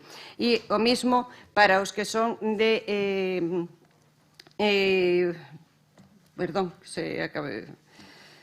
promoción interna. Que eran dúas cousas que non levan o seu tempo e hai logo moitos aspectos que sí é certo que teñen que pasar pola mesa de negociación, que dependen dos sindicatos, das eleccións sindicais, e iso é todo o que queda por facer, señora Lama. Entón, a partir de aí, eu lle devolvo a mesma petición. Eu non teño, sí, creo que teño o seu teléfono personal, pero seguramente vostede teña o meu tamén e tamén me poda chamar. Houbera estado ben. A intencionalidade importa. Houbera estado ben tamén que vostede me chamara se tan preocupada estaba para saber se necesitábamos algo para poñer en marcha esas reunións que estaban sin poñerse en marcha, porque o único que admitimos que non estaba facéndose son as reunións da comisión, nada máis. Nada máis, non é o máis importante. O máis importante, perdone, señora Lama, pode ser o máis destacable, pode ser o máis chuli, pode ser onde nos divertimos máis. Pero, mire, o máis importante, sabe que? Que este plan se cumpla. Eso é o importante. Porque as reunións están para ver o seguimento do plan e para dar conta do seguimento do plan. Sí, é que, bueno, ao millor vostede escribiu algo e pensaba outra cousa, pero eu, hasta que pense outra cousa, que a penso, por ahora me ciño ao que me teño que ceñir, que este plan que está aprobado en pleno, está aprobado en pleno, non hai máis, señora Lama. Moitas gracias, sentimos que neste caso non pudésemos ter un acercamento de outro tipo, porque, miren, se algo é importante para a igualdade real entre homes e mulleres, é que estes debates, que parecen simplemente loitas de egos, non se produzcan, e menos entre mulleres, É algo que eu detesto, personal e profesionalmente, pero evidentemente tampouco vou a vir e estar aquí a calar e a deixar que quede na opinión, porque ao final está de toda a ciudadanía, porque todos nos están escoitando e podendo ver, de que quede a idea de que nesta Diputación se aproban cousas tan importantes como a loita pola igualdade real entre homes e mulleres dos traballadores e das traballadoras da Diputación de Ourense, que non me vou a calar, no sentido de cando vostede diga que está parado, que non se cumplen os compromisos. Non é certo. Que o poderemos mellorar todo? Seguro. Que esta diputada vai estar aberta a eso? Non o dubiden. Pero poñer en dúbida o traballo dos traballadores e das traballadoras da Diputación de Ourense, ao menos no tempo que eu levo aquí, non me parece correcto e aí non me vou a calar. Sin ningún protagonismo máis. A partir de aí, se ten a ben querer, como o resto dos grupos, participar en ideas, ir pensando no que podemos facer para mellorar cando teñamos que redactar o seguinte, non hai ningún problema. Creo que son unha persona moi accesible, que se pode falar comigo en cualquera momento e que eu estaría encantada de facelo. Moitas gracias. Breve turno de peche, señora Lama, cando queira. Moitas grazas. É unha pena o que acaba de acontecer neste salón por parte do Grupo de Goberna e co parabén de Democracia Ourensana. Democracia Ourensana, os sindicatos xa están presentes na Comisión de Igualdade. Xa opinan, opinaban e decidían, non? O problema de vir a defender unha moción que é indefendible, o sea, o problema de vir a defender ou non a unha moción que é indefendible é que se cometen erros a hora de debatir, non? E aí quedan as vídeas actas. Vostede dixo na primeira ou na segunda intervención, vostede dixo que agosto era inhábil e que se puxo a traballar en setembro. Agora acaba de decir que vostede en agosto xa se puxo a traballar no tema.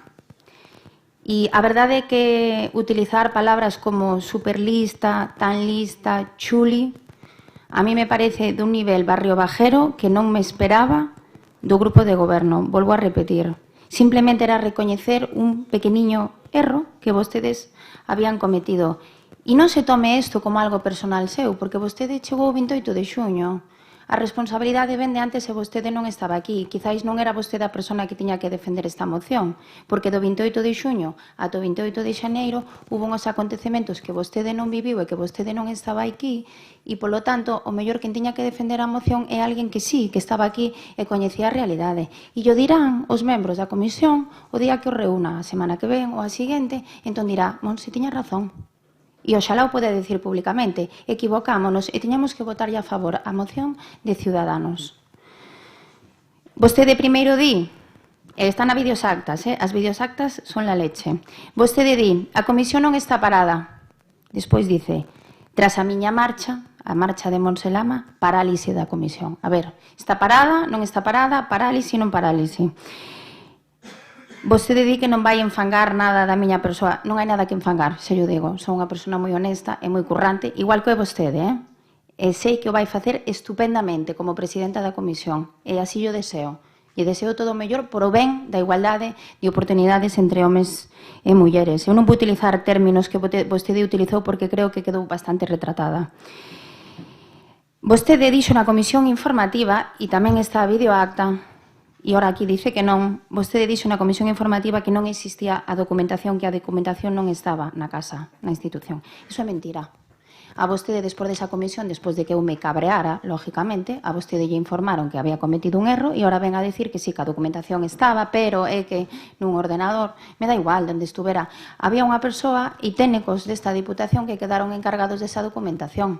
E máis, e eu vou a decir públicamente, chamei varias veces a deputada que quedou responsable da Comisión de Igualdade, e o pode decir dende onde este, chameina varias veces preocupándome polo tema da Comisión de Igualdade, de por que non se convocaba, porque me iba enterando de que non se convocaba. Preocupeime moitas veces, xa non estando en política, neses intres, e chameina moitísimas veces. Vostede mesma pode chamarlle e preguntarlle se me preocupei, e incluso me preocupei e chamei aos meus compañeros que ya acabo de nombrar un por un para preguntarlle como estaba o tema, porque algo que naceu con moita ilusión e sobre todo con moito esforzo e moito traballo, e hoxe aquí eso queda denigrado, pero non queda denigrado o meu traballo, porque ese non é o meu traballo. Era o traballo dun conxunto de persoas que querían avanzar e, sobre todo, posicionar a Diputación como unha Diputación responsable e coherente cos temas da igualdade.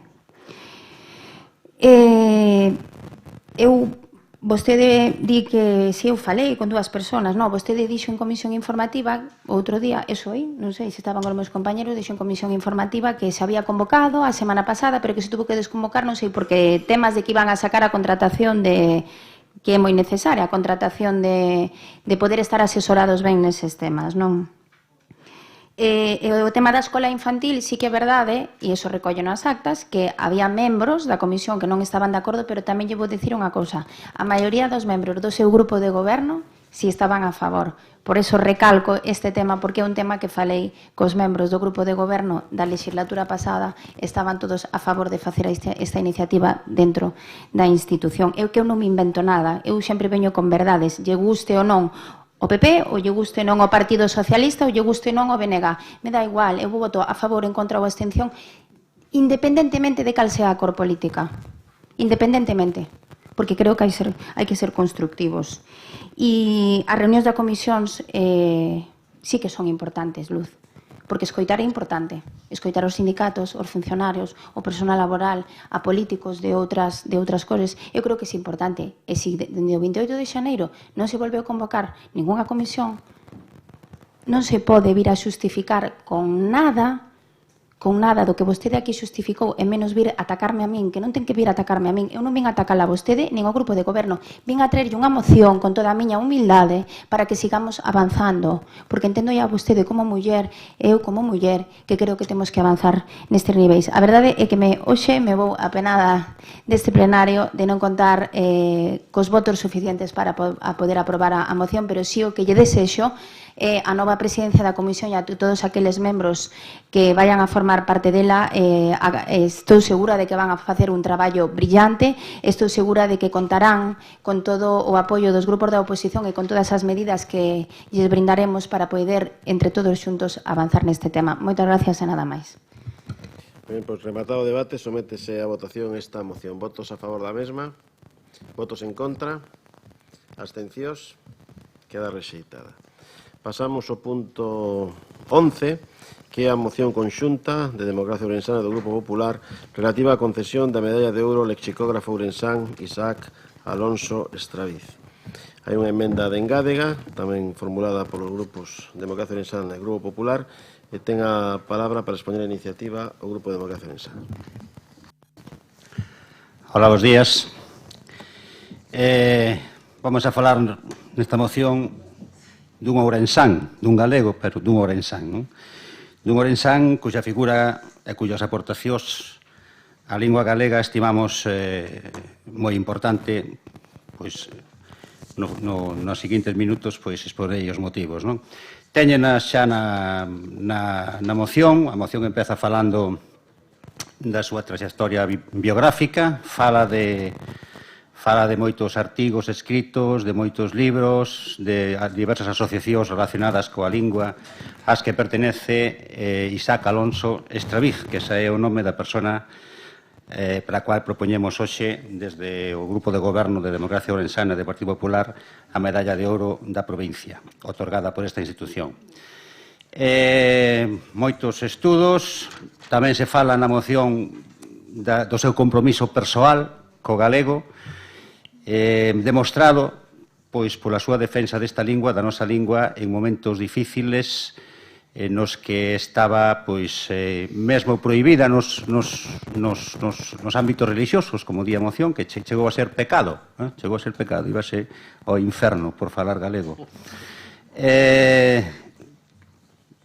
A parte dos títulos académicos que leva acadado este profesor, porque, tal como di na moción, foi profesor da didáctica do galego na Universidade de Vigo, no campus de Ourense. Eu quería resaltar, a parte da súa labor como escritor, como investigador, como profesor, a súa labor fundamental como lexicógrafo, non? Xa saben vostedes que lexicógrafos son fundamentalmente aquelas persoas que fan os dicionarios. A primeira vista parece unha cuestión bastante, ao mellor non se lle dá a importancia que parece a primeira vista, pero recordemos que as linguas, a parte do seu sistema fonético, a parte da súa sintaxis, as linguas nutrense sobre todo das palabras, non? Podemos dicir que as palabras son a parte proteica da lingua, non? E o galego, nas últimas décadas, pois, leva corrido grave risco de desaparición mesmo. E as perspectivas, ao mellor, tampouco son tan halagüeñas como quixéramos, pero a pesar deso temos unha especie de rede de seguridade nesta xente que pasou a súa vida, tanto profesional como persoal, recopilando palabras condenadas a desaparecer por todos os ámbitos da terra galega, falando coas persoas de distintos povos, de distintas comarcas, de distintas edades, anotando unha por unha aquelas palabras nun cuaderno, nunha grabadora, e legará ao futuro a rede de seguridade que salvará o galego, porque cando se perde unha palabra, cando morre a última persona que coñecía unha palabra, non hai xeito de recuperalo. E ese concepto pois é asumido mellor por outra palabra de outro idioma, ou mellor perde o seu propio concepto, non? Entonces é unha labor a labor dos lexicógrafos no que son a conservación dos idiomas e a transmisión das linguas é fundamental. En España teñen, no castelán están as figuras de Nebrija, de Covarrubias, de Terreros, que son estimadas como intelectuais de primer orden, non? Noutros países temos, por exemplo, en Inglaterra, o famoso Samuel Johnson, que recopilou durante toda a súa vida tantas palabras como pude, ademais daballe definicións moi acaídas ao humor inglés, ou Murray a labor do dicionario Oxford, do famoso Oxford English Diccionario, foi levada a cabo por moitos lexicógrafos, pero coordinadas fundamentalmente por un señor que se chamaba Murray, e fíxense vostedes hasta que punto lle daba ao goberno inglés importancia ao seu traballo, que lle chegou a poñer o servizo de correos un buzón na porta da súa casa para que, claro, naquela época que non había teléfonos e outras medios de comunicación, para que non tuvera que perder tempo en ir enviar as cartas que intercambiaba con outros moitos lexicógrafos de Inglaterra. Temos en Alemania teñen os hermanos Grimm os dos contos, non? Todos coñecemos os hermanos Grimm como recuperadores de contos, pero moi pouca xente sabe que foron dous grandes lexicógrafos que registraron miles e miles de palabras do alemán que hoxe están nosa lingua. Podríamos seguir con moitos outros, establecendo a comparación de que en outros países ou en outras linguas estas persoas se lles deu a importancia que se lles debe dar, e aquí, en Galicia, temos unha figura de unha magnitude intelectual comparable como é Isaac Alonso Estraviz, e hoxe queremos, desde esta institución, reconocerlle esa importante labor dentro do ámbito das competencias desta institución, como é unha medalla honorífica, como é a medalla de ouro. É, como decía antes, difícil de expresar en poucas palabras a importancia de que as palabras non se perdan, non? As palabras teñen importancia non solamente polo seu significado, sino que en maus dos investigadores aportan moitísima información. Os propios historiadores, os demógrafos, encontran a veces nas palabras información acerca de movimientos migratorios, información acerca incluso de aspectos psicolóxicos, cognitivos das culturas. Cando o estudio das isoglosas dá moitísima información histórica, xeográfica, etc. Como digo, estou seguro de que non son vostedes a quenes teño que convencer. Estou bastante convencido de que vostedes entenden a nivel persoal a importancia de unha figura como a de Estraviz, e por eso trouxemos esta moción para que esta Diputación, eu penso particularmente que outras institucións galegas deberían haber tomado a iniciativa, ou mellor, e dar a importancia, pero, bueno, neste caso, aquí temos un caso no que a Diputación efectivamente tomou unha iniciativa que non tomaron, ao mellor, que añas tiñan que habelo tomado no ámbito universitario ou no ámbito de outros gobernos. É un traballo que hai que recoñecer porque é un traballo arduo de unha vida inteira, recollendo palabras como a quen atopa especies raras de insectos, non? Con cada especie nova que se atopa parece que abre un camiño, non? Ayer falaba co diputado do Partido Popular, Plácido, sacou a colación unha palabra que non coñecíamos, polo menos na acepción que despois apareceu, consultamos precisamente o dicionario que creou este señor Estravice, que está na rede, outra xentileza que tuvo de colocalo na rede, 130.000 palabras, ali estaba, e nada máis. Eu penso que esperarei por as súas intervencións, pero eu confío, teño motivos para confiar en que votarán a favor desta moción. En cuanto á emenda, foi unha cousa que puxemos a posteriori, xa digo, cando estimei ou cando estimamos que sería moi probable que apoyasen a moción, é para simplificar os aspectos, os trámites, porque senón teria que ir a outro pleno. Engadimos unha emenda que consistía sencillamente en nomear xa neste mesmo acto o instructor de expediente de honras, que neste caso, tal como di a emenda, caería na miña persoa. De momento nada máis, xa direi máis cousas e procede na segunda intervención. Gracias. Gracias. Grupo Popular. Hola, bos días. Gracias, presidente. Bueno, non si pouco máis que engadir do que dixo xa neste caso o portavoz de Democracia Ourensana. Isa Alonso Estraviz pois ten máis que probados os seus méritos para recibir esta medalla de ouro da provincia, pois Ourensán e traballou arreo prol do galego en diferentes publicacións como así o refrenda, non? E en momentos complexos tamén. Ademais, pois o galego abre as portas a un numeroso importantísimo número de falantes. En total, 217 millóns de persoas que falan portugués, e o galego está moi próximo ao portugués. E xa só por iso, dende ese punto de vista, o cuidado da lingua xa merece ser recoñecido, porque a lingua forma parte do noso patrimonio cultural. Entón, por suposto, como compañeros neste caso de presentar a moción en conxunto, imos a votar a favor. Gracias. Ciudadanos, ten a palabra.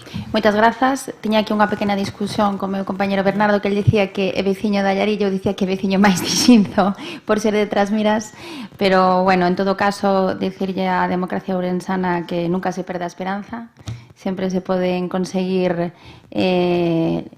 loitas a través de negociacións, que iso é máis importante, e a través do diálogo, e os felicito por elo, que conseguirán levar este proxecto a cabo co voto favorable que van a ter non só dos seus socios de goberno, sino que creo que de toda a corporación, polo tanto, os felicito por o mesmo e, dende logo, o meu voto a favor. Nada máis. Moitas grazas.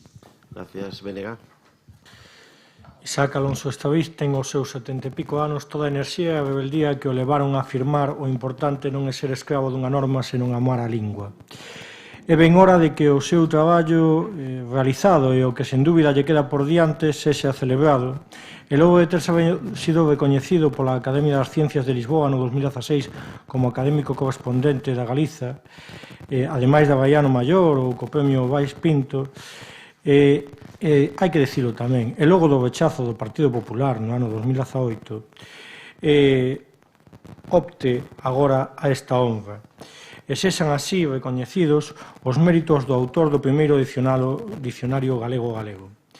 Sen dúbida, a Manuela, a súa compañeira, estaría hoxe leda de poder ver recoñecida a trayectoria do Estraviz, ese monxe que a Igrexa expulsou nos 60 pola súa rebeldía de falar en galego, e que na actualidade desfruta da súa cuidada horta en Santa Mariña de Allariz, mentras na súa privilexiada mente sigue a teimar en como facer valer a lingua galega e con ela a súa amada Galiza, ou será ao revés. Polo tanto, o Grupo Provincial do BNG non pode senón apoiar e congratularse da próxima concesión da Medalla de Ouro da provincia a don Isaac Alonso Estraviz. Moitas grazas. Grupo Socialista. Sí, nós non vamos a incidir máis sobre os méritos do homenaxeado hoxe, tanto polo instructor como por distintos grupos políticos. Nós vamos a manteñer a mesma postura exacta que tuvemos fai un ano nunha moción similar, prácticamente exacta, cando se presentou aquí e se foi recitada polo Grupo do Partido Popular. Un erro que se susana agora, en tempo, pero non en forma.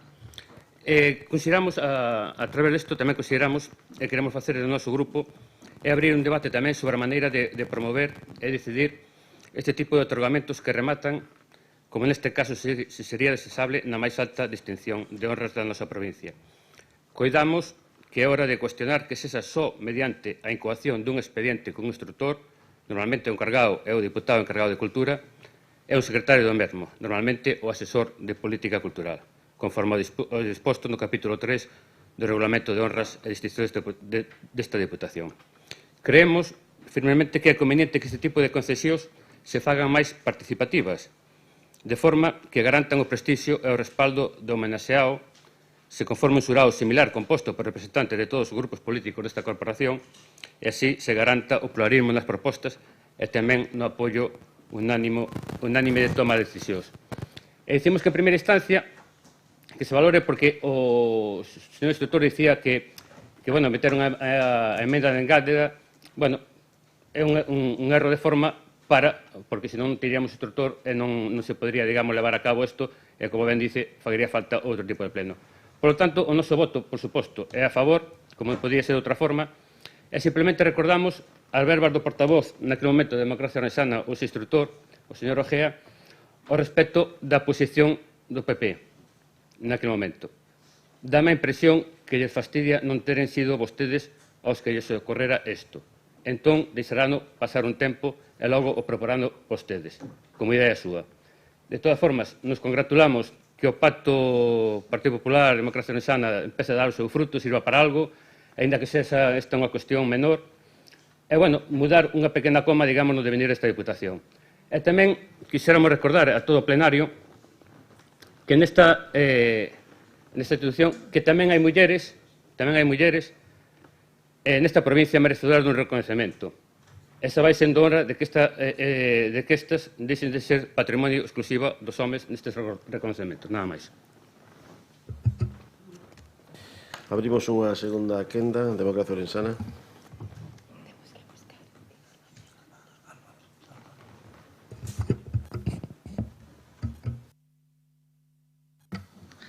Hola, de novo. Bueno, o reglamento está aí, poden comprobar, por exemplo, por poñer un apunte, que 100 residentes da provincia poden propoñer, son suficientes para propoñer un expediente de honras, a marxen de que os propios diputados, os propios grupos políticos poden tamén propoñerlos, non? Alédome de que, polo visto, haxa unanimidade neste recoñecemento. Eu non lle chamaría cuestión menor, o señor portavoz do PSOE dixo que era unha cuestión menor. A veces as cuestións son menores ou maiores dependendo dos plazos dos que estemos falando, non? O mellor dentro de 100 anos ou 200, o feito de que se haxan conservado todas estas palabras, que se poden seguir usando, que haxa quen as queira recuperar, que haxa quen queira usalas nas súas novelas, na súa literatura, nos seus ensaios, que volva a reflotar o galego, o mellor dentro de 200 anos, esta moción o mellor ten máis importancia que a do parking. Digo dentro de 200 anos, o mellor dentro de 200 anos ou 100 o parking xa non lle importa a nadie, xa non está, o mellor hai ali, pois sabe Dios o que. Entonces, bueno, sempre se fala dos plazos, non? Sempre se dice a diferencia entre os políticos e os estadistas, non? O político preocúpase das seguintes eleccións, o estadista preocúpase da seguinte xeneración, non? Entonces, nese aspecto, pois, o mellor poderíamos filosofar un pouco en relación á importancia absoluta ou relativa das mocións. E nada máis, bueno, o mellor recordar que a importancia que lle atribuímos fundamentalmente o señor Estraviz desde o grupo de goberno é a súa labor de lexicógrafo, sin facer omisión da súa labor literaria, da súa labor investigadora, noutros ámbitos tamén relacionados. Deixamos ao marxen as polémicas nas que ten participado este estudioso, con polémicas que son comunes a todas as ciencias. O sea, na economía pode haber un economista ao que lle den un premio Nobel este ano e no ano seguinte ao que lle di o contrario, non? Hai escolas na psicoloxía, hasta hai escolas na física fundamental, non? Entonces deixamos de lado pois os motivos polos que moitas veces creemos que foi, digamos, deixado de lado este investigador, porque non veñen, digamos, non guardan relación directa co mérito que ten o ter, digamos, salvado o galego da súa separación, da súa desaparición, seguramente se non fora porque ofrece a todo o mundo a oportunidade de recuperalo, volvendo a usar esas miles e miles de palabras na literatura, na prensa e na fala diaria. Nada máis, de momento. Bueno, nada máis, sí, de momento, porque ainda me queda despois. Grupo Popular. Boas de novo. Bueno, nos simplemente queríamos aclarar que o Partido Popular no mandato anterior nunca lle negou a valía a Isaac Alonso Estraviz para ser medalla de ouro desta provincia, senón que votou en contra porque incumplía o regulamento de honores porque se presentara por 2 deputados cando tiñan que ser 3. Hoxe, en presente, presentámosla 14 deputados, entón sí que cumprimos o regulamento, a valía xa estaba acreditada antes e, por tanto, pois non vexo ninguna incongruencia neste caso. Moitas gracias. Ciudadanos, non fai uso do seu turno bloque, tampouco o Grupo Socialista. Sí, simplemente un matiz, bueno, non fai falta que me explique usted perfectamente, con respecto, cando dicían unha cuestión menor, vamos a ver, o dicionario e o traballo do señor Estraviz vai estar dentro de 200 anos, independentemente que se aprobe aquí a moción ou non se aprobe a moción de reconocimiento de honra, simplemente eso. Turno de peche, Democracia Orensana. Afortunadamente. Bueno, pero eso non quita que nos sintamos hoxe contentos e orgullosos de reconocer estes méritos a este estudioso que, como moi ben dixo, moi ben dixo o portavoz do PSOE, estos méritos son independientes de que ellos reconozcamos nós ou non. Pois nada máis e moitas gracias. Moi ben, pois rematado o debate, sometemos a votación se lles parece a moción original incorporada á emenda de Engádega que se presentou tamén en tempo e forma. Votos a favor? Unanimidade. Moitas grazas. Pasamos ao punto 12 da orde do día, que é unha moción do Grupo Socialista para o compromiso de excelencia da Deputación Provincial coa memoria histórica de Ourense. A esta moción presentou unha emenda de sustitución ao Grupo Popular. Ten a palabra o Grupo Socialista.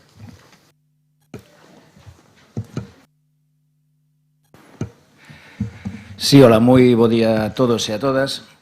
Onte foi un día histórico para este país. Os ollos de todo o mundo estaban postos sobre nós, sobre o que era nese momento unha afrenta, porque non era un simple anacronismo, que era unha afrenta para todas as miles de familias e persoas que foron represaliadas por unha persoa que neste caso foi un dictador que se sublevou contra un réxime constitucional e democrático. Deuse un exemplo e continuouse na senda da Lei de Memoria Histórica que tivo por obxectivo desde o ano 2007 restituir a dignidade para este país, non para as víctimas nin para os seus familiares que esa dignidade sempre tiveron. Por lo tanto, constitucionalismo, democracia, cordialidade e, ademais, unanimidade. Non houve ningún poder, nin executivo, nin legislativo, nin judicial, que mostrara a máis mínima oposición, senón todo ao contrario, todo foi unánime. E agora temos unha nación máis digna, unha nación mellor, aos ollos de todas as persoas que foron víctimas da represión franquista e aos ollos do mundo. Esta moción circunscríbese precisamente nestes mismas coordenadas e, ademais, recoñece tamén a labor que durante un tempo se ven desenvolvendo tanto nesta administración provincial como en distintos concellos. Unha labor que recoñece a dor de tantas xentes, de tantas persoas que foron alienadas durante moitos anos que non tuveron nin a oportunidade siquera de falar do seu sufrimento, algo do que é coñecedor toda aquela persoa que ten na súa familia ou entre os seus achegados algunha das persoas que aínda sobreviven ou familias que foron víctimas delo. Sobre esa base, facéndome eco nunha moción que non é unha moción só miña, nin moito menos, senón que é unha moción onde contribuíron outras persoas para que a súa redacción se presentara ante este plenario, o que se pide é nin máis nin menos que un compromiso desta Deputación Provincial para levála á práctica. Un compromiso que vai máis alá do que se leva feito ata agora, señor presidente, que non está mal, pero que entendemos que non é suficiente.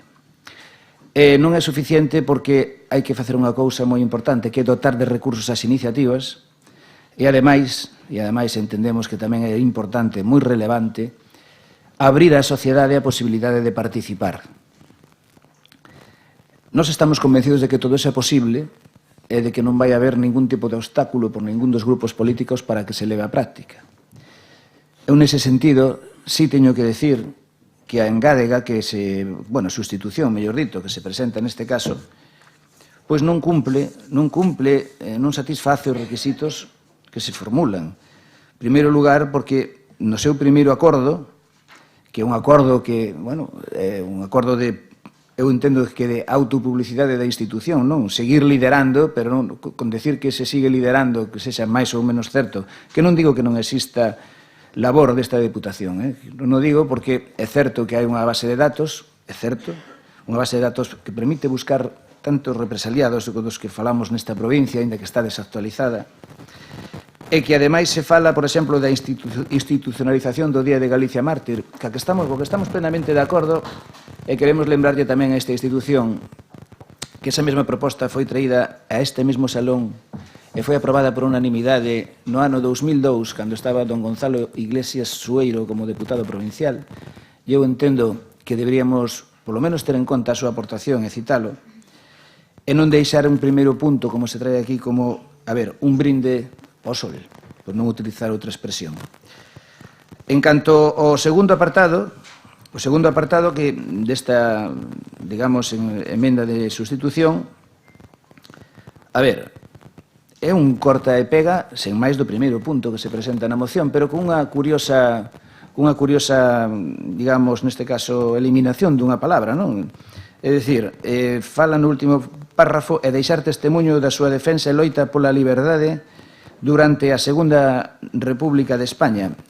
Liberdade e democracia figura na redacción original do que se presenta na moción do PSDG-PSOE. Entonces, a palabra democracia non sei por que se eliminou dese párrafo, dese parágrafo, curioso. E, finalmente, o punto terceiro, que falase de crear unha comisión de ámbito específico que se circunscriba na área de cultura, deportes e mocidade. Se nós queremos ter algo que realmente abogue por a excelencia nesta Deputación Provincial e ser algo máis que palabras, o que hai que facer é darlle entrada, tal como se propón na propia moción, a xentes externos, a xentes especializados. Falamos de profesores da Universidade de Vigo e non exclusivamente. Falamos de grupos da memoria e colectivos que levan traballando desde fai moitísimos anos nun país que temos que dicir que é lamentable que non dispuxera dos recursos necesarios para materializar esta norma e que tuveran que vir sindicatos noruegos a financiar cos seus fondos a busca de persoas represaliadas en fosas. É dicir, vamos a abrir un pouco, vamos a permitir que non sexa unha simple comisión dentro deste organismo a que faga posible materializar o seguimento e o cumprimento da Lei de Memoria Histórica. Si queremos facer algo que de verdade abonde na excelencia desta Deputación Provincial. Por lo tanto, démoslle participación, fagámoslo aberto á sociedade e, ademais, recursos. En ningún sitio se fala de recursos. Como vostedes moi ben saben, sen recursos, as palabras quedan finalmente solo son eso, en palabras. Eu quero simplemente, ante estas tres posicións das que se falan nesta moción que nós non asumimos, nós insistimos en que se debe levar adiante tal o que se expón ou que se formula na propia moción, que é algo bastante máis interesante desde o noso punto de vista, porque realmente ten a posibilidade de materializar a norma. Por unha parte, fálase, e así de claro, de instar os grupos municipais, aquí na sustitución que vostedes plantean, dicen instar o grupo da Deputación, o grupo provincial, respetando o principio de autonomía municipal, bueno, este é exactamente o mesmo, para que promovan a posta en valor daquelas zonas e edificacións dos seus municipios nos que houbo presos e mortes causa da represión franquista como lugares da memoria histórica, mediante a colocación de placas conmemorativas que informen e lembren respecto da lei acontecido, instalando a semade placas cos nomes das persoas executadas, co obxeto de homenaxealas e deixar testemunho da súa defensa e loita pola liberdade, e ora ven aquí a palabra, e a democracia durante a Segunda República de España. Na súa sustitución, na súa emenda de sustitución, dice lugares de memoria histórica mediante a colocación de placas conmemorativas que informen e lembren respecto da lei acontecido, instalando a semade placas cos nomes das persoas executadas co obxeto de homenaxealas e deixar testemunho da súa defensa e loita pola liberdade durante a Segunda República de España, onde está a democracia. Entonces, quero dicir, se é un corta e pega, polo menos cortalo inteiro, e pegalo inteiro, ou senón, por que democracia non? Dito isto, o primeiro punto, no segundo punto, que é o punto interesante, que é o punto amplo, recoñezo, é que ao mellor se pode de algunha cousa modificar, porque ao mellor non ten por que sair todo, pero o de crear unha comisión técnico-política provincial da memoria histórica de Ourense, na que, ademais de especialistas da Universidade de Vigo, do campus de Ourense, sin descartar outras procedencias de ámbitos de estudio especializados na materia, estean tamén representados colectivos da memoria provinciais, así como as forzas políticas presentes no pleno. Provinciais ou máis alá de provinciais, claro que sí. Pero serían obxectos desta comisión elaborar un censo provincial de vítimas de represión cuxa misión será aprofundar en materia de recuperar a memoria da represión provincial aínda incompleta e a piques de perderse en moitos casos. Fai falta un arquivo de memoria oral, non só como que hai en Ribadavia, que, por exemplo, hai moitos documentos ali de memoria oral, precisamente, pero tamén de memoria visual. Hai xente que está a piques de fallecer. E, polo tanto, é preciso actualizar e incrementar con achegas de familias e de persoal experto un censo ourensán de vítimas, tanto perseguidas como enxuizadas, detidas e asasinadas. Neste censo estarán tamén a vencellanza da provincia presa ou morta en campos de concentración nazis, así como aquelas persoas que foron executadas por pertencer á resistencia en Francia. Promover a elaboración de estudos e proxectos centrados na recuperación das vítimas e do seu entorno familiar. Xerar o arquivo ourensán da memoria no que se recolla o nome e datos das vítimas, a súa historia, testemunhas de familiares, recordos físicos, etc. Deseñar e desenvolver o servizo de atención a vítimas e familiares, tendo que se lles prestaría a estas toda a información e axuda que precisen, legal, acceso a fontes documentais, etc. Elaborar xunto coas Concellerías de Educación dos Concellos ourensás unidades didácticas sobre a historia da represión ourense dirixidas a escolares. Realizar un catálogo de vestixios do franquismo nos diferentes municipios, incluindo no mesmo os nomes das rúas a cambiar, así como as direccións dos lugares onde se topen placas con simboloxía fascista, de Falanxe, tal como aparecen numerosas fontes públicas, igrexas, edificios públicos e privados, águias preconstitucionais, cruces dos caídos, etc., do que hai en moitos concellos, en moitos. Eu, na miña etapa de alcalde, tocoume lidiar con este asunto e retiráronse as águias, por suposto. En outros lugares optouse por varias iniciativas. Unhas delas foi colocar placas sinalizadoras de simboloxía fascista para que a xente soubera exactamente porque estaban aí. En outros, definitivamente, por eliminar os símbolos cando o vandalismo, precisamente, da xente impedía que fora posible realizar unha labor pedagóxica, que non ten máis sentido que eso, porque en ningún caso había lendas nin proclamas contra ninguén que se pudera sentir ofendido, senón contra aqueles que lle roubaron a vida, os bens e a dignidade a moita xente. Establecer, e este é o punto esencial e final, unha dotación orzamentaria anual da Deputación de Ourense destinada á consecución dos fins sinalados nos puntos anteriores, de xeito que esta Administración Pública sexa un referente de excelencia, de aí ven o nome, neste caso, da moción, na tarefa de recuperar e honrar a memoria das persoas que loitaron ata a perda da súa vida para defender o constitucionalismo, a democracia e o progreso da nosa terra.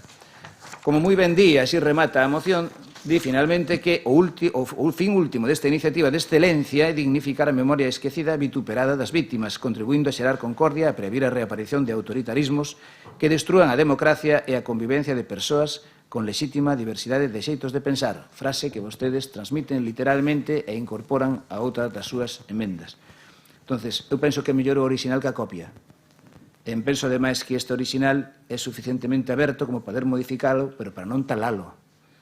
Entendo, en todo caso, que todas as persoas que estamos aquí temos unha obriga. E esa obriga non é só nosa, é de toda a ciudadanía que supostamente representamos. Non se trata aquí de favorecer a ninguén, sino de restituir a todo o mundo. E todo o mundo, neste caso, necesita de recursos, necesita, ademais, de compromiso dos que estamos aquí. Nós non vamos a aceptar a emenda e o pregamos, neste caso, para que o plenario acepte a moción tal e como está formulada, porque, ademais, cando foi o momento en que se levou ás comisións, non se dixo nada ao respecto e esta emenda apareceu onte pola tarde. Unha emenda extemporánea e unha emenda que, desde o noso punto de vista, liquida todos os fins que perseguimos con esta moción. Por lo tanto, penso que é hora de que todo o mundo reflexionemos, se é posible facer algunha pequena modificación, tampouco estamos pechados a nada, pero o que non estamos dispostos é a que se liquide, ni máis ni menos o espírito dunha moción como esta. E de momento nesta intervención nada máis. Grazas. Grupos Ciudadanos, ten a palabra.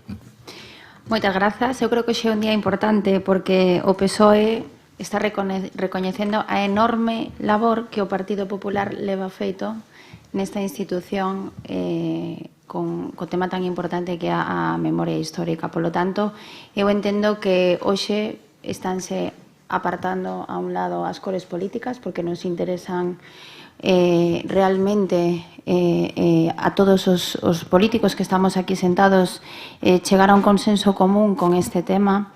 Vendo as discrepancias e vendo as diferencias, eu pediría, non sei se é posible, que retiremos a moción e fagamos unha xunta de portavoces e onde poidamos sair deste plenario con unha moción aprobada por unanimidade. Creo que sería importantísimo, sobre todo de cara ao reflexo da nosa sociedade, de cara aos nosos veciños, que vexan que somos capaces de consensuar, aínda que sexa durante 10 horas, pero que cheguemos a un consenso común e, sobre todo, saíamos desta institución e dun plenario, se non é diste do seguinte, donde poidamos celebrar a unanimidade deste tema tan importante que sufriron moitísimos familiares dos que estamos aquí presentes e, polo tanto, prégolle que consideren esta petición da deputada de Ciudadanos. Moitas grazas.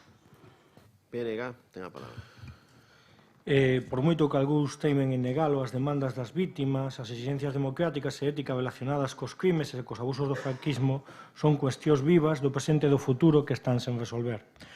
No contexto galego, as iniciativas alrededor de Meirás e de todo o patrimonio expoliado polo clan Franco, con indudável protagonismo do nacionalismo, supuxeron unha mudanza na percepción social e na axenda política da memoria histórica galega, con pasos adiante importantes que hai que culminar. Debe ser, polo tanto, unha prioridade da política darlle continuidade ás iniciativas ao respecto impulsadas no ámbito tanto institucional como no social. Recordar aquí as demandas judiciais interpostas polos Franco contra militantes e dirixentes do BNG. No contexto estatal houbo nos últimos 5 anos movimentos que están a modificar o marco do debate, principalmente pola intervención da Relatoría Especial das Nacións Unidas sobre a promoción da verdade, a xustiza, a reparación e as garantías de non repetición, o informe de Graves de 2014 con próxima revisión.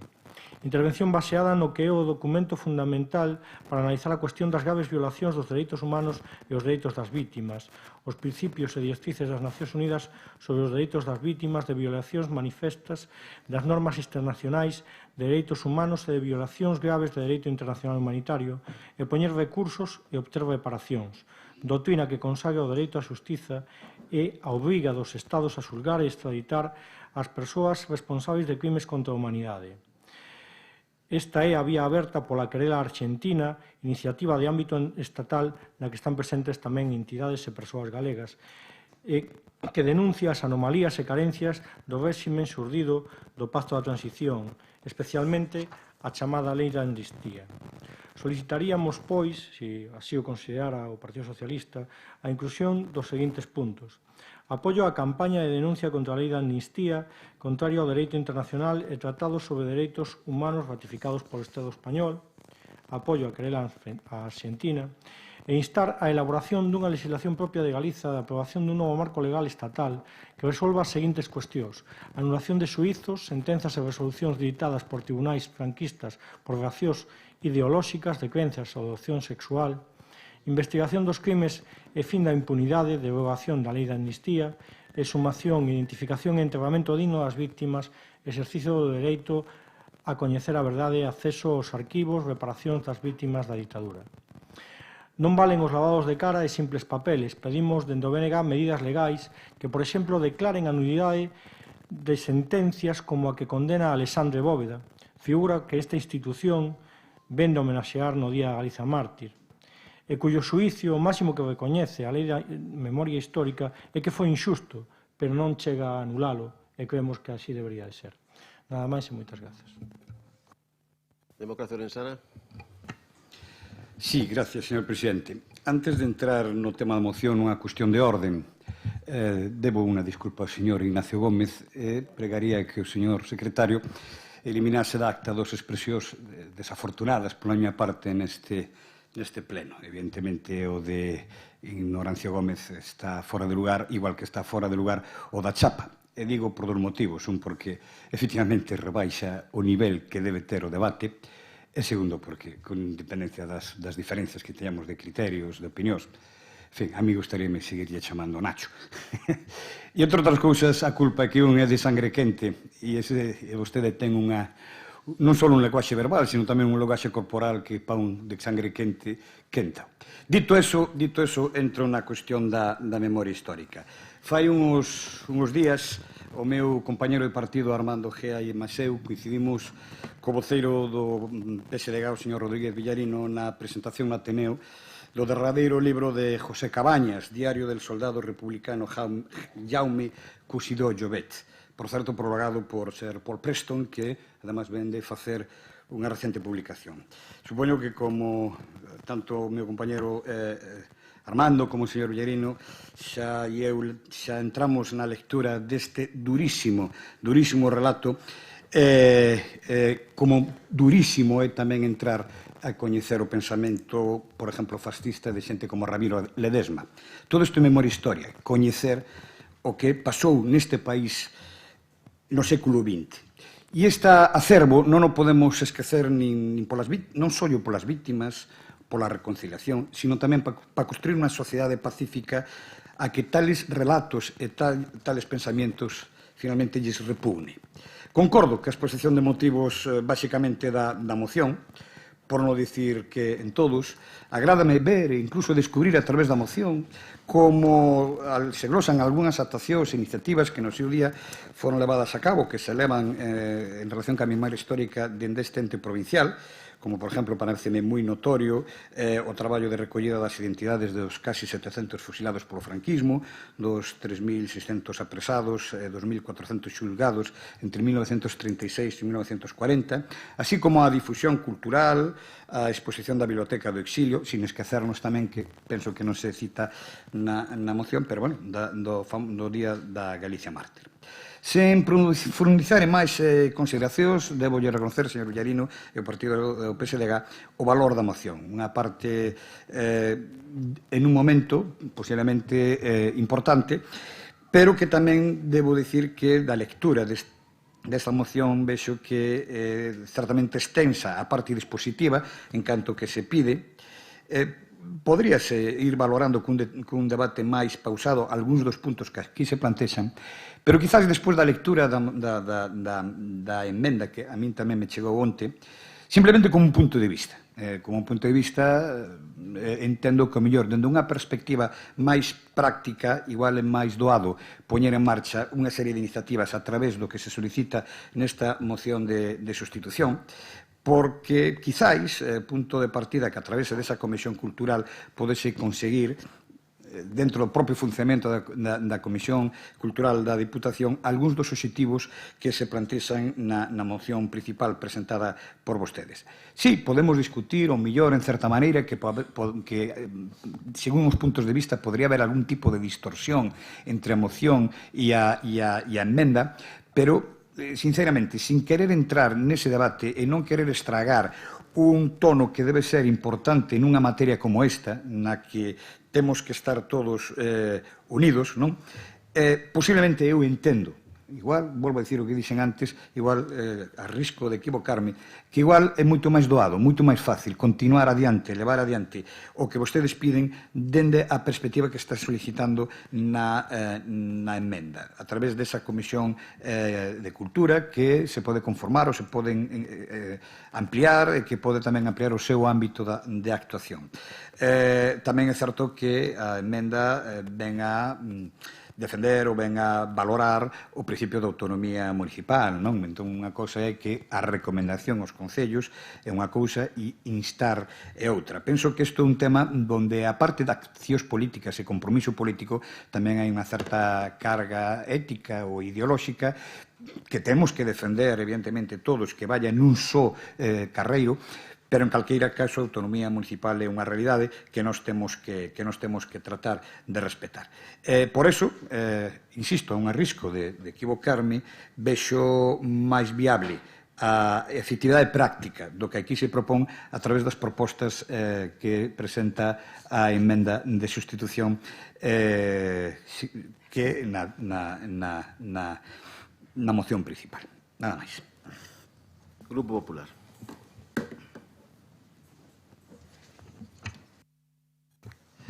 Moitas grazas, señor presidente. Bo día, señores e señoras deputados. Ben, eu quero iniciar a miña intervención recuperando o que sinalaba o portavoz de Democracia Orensana, o señor Caride, que é importante manter un tono sosegado en este tipo de debates, porque creo que eso nos enriquece a todos e nos permite e nos facilita chegar a acordos. Se fixo un análisis sobre o contido da emenda. Simplemente quero matizar unha cuestión que sí que se falaba dun corte pega e que se suprimía a palabra democracia. Recoñezo o erro porque eu fixen a redacción e non foi un corte pega, foi unha transcripción manual e se me colou a palabra democracia, pero non temos absolutamente ningún problema en incluir a palabra democracia no texto. Recoñezo, eu estaba vendo o texto da moción e transcribindo manualmente e se me saltou esa palabra, pero sí que hai unha cuestión importante na redacción deste punto que se mencionaba antes e que eu creo que hai que ter en conta, e ás veces cando estamos en institucións e estamos adoptando acordos que pretenden ter unha validez xurídica, temos que ter presente cando se fala neste punto 2 de instar ao goberno provincial a, respectando o principio de autonomía municipal, hai dúas cuestións importantes. Primeiro, que se sinalaba dese respeto ao principio de autonomía municipal, que para nós é fundamental, e despois o de instar ao goberno provincial a. os acordos que se adoptan nesta Cámara, neste caso na Deputación, só poden comprometer o Goberno provincial. Dende aquí non podemos adoptar acordos que comprometan a outras institucións que teñen a súa legitimidade e a súa autonomía. Por eso, ese matiz na redacción, pero unha cuestión puramente técnica e que eu creo que dá resposta ao que é a realidade institucional. Nos aquí adoptamos un acordo para instar ao Goberno provincial a que recomende aos gobernos locais dentro da súa autonomía que se leven a cabo esta serie de cuestións. E nós que estamos facendo? Pois recoñecendo o valor do que propón o Partido Socialista, porque por eso se transcribe literalmente, pero instaurando estas dúas cuestións ou introducindo estas dúas cuestións ou estes dous matices que para nós son moi importantes.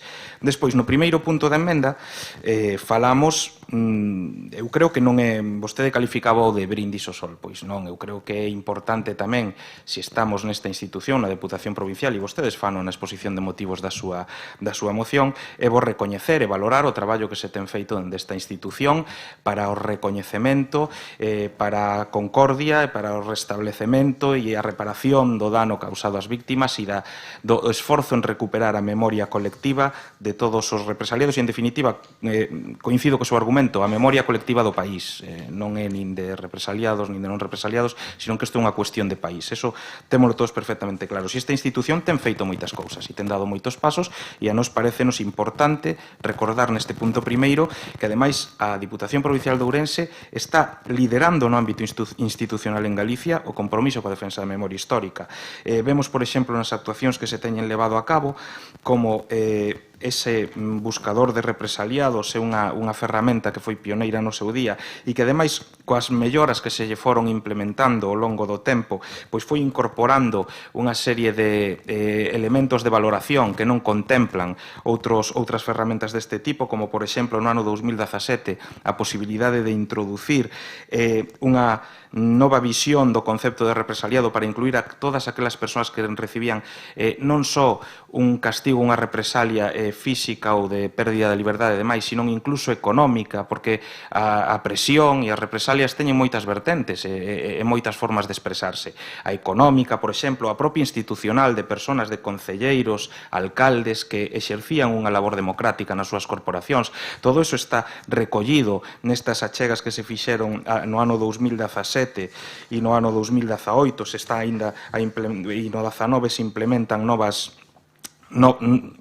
ítems neste buscador de represaliados. Despois hai actuacións previstas tamén para o ano 2020, que é incluir dentro todo o que ten que ver coa represión relacionada cos acontecementos de outubro de 1934, durante os cales, xa aproveitando a declaración de estado de guerra, pois había autoridades militares que xa puxeron en marcha unha serie de mecanismos regresivos e represivos que presentan evidentes liñas de continuidade co que acontecerá despois a partir do ano 36.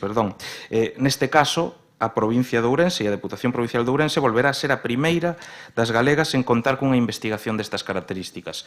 Nos entendemos que isto son cuestións para poñer en valor e para defender, porque o compromiso non se demostra falando, o compromiso demóstrase actuando e traballando. E nese sentido nos creemos que é importante e é fulcral poñer en valor todo o traballo que se ten feito dende esta institución a prol da memoria e a prol da defensa dos valores da democracia. Neste sentido, despois temos agora o terceiro punto da moción, porque se fixo casi unha deconstrucción exhaustiva do contido da moción. O terceiro punto, pois, eu, se me permite, traería aquí a colación a un filósofo da alta idade media, que é Guillermo de Ockham, que enunciaba o principio de economía e dicía que non se deben multiplicar os entes sin necesidade, entia non sunt multiplicanda para ter necesitate, decía. Pois ben, nós o que estamos facendo é precisamente iso. Nós creemos que a excelencia nunca debe perder de vista a súa raíz no posible e no realizable, porque senón a excelencia tornase en utopía. E vostede sabe que a utopía, etimolóxicamente, é o non lugar. Pois nós, para para defender esa excelencia temos que intentar simplificar as canles que nos permitan levar a cabo as medidas que entendemos teñen que ser proveitosas para desenvolver a recuperación da memoria, a concordia, a cordialidade e a reconciliación nacional. E nese sentido, nos entendemos que é moito máis operativo aproveitar o ámbito da Comisión de Cultura, Deportes e Mocidade da Deputación Provincial para establecer dentro dese ámbito un grupo de traballo que precisamente o feito de establecer un grupo de traballo dentro desta comisión nos permitirá tamén, como non, recoller achegas da sociedade civil e incluso en algún momento a comparecencia de algunha persona dentro do ámbito da propia comisión, do propio grupo de traballo da comisión, para levar a cabo as medidas que dentro dese grupo de traballo se entendan como oportunas, probablemente algunhas delas, porque non, as que veñen referenciadas literalmente na propia moción, pero que sexa producto dese traballo e dese consenso emanado deste grupo de traballo dentro do ámbito da propia comisión. Nos entendemos que isto é unha emenda que está, e vostede sinalaba, respetando prácticamente na súa esencia, na súa literalidade o contido da súa moción. O único que introducimos unha serie de matices que nos entendemos que poden mellorala por unha simple razón, porque non somos defensores do pragmatismo que supón moverse na realidade do realizable. E nese sentido entendemos que é moito máis operativo e moito máis pragmático pois a creación deste grupo de traballo dentro do ámbito dunha comisión xa existente que crear, con todo o que eso suporía, unha comisión técnico-política a nivel provincial para poñerse a tratar estes temas e intentar levar a cabo medidas relacionadas con todo o que ten que ver coa memoria histórica. Como ben se dice na proposta de emenda, e con isto remato, este grupo de traballo pois tería capacidade para elaborar informes e facer propostas precisamente encamiñadas a, e nesto retomamos outra vez a redacción do seu texto, dignificar a memoria esquecida e vituperada das víctimas, contribuindo a xerar concordia e a previr reparación de autoritarismos que destrúan a democracia e a convivencia de persoas con lexítima diversidade de xeitos de pensar. Nos entendemos que é perfectamente asumible que para nada deturpa o contido da súa moción, que, sin embargo, sí que o fai realizable, posible e de execución inmediata. Mais nada, moitas gracias. Ahora é unha segunda quenda de intervencións, Grupo Socialista. Bueno, moitas gracias a todos por as achegas que estades a realizar ou que están a realizar con respecto á moción e tamén con respecto, neste caso, á emenda. Quería dicir, en primer lugar, comenzando por a compañera de Ciudadanos, que bueno, nos reunímonos aquí en unha sala cun obxecto que se supón que ten que ser resolutivo. Podemos ter todas as reunións previas que queiramos, incluso mellor cunha moción como tamén pudo ser a de igualdade, pero non podemos facer unha mecánica de funcionamento desta natureza, porque senón eu entendo que non vamos a avanzar. E aquí penso que as distancias non están tan afastadas como para ser imposible chegar a acordos. Iso é o meu punto de vista. Por exemplo, con relación ao que propón o compañero do BNG, podo dicir que todo o que formula nas súas medidas é perfectamente incluíble no que está na propia formulación da moción. É que entra de cheo, non hai ninguna exclusión posible, e o que si se deixa é que nese caso que sexa unha comisión técnico-política provincial, na que ese caso pois tome as decisións con respecto a uns puntos nos que eu persoalmente estou de acordo, pero que máis que a miña opinión fará falta que neste caso persoas especializadas de todos os ámbitos podan dicir cales son realmente os mecanismos polos que hai que intentar avanzar. No fondo trátase de facer algo plural, pero tamén algo que teña contido. Para ter contido, eu sinto discrepar no aspecto de que aquí teñamos cunha comisión interna onde máis ou menos se vai chamando a xente de outros lugares avanzar moito. Dubido moito, sinceramente. Porque non me considero que teñamos aquí a capacidade para facelo. Cando hai técnicos expertos fantásticos na Universidade de Vigo, como todo o mundo coñecemos, non fai falta nin siquiera nomealos, é dicir, Julio Prada é unha persoa que leva moito tempo traballando neste ámbito, unha persoa, ademais, que non é sospeitosa tampouco de ter ningún tipo de afán partidista, senón que penso que traballa desde a obxectividade, e como el, moitas máis persoas. É dicir, eu entendo que nunha simple comisión devalúa isto, con toda franqueza.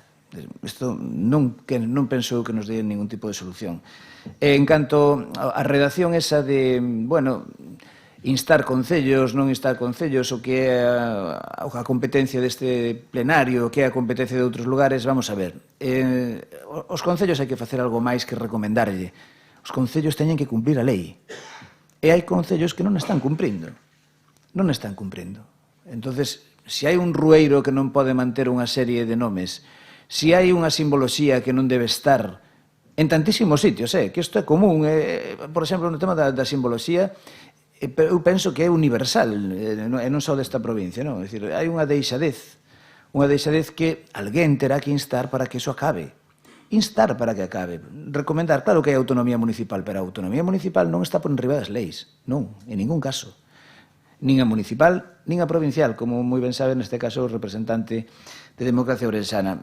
A ver, é cumprir a lei. E a lei de memoria histórica non se leva cumprido neste país por dous motivos. Un económico, que tamén volve a estar outra vez aquí nas emendas que se formulan. É dicir, non se di en ningún sitio.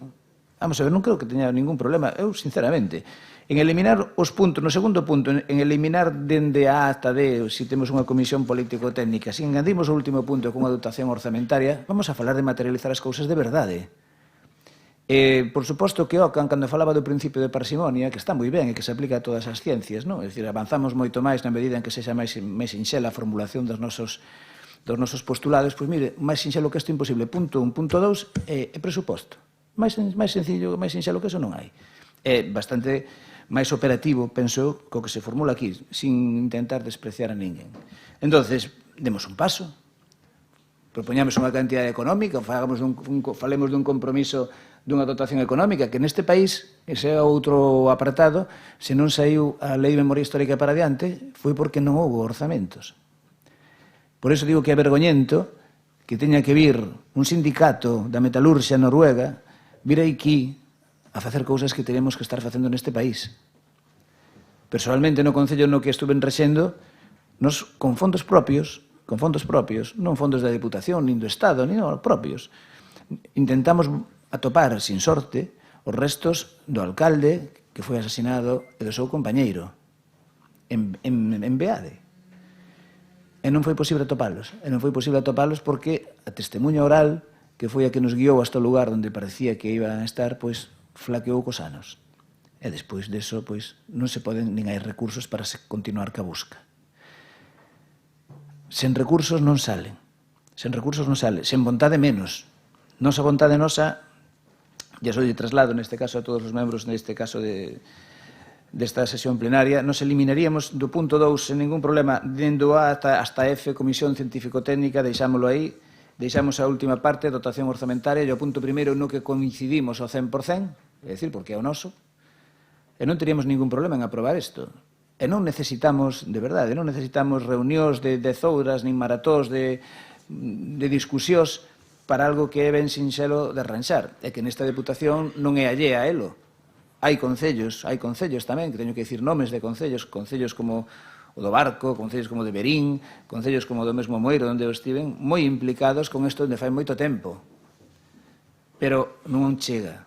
E a labor desta Deputación é importante, e por eso traemos esta moción aquí, que é un lugar de onde pode salir un acordo, sin necesidade de moitas máis reunións. 3 puntos ben sinxelos.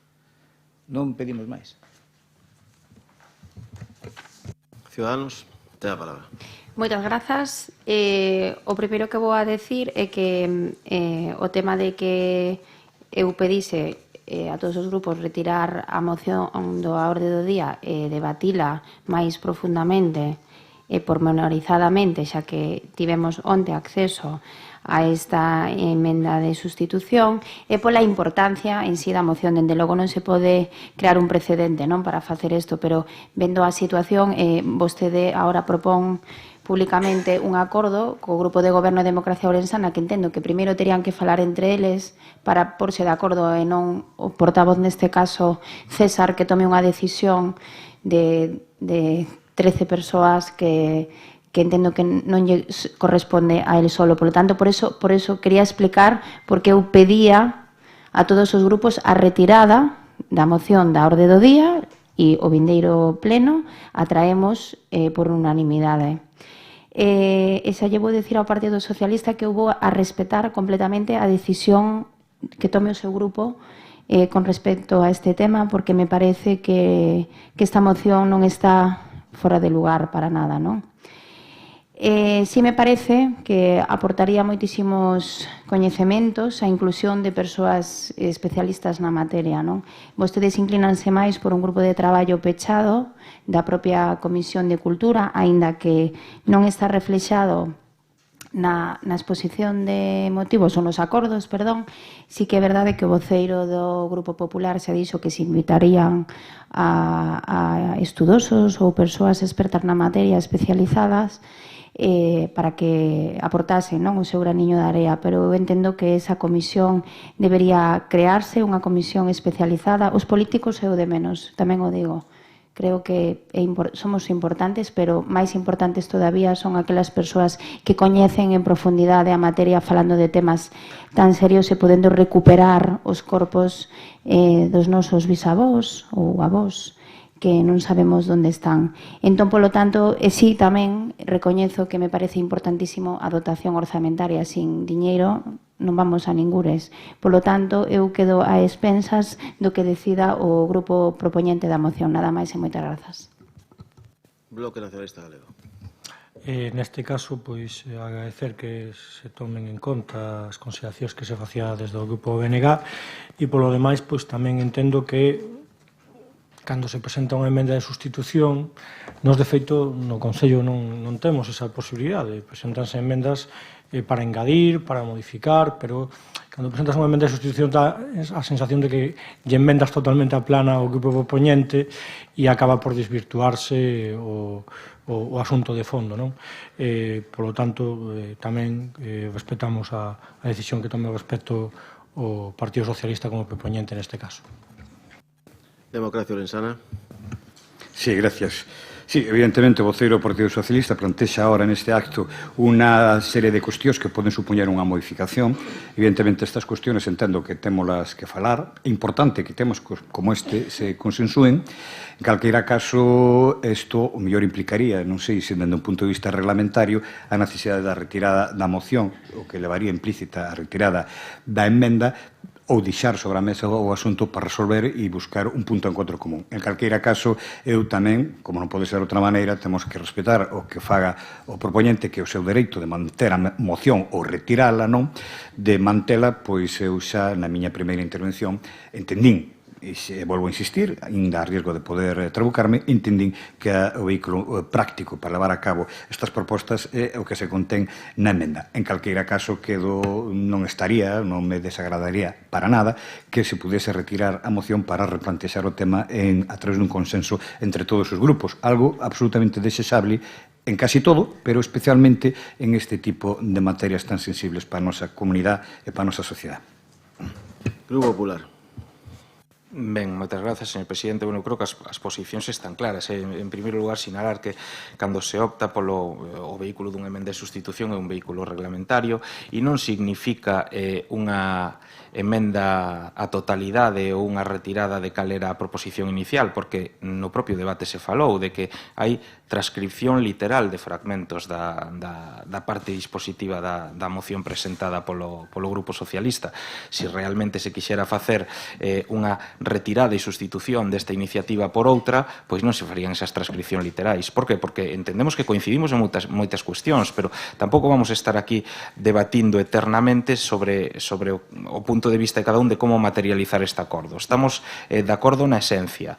Nos entendemos que unha cuestión de lógica e de pragmatismo e de viabilidade para poñernos a traballar xa de inmediato, empregar as ferramentas e os vehículos que xa temos creados. Cales son estas ferramentas e estes vehículos? Pois neste caso, a Comisión de Cultura, Deportes e Mocidade, que é unha comisión xa creada, dentro da cual se pode establecer este grupo de traballo, no cual perfectamente pode haber comparecencias de persoas alleas á comisión, que veñan a chegar ao seu punto de vista, a chegar a súa visión sobre esta cuestión, para posteriormente elaborar informes e preparar propostas e dictames que, de algún xeito, sexan trasladados posteriormente ao Pleno do Goberno Provincial e sexan aprobados para establecer na medida unha visión xurídica que se entende oportuno. Unha cuestión que ás veces a linguaxe é importante e os matices, e sobre todo cando falamos estas cousas tamén son importantes. Se nos falaba de que, evidentemente, claro que os concellos teñen que cumplir a lei, todos os concellos e todas as administracións públicas e institucións teñen que cumplir a lei. E despois tamén, evidentemente, hai unha administración, neste caso que é a Administración de Xustiza, encargada de velar polo cumprimento desa lei. Non vela polo cumprimento das leis, non ten capacidade ou potestade para velar polo cumprimento das leis unha Cámara Legislativa ou, neste caso, un goberno provincial, sino que é a propia Administración de Xustiza. Pero, evidentemente, todas as administracións públicas están baixo o mandato do principio de legalidade. É unha cuestión evidente e que nós, dende logo, temos totalmente clara. Xa digo, as posicións eu creo que están perfectamente definidas, nós temos moi claro que a nosa postura e o que nos entendemos que é operativo é o texto que se recolle na emenda presentada, para eso se presenta, e tendo isto pois presente, non sei, o grupo propoñente pois decidirá entón que quere facer con esta cuestión. Mais nada, moitas gracias. Moi ben, ten un breve turno de peche o autor da iniciativa, cando queira. Sí, bueno, moitas grazas aos grupos, nomeadamente neste caso a representante de Ciudadanos e do BNG, que a verdade é que a súa postura pois, é unha satisfacción para o Partido Socialista, porque penso que, ainda que nun principio pois, non coincidamos plenamente, as cousas son capaces, son posibles mudalas e chegar a acordos, e con este mesmo espírito quero trasladar tamén ao Partido Popular que hai moitas maneiras de facelo. Unha delas, claro, que é, como digo, o representante de Democracia Ourensana, repartando a moción, levándoa e traéndoa outro día, claro que sí. Pero penso que non é necesario. E non é necesario por varios motivos. Primeiro, non nos separa gran cousa. Só nos separa unha cousa fundamental de todas as que hai aquí, que é a dotación orzamentaria, que tampouco se di de canto. Non estamos falando de poñer unha cantidade xa definida. Coincidindo plenamente no primeiro punto, porque basicamente é idéntico, e no segundo, sustituindo unha comisión interna por unha externa, eliminando todos os demais puntos, penso que non sería complexo chegar a un acordo ese mesmo.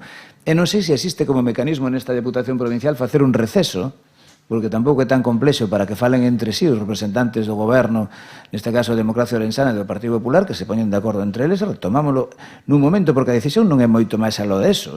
Entón, cumprir a lei. Pois claro que sí, neste caso digo eu representante do Partido Popular, pero a cumprir a lei moitas veces exixe recursos. Mire, nós no noso Concello, cando puxemos as placas sinalizadoras de simboloxía fascista, nos fixemos esas placas, deseñamos esas placas, fixémolas nun material que fora barato, e despois desenvolvemos un crowdfunding.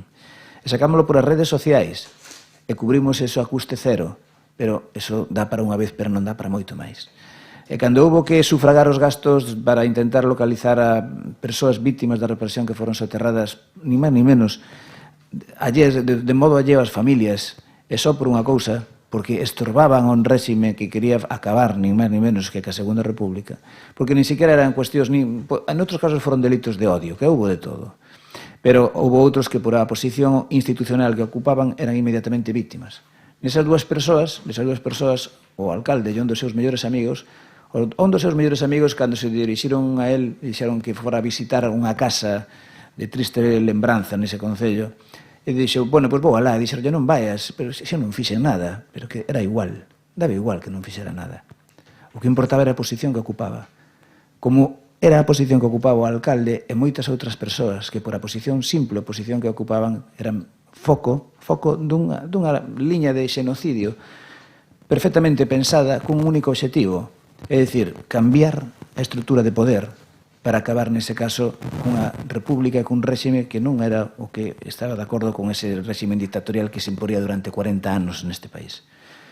Non é nada complexo chegar a un acordo. Non sei se existe ese mecanismo, señor secretario, de facer un receso e con un receso, pois nada, non sei de canto sería necesario, pero podemos deixar ao Partido Popular e Democracia Ourensana que discutan e debatan durante un ratiño e... O receso e a suspensión do pleno pode facerse en calquer momento, depende da presidencia. O que se plantexou durante o debate era si vostedes retiraban a súa moción. Entón, iso é o que está por ver na súa intervención. Se retiran a súa moción, entendo que a emenda do Grupo Popular mantense sempre e cando a moción do Grupo Socialista este en vigor ou este vixente. Claro, nós alternativamente o estamos formulando que hai un receso e que nese receso o Partido Popular diga se está disposto ou non a Democracia Ourensana a aceptar unha modificación desta moción na que se eliminan os puntos dende o A hasta o F, ou hasta o G, mellor dito, non, hasta o F, que dicen exactamente unha serie de aspectos concretos do apartado 2, deixando o G, que dice establecer unha dotación orzamentaria anual da Deputación, non dicen nada máis, non dicen nin de canto. E desa maneira, pois, que habería? O primeiro punto quedaría exactamente igual, que non hai ninguna modificación e nos asumimos perfectamente o de instar o goberno provincial aos municipios, sin ningún problema, Nos eso asumímolo. Home, o de democracia sabemos que é un erro, por lo tanto, eso modifícase sin problema. E no punto 2, deixase o encabezado e o punto G. Si están de acordo... Señor Viana, entón, si quere, suspendemos o pleno uns minutos, reúnense os voceiros e esperamos a ver o que nos indiquen. Perfecto. Sin problema, pois suspendemos o pleno uns minutos. De acordo, moitas gracias.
Bueno, se lles parece, reanudamos a sesión. Parece que froito das conversas que houve, pois non poido ser ningún tipo de acordo e entón vamos a someter a votación, despois do debate, a moción na súa redacción orixinal coa engádega da emenda in voce que fixo o BNG, entendo. Esa é a moción. Señor Villarino, vostede aceptou a emenda de engádega in voce que plantexou o BNG, non a súa moción. Vale. E tamén votamos, por suposto, a emenda do Grupo Popular incorporando esa palabra democracia que por un erro a hora de redactala pois non iba no texto que se remitiu. Votamos en primeiro lugar, como establece o regulamento, a emenda de sustitución do Grupo Popular. Votos a favor da mesma? Votos en contra? Abstencións? Queda aprobada a emenda e votamos agora a moción do Grupo Socialista. Votos a favor da moción? Votos en contra? Queda rexeitada.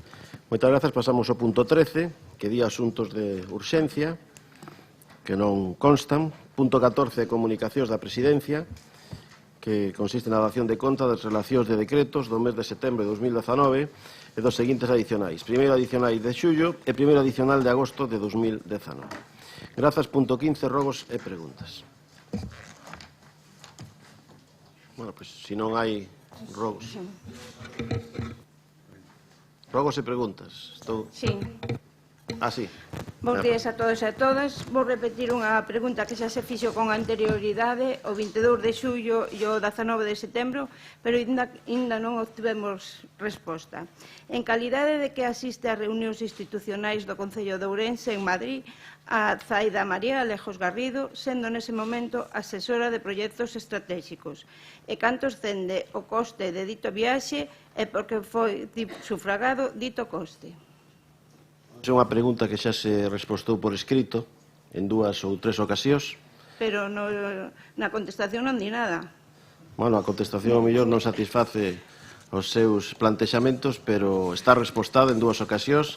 A persona que vostede nomeara daquela, pois asesora de proxectos estratégicos da Deputación de Ourense, e vostedes deben saber que a presidencia do padroado da UNED en Ourense lle corresponde a esta Diputación, e foi a unha reunión que tiña que ver coa UNED en Madrid. Esa foi a razón pola que foi, e con respecto ás outras, pois creo que lle foi remitido por parte de intervención a relación de gastos ou de facturas que non existen con cargo a ese desplazamento.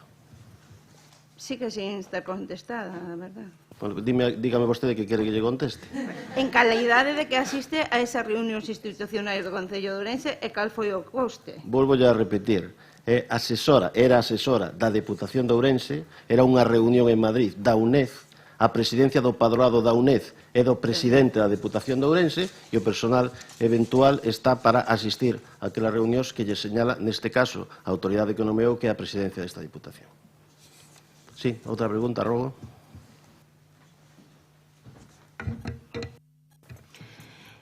Como sabemos todos e todas da importancia que den para esta institución a transparencia en cuanto ao seu funcionamento, a nosa pregunta é por que hoxe non se trouxe a este plenario o informe sobre a execución da sentenza 151/2017 do 2 de outubro do Xuzgado do Contencioso Administrativo número 2 de Ourense con relación ao proceso selectivo dos postos de traballo realizados no 2016. Creo que porque non estaban na relación de asuntos para estar incluídos na orde do día desta sesión, que tivemos ocasión de repasar na Xunta de Portavoces correspondiente. Señor secretario, se quere facer alguna intervención en relación con este tema. Foi a comisión, trasladouse, non? Non temos por costume dar conta en pleno, senón na comisión, presidente, para non entorpecer o desenvolvemento dos plenos. Algúna outra cuestión? Rogo, pregunta? Pois se non hai, levántase. Sí, bueno, pero, por favor, díganme se hai cando estamos tratando o tema. Sí, pero a ver, pero que levanten a man, por favor. Sí, simplemente, nas vísperas das eleccións municipais de maio de 2019, tamén fai unhos días nunha xuntanza co presidente da Ruta do Viño de Valdeorras, o señor presidente da Deputación prometeu unha sede comarcal da Deputación Provincial de Ourense na comarca de Valdeorras. A cuestión é a seguinte: en que localidade da comarca se vai implantar esa sede provincial, que dotación de persoal vai a ter e cales van a ser as súas funcións. Como sabe, iso forma parte dunha das medidas do Plan 72-73, que establecen hora, día, mes e ano de implantación de cada unha delas. Non toca neste momento. Estamos na fase da avaliación da localidade e das cuestións que leva aparellada dotación de persoal, medios económicos, etc. Esta semana, como ben recorda, tive a ocasión de reunirme co presidente da Ruta do Viño de Valdeorras e falamos deste tema tamén. Sí? Sí, non sei se é coñecedor vostede deste tuit que llevou a ler para ver se vostede está de acordo con el ou non. E dice, referido, dice esta ultraizquierdista millonaria Ana Pardo de Vera, que insulta a nuestra policía en la televisión del 3%, no fue colocada como presidenta de RTVE porque su hermana Isabel, refiérese a Isabel Pardo de Vera, la presidenta de Adif, ya estaba trincando en Adif. Isto é un tuit de Vox que o retuitea o señor Pablo Pérez. Entonces, si pregunta se vostede comparte a opinión de que a presidenta da DIF trinca fondos públicos desa mesma entidade estatal. Teño por norma responder a preguntas serias. Esta é seria? É seria. Moi seria. Pois, entonces a resposta é igual de seria. E é dicir que non resposto a esa pregunta. Bueno, está ben sabelo. De seria que a pregunta, Sí, non, a pregunta, mire se é seria, que voulle dicir algo, mire se é seria, que se lle chame a unha presidenta dunha institución pública, algo como trincar, non sei sabe cal é o significado de trincar, pretendous? É unha pregunta, cal é o significado de trincar? Coño o dicionario da Real Academia e compróbeo. Estos son rogos e preguntas ao presidente sobre cuestións que teñen que ver co funcionamento da institución, non sobre o que se publique en non sei onde e que nos retuitee non sei. Pero non, a pregunta era se trincar, que é roubar, dito por un representante de esta institución, do seu mismo partido político, grupo de goberno. O único que pronunciou a palabra trincar aquí foi vostede. Non, trincalo, pono aquí. Non, pero acá dice que o pronunciou. Non, trincar pono aquí, non me atribúa a min as palabras do outro. Non, vostede está facendo. Desde que empezou a tomar a palabra. Non, a palabra, a pregunta é se vostede comparte esta posición ou non a comparte. Eu lle digo que só resposto a preguntas serias e que teñen que ver co funcionamento desta institución. Mire, se a vostede isto non lle parece serio, ten un serio problema. Non é ese, o debate non é ese. O debate é se vostede considera serio facer a pregunta que acaba de formular. Sí, moi serio, porque unha persoa con esta resposta, unha persoa con esta resposta non debería estar sentada nesta mesma cadeira, non debería estar nesta cadeira de aquí, na súa mellor tampouco, porque se vostede o ampara tampouco. Entón, non é posible que unha persoa que sostén públicamente opcións de voz, onde lle chama ladrona, estafadora, a unha representante dun goberno, que é representante, ademais, dunha institución que foi nomeada no seu día por Ana Pastor, do membro do seu mesmo grupo político. Despois, o Partido Socialista mantivo na presidencia da DIF. Se iso non lle parece a vostede grave, que lle chame alguén que está aquí sentado, que diga que iso non ten para usted ninguna relevancia, pois, mire, ese é eu non dixe nada deso, señor Villarino. Escoite que o mellor sentoulle mal o receso do pleno. E digo que non é unha pregunta seria, porque as preguntas e rogos ao presidente da institución son sobre o funcionamento da institución. Mire, vostede decidiu que é serio, e eu tamén. E se vostede non é serio isto, pois, verdade, temos puntos de vista ben diferentes sobre o que é a política. Eso sabe todo o mundo. Alguna pregunta ou algún rogo máis, sí? Si, un rogo, porque estamos falando aquí da seriedade que o señor presidente atribuye aos demais por facer preguntas ou facer rogos. Eu sí que quero facer un rogo, porque sí que ten que ver con esta casa, aínda que sexa de forma indirecta. Hai aquí un grupo que, falando de trincar, sí que se arrogou antes de que esas persoas foran condeadas, estuvo todos estes anos falando de trincar, de cousas moito peores. Refírome, neste caso, a democracia ourensana, tamén ca connivencia do Partido Popular. Digo isto porque acaba de salir unha noticia que creo que é importante, quero que conste no propio ata do Pleno.